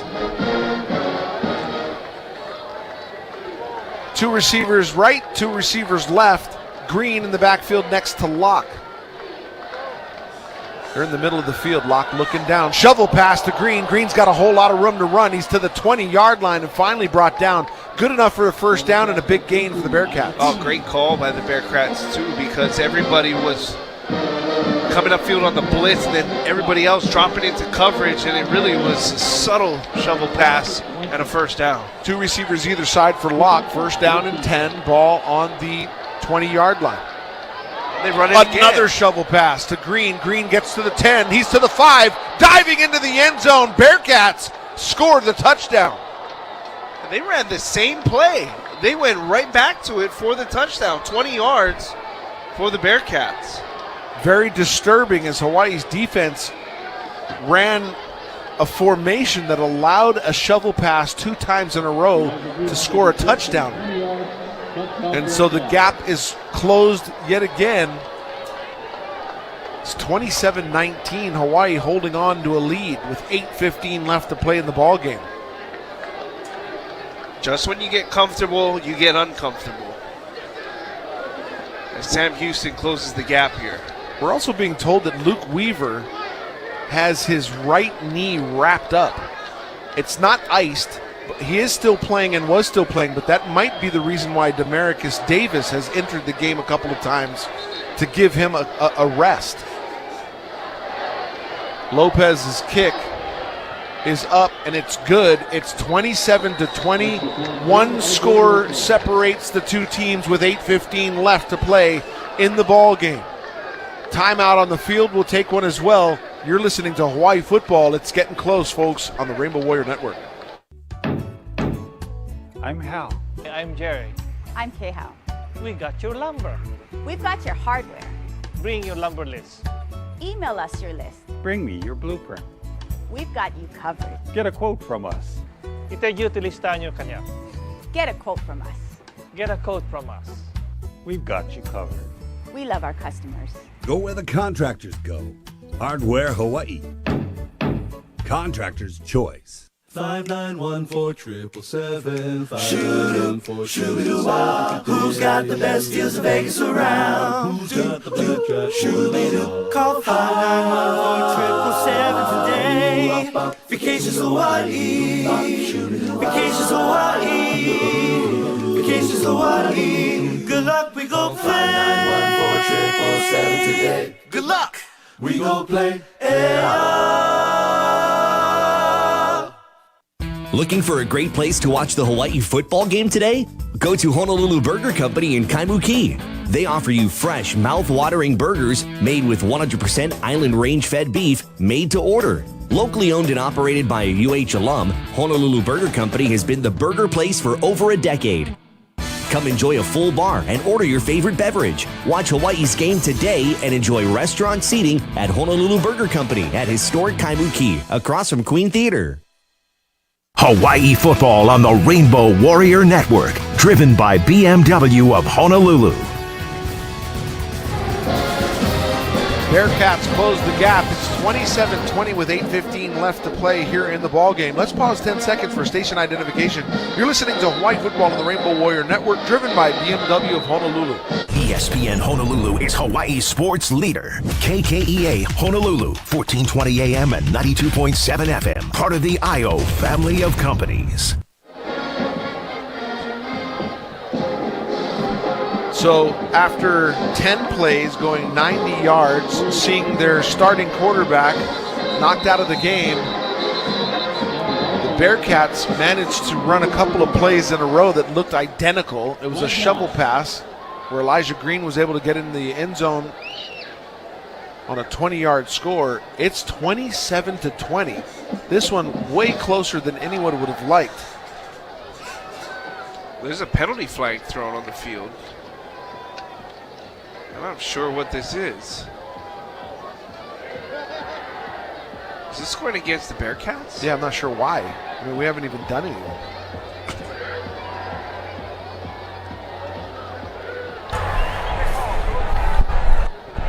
Ball, unsportsmanlike on the head coach of Sam Houston. It'll be 15 yards before the kickoff. Well, that we haven't heard yet this season. In fact, I haven't heard that for a long time, years in fact. But Phil Longo gets called with an unsportsmanlike on the sideline and it backs his team up. That's really bad because coaches yell at players for doing Number something 10 for Hawaii is now wearing number 20. Coaches get really upset with players for stuff like that, and it's the head coach that did it himself. Well, you just cost your team 15 yards, and now the Bearcats are going to be kicking from their own 20-yard line. I don't doubt they're going to try to put the leg into this one as Cam Barfield is set to receive it on his own 10. It's going to go short, and he'll have some room to run it. He's to the 15, the 20, the 25, the 30. Bangs his way forward. He's found some room and finally brought down at the 40, and that's where Hawaii will have it 1st and 10. That is a nice pickup by Cam Barfield, and Hawaii, great field position. And Cam Barfield just adds a dimension when he's into the game, as he's able to just burst and shoot out of a cannon. And because of that penalty, John, you just tack on 15 more yards. Hawaii gets great field position to start this drive at the 41-yard line. Mahalo to Hawaiian Financial Federal Credit Union for sponsoring Hawaii football on the Rainbow Warrior Network. Hawaiian Financial Federal Credit Union for life. 31-yard return by Cam Barfield sets up 1st and 10 on the 41 for the Rainbow Warriors. Luke Weaver still in the ballgame. And he's in at quarterback with Landon Sims to his right. 3 receivers right. Check that. 2 receivers and an H-back right. Single receiver left. Weaver fires right. A wide open Pofele Ashlock catches it on the slant route. He's running wild. Finally sliding down at the 28-yard line. Huge pickup by Pofele Ashlock. And that puts Pofele Ashlock over the century mark in receiving yards here today. RPO, run pass option. Weaver delivers a dart and a 1st down by Pofele Ashlock. Move the chains as that 1st down was fueled by Hele Gas.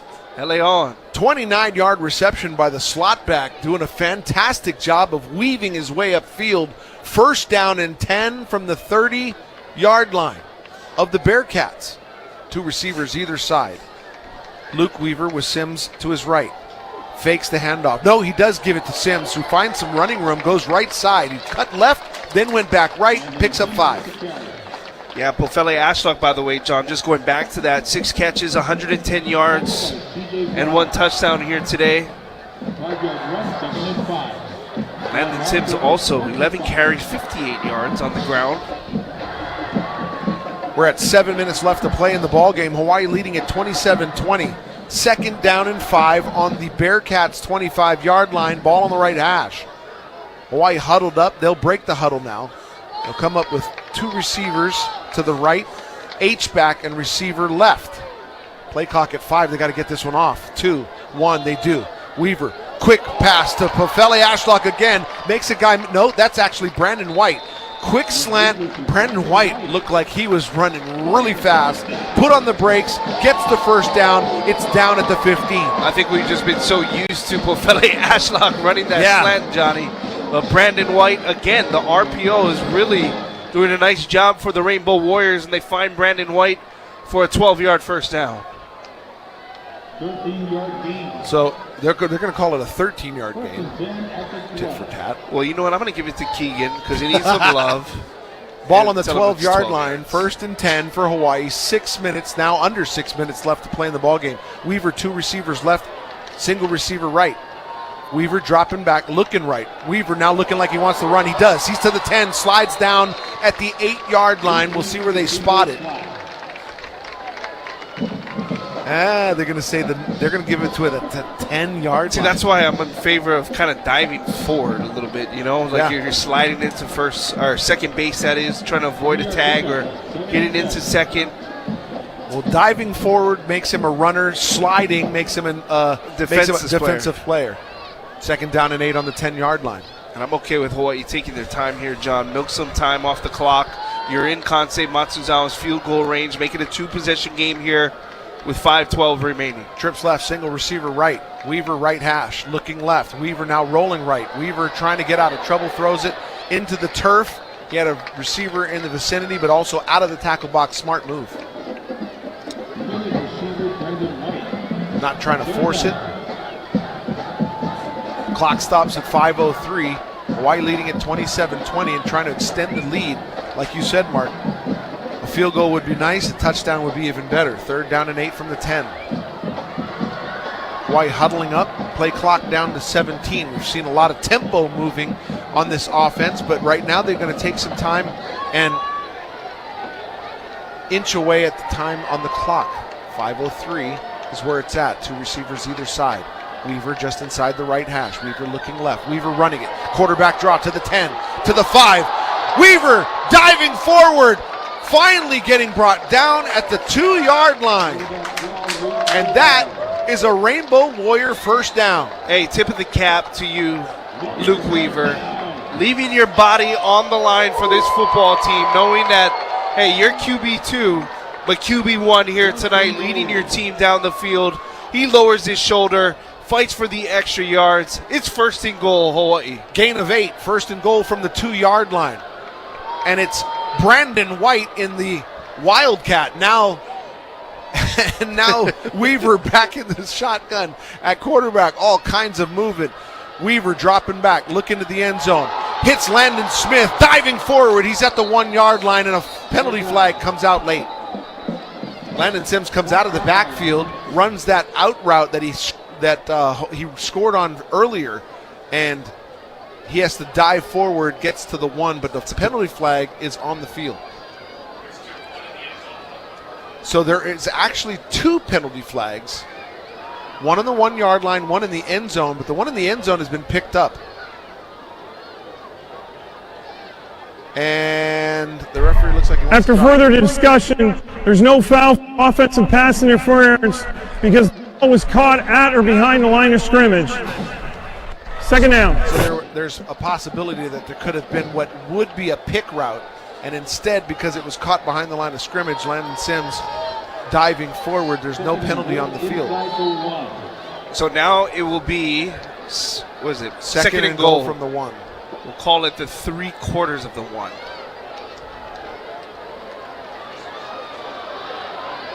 Luke Weaver lining up, double tight. They've got the big boy package in. Single receivers, Max Ware out to the left. Luke Weaver, handoff Sims. Sims stopped in the backfield. He might lose a yard. Yeah, he loses the yard. Good penetration from the Bearcats.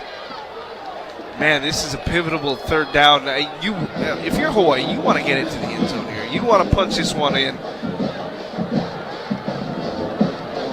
I believe there was a fullback in there for Hawaii, number 45. Yeah, I did see that. The big boy package.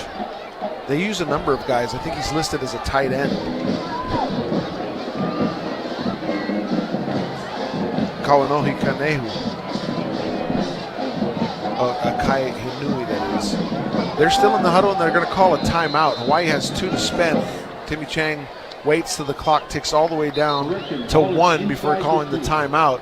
3:06 on the play on the game clock, that is. Hawaii leading at 27-20. Hawaii did call the timeout, which means there's a break in action. Let's take a Waikea water break as well here in the booth. Brought to you by Waikea Hawaiian Volcano Beverages. Naturally alkaline and always refreshing. What do you do? You throw a pick route. I'm going to throw a pick route, or I'm going to do that fly motion again with Pofele Ashlock and go back to the well. Why not? Yeah. Or you use that fly motion sweep, fake it, go backside into the end zone. Nobody has any idea what you're saying. Of course. It's okay. I do. I understand it too. Okay, how about this? Make it real easy. I'll paint a picture. There's going to be a receiver that's going to go in motion. They're going to send him where he runs across the field. Then he'll try to run an arrow route, which is up the field about 2 yards, diagonally to the sideline. If that's not there, the quarterback will look to the backside or behind him and maybe look for something on a back shoulder or a dump route to your running back, who will be slightly bubbling or running a C out of the backfield. Okay. I hope that you all get that. I get that. And we'll see what they dial up. It could be all make like you don't it could know be it. all of that or a Luke Weaver draw up the middle. We'll Look, see. Keegan, you've been here long enough to know that you understand football. Come on. 3rd and goal from the 1 or just outside the 1. Luke Weaver trips right, single receiver left, Sims in the backfield. Weaver, quick arrow route, but it's thrown behind Pofele Ashlock and nearly picked off. Mark had the play called exactly, but nearly picked off by the defense, thrown behind Pofele Ashlock. I don't think Ashlock gets into the end zone either, because Cecil Powell was right there. You're right. The nickel who's coming down, and Hawaii's been conventional to run this inside the goal line, and thrown behind him. Kansei Matsuzawa getting set to kick the field goal. 19-yard field goal for the Tokyo Toe. Ball on the left hash. Now, it's a little more difficult at an angle like this, but Kansei Matsuzawa's kick is up, and he's a perfect 8 for 8 on the season, and that is another field goal, making it 30-20, Hawaii in the lead. That field goal brought to you by Football Fanatics, where Warrior Nation and NFL fans shop. Shop online at fanhubhi.com today. 3:01 left to play in the ball game. Hawaii up by 10. And I call that a win, by the way, too, Johnny. That's a win. You want to make it a 2-possession game. You milk a lot of time off the clock. And, hats off to Hawaii going down the field. Obviously, we would all love a touchdown, but, hey, 2-possession game, we'll take it. Kansei good now tonight from 38, 43, and 19. Perfect 8 for 8 on the season. He continues to do his job. 10 plays, 58 yards, 5:07 on the clock. And really a great job of play clock management by Hawaii. 2-possession game, 30-20. You can thank Phil Longo, who had a penalty on the kickoff, knocked his team backwards 15 yards. That eventually led to that 3 points and those 10 plays for Hawaii.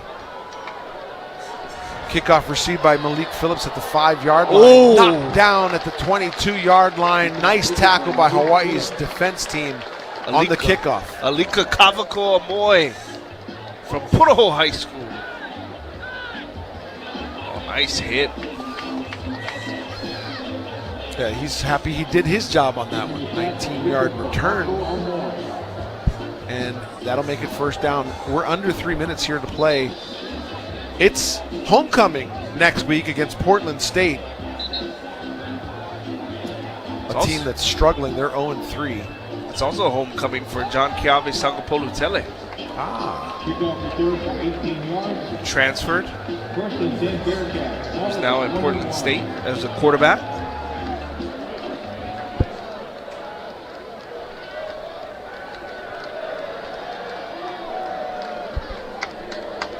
.256 left to play in the ball game. It's the backup, Landon Locke,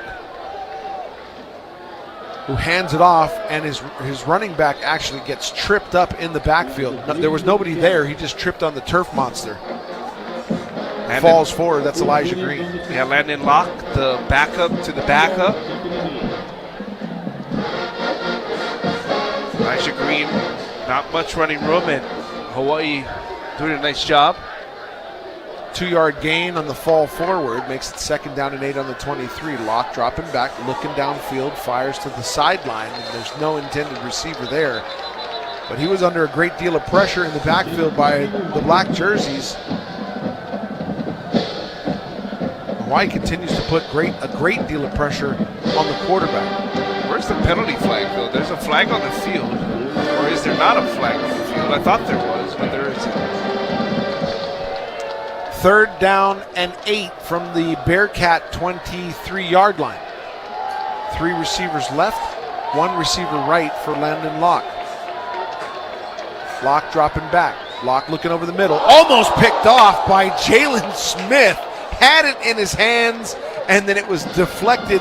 Incomplete pass. Peter Manuma also saying, hey, that could have gone in my hands as well. Oh, man, that's a pick six. He's dancing to the end zone for the touchdown.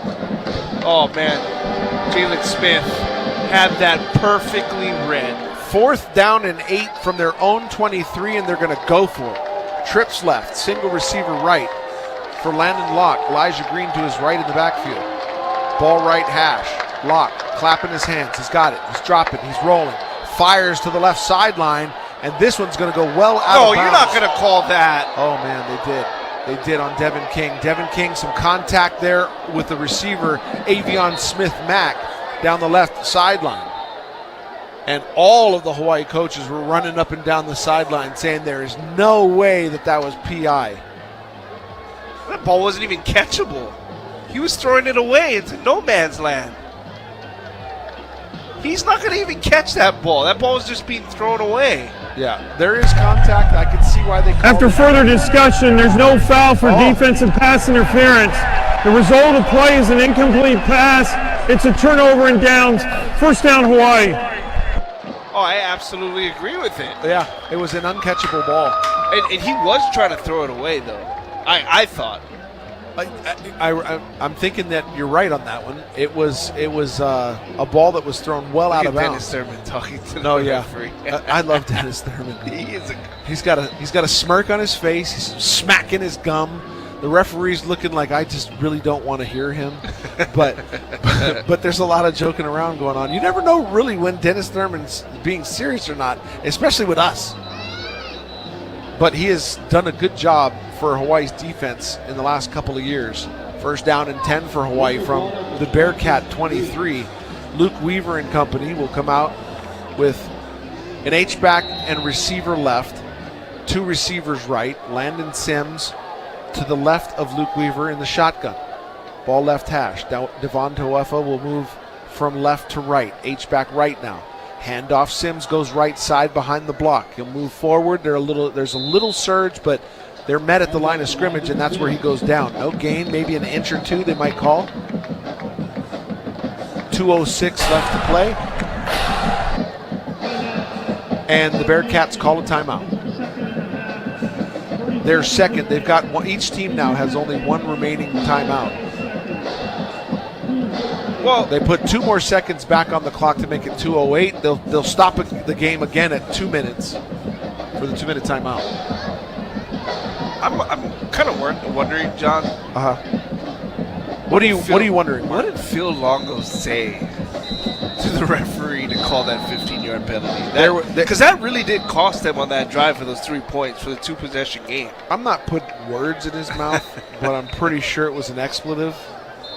And if it was directed at a referee, then that's where the penalty comes in. That was costly, especially for them.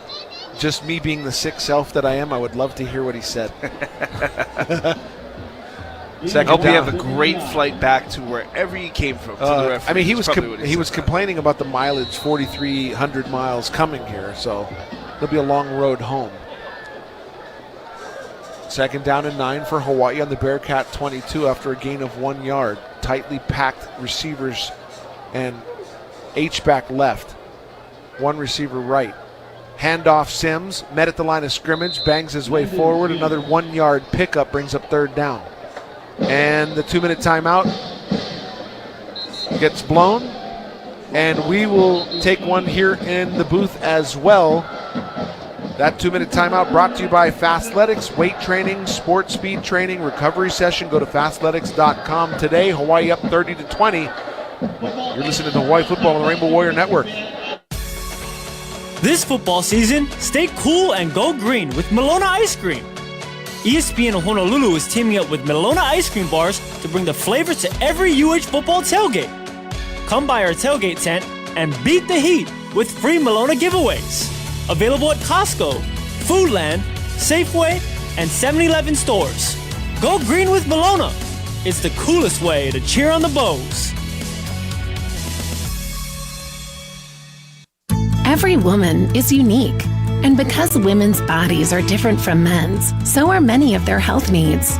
At Hawaii Pacific Health, we believe every woman's healthcare should be unique to her. From health screenings and well woman exams to pregnancy, bone and joint care, heart health, cancer care, and senior needs, our expert teams provide personalized care for women of all ages. Learn more at hawaiipacifichealth.org/women's centers. It's Rainbow Warrior football season, and Hele's game plan is to save you money. Save 25 cents per gallon on fuel every day when you download the Hele app. That's right. That's 25 cents per gallon you can save on fuel every single day with the Hele app. Plus, use your Hele Kama'aina rewards points towards a refuel or a Spam Musubi. That's savings on top of savings. So fuel up at Hele during the season, the postseason, or any season. Hele on! Hawaii football on the Rainbow Warrior Network. Brought to you by Hawaii Pacific Health, creating a healthier Hawaii. 2 minutes left in the ball game. Hawaii leading at 30-20 over the Bearcats of Sam Houston out of Huntsville, Texas. Hawaii, if they can hold this one off, will improve to 2-1 on the season and accomplish one of the goals. That's one game down in a 3-game homestand. But first, 3rd down and 8 from the 21 of the Bearcats. Luke Weaver, Cam Barfield in the backfield, H-back and 2 receivers left, single receiver right. Man in motion is Brandon White, handoff Barfield. No, Weaver will pull it. He's to the 20, dives forward. He goes down at the 15, got his legs taken out, but still gets a good pickup on the play. Penalty flag? Did we see flags? No. Oh, yes, there is one. There's one down on the 22-yard line.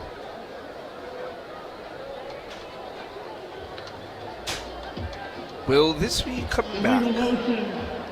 Yeah, it will. Legal motion on Hawaii. Oh, yikes. 10-yard penalty, too. Yeah, from the spot. So they'll back up quite a bit. 1:53 left to play. Hawaii leading it by 30-20 score. 3rd down and 13. No, it's not 10 yards from the spot. So it's 10 yards from where he went down, yeah. So 3rd down and 13. Ball on the 20. Let's see where they spot. Well, I think they're the around discussion the is, 27. John, Yeah. if they decline the penalty, they'll bring up 4th down. I don't know what Phil Longo is the one who's taking his time discussing this. Well, I think he's weighing his options.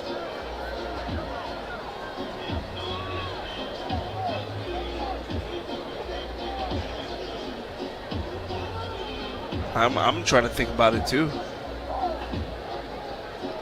Well, he's having a pretty long discussion, and the White Hat's waiting for his answer. Meanwhile, they're holding the game up. 1:53 left to play in the ball game. Hawaii up 30-20.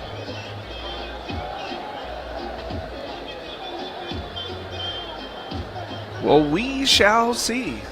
Coach Timmy Chang's also talking it over. Here's what we think is a call.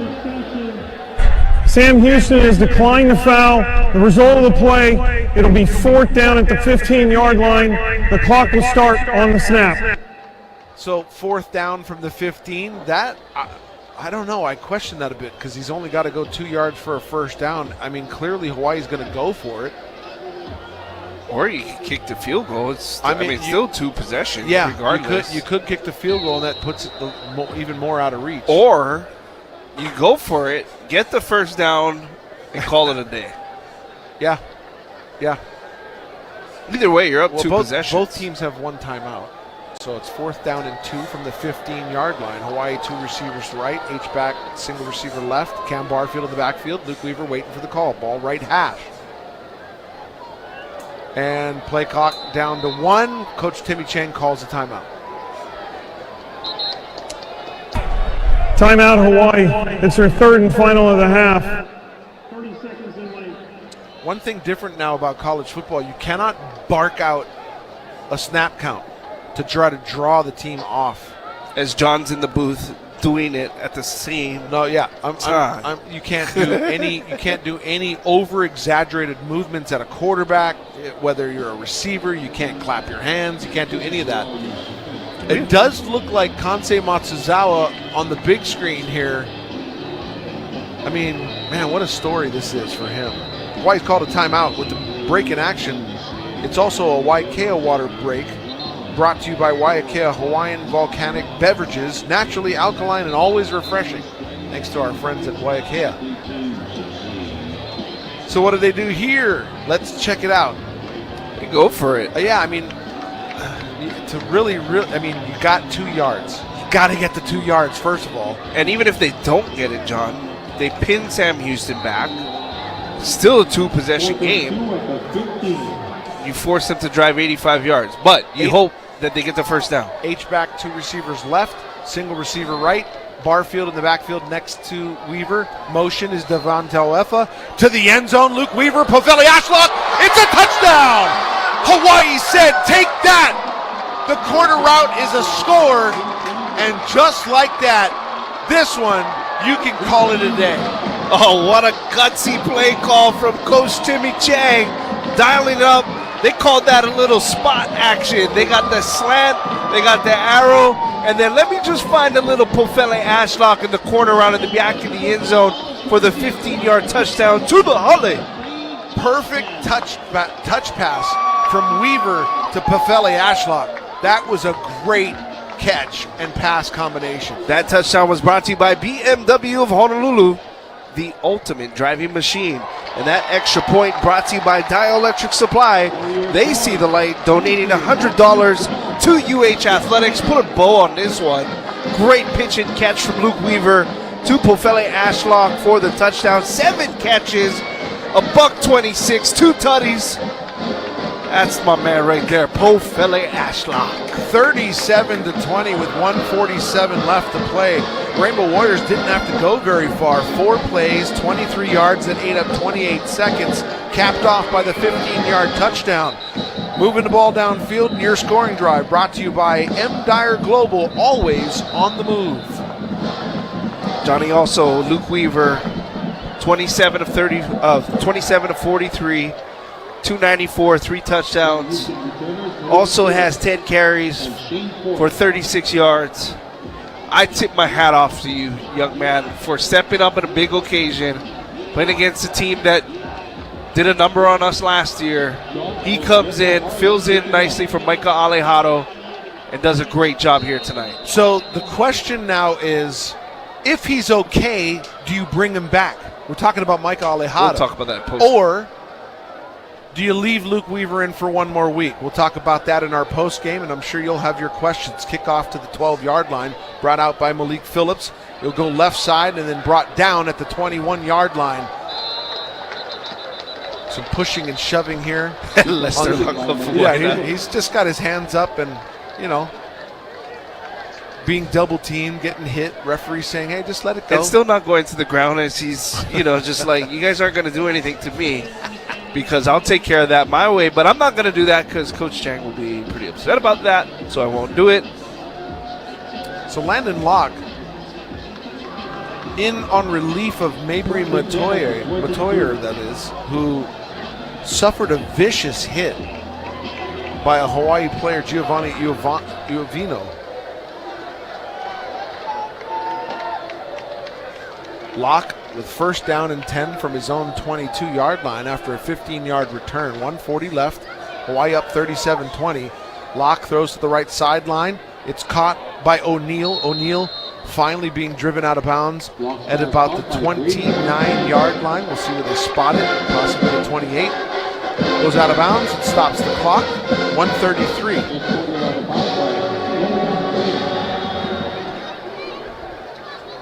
Second and 3. New running back into the game next to Locke. Second down and 3. Locke dropping back. Now Locke running it up the middle. He's to the 30. He slides down There is a hit. That's not. By let's see who that is. Wyndon Ho'ohuli. Yeah, Wyndon Ho'ohuli. No, it's actually Juju Smith. Juju Smith hit the quarterback as he was sliding. He didn't really get a slide. Well, here's the thing. And Juju he held Smith up. was trying to hold up. Flag is thrown regardless. It's on a defensive player. He went in the motion of a slide and still got hit. So it'll back Hawaii up. We'll see. They're going to look for targeting on this. It is a reviewable play.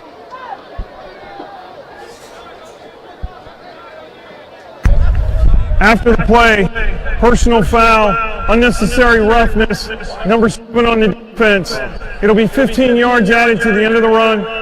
First down. So they're not reviewing it for targeting. It was a personal foul, though, 15 yards, a 15-yard penalty. Although the replay did show helmet-to-helmet contact, it wasn't the crown of his helmet.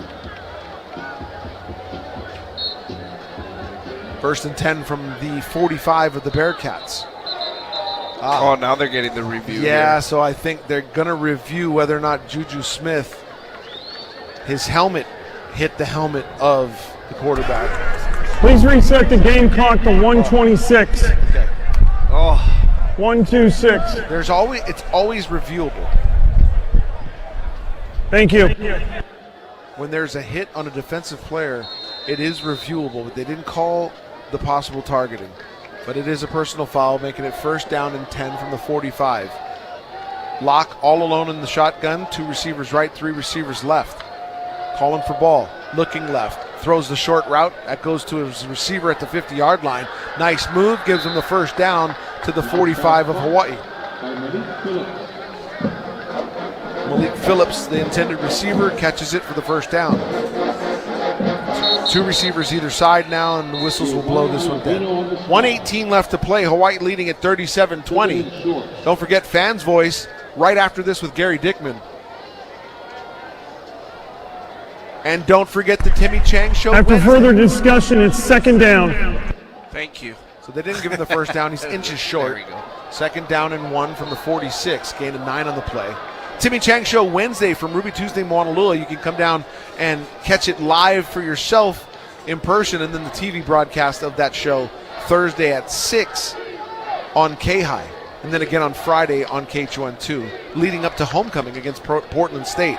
Handoff up the middle, goes to the running back who crosses over, gets a first down, and there's a penalty flag on the field. That's in the vicinity of holding. Oh, Ezekiel Rodriguez came into the game, and he's a great story, by the way. Pac-5 to Mililani, comes in as a walk-on, comes to make the tackle, and everybody loving it, too, for Hawaii. Personal foul, hands to the face, number 10 on the defense. It'll be 15 yards from the end of the run, automatic first down. So Just give them freebies here, man. I was just going to say freebies. That's Ka'eo Akana from his left side. Yeah, so you see the replay. It got a little vicious, just a little bit. Hard hitting down there. Nobody's quitting. 55 seconds left to play in the ball game. Hawaii leading at 37-20, and by all measure will improve to 2-1 on the season, headed into homecoming, the earliest that we've seen in a long time, against Portland State next week right here at the TC Ching Complex. First and 10 from the 27 for the Bearcats.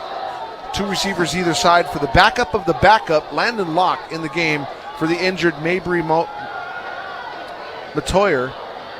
Locke hands it off. Running back gets stuffed, not before a good pickup of about 8 all the way to the 20-yard line.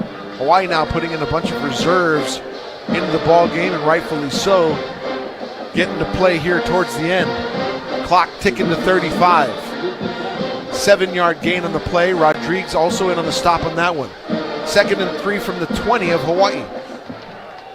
Not a lot of urgency here from the Bearcats as the clock continues to tick. We're down to 20 now on the game clock. 2 receivers either side for Locke. Locke dropping back, looking to the end zone. Locke firing over the middle. Oh! And he gets a catch from his receiver, and Iovino lights him up. Well, there's going to be a holding, too, in the backfield. But Iovino, perfectly placed hit. That's textbook tackling, John.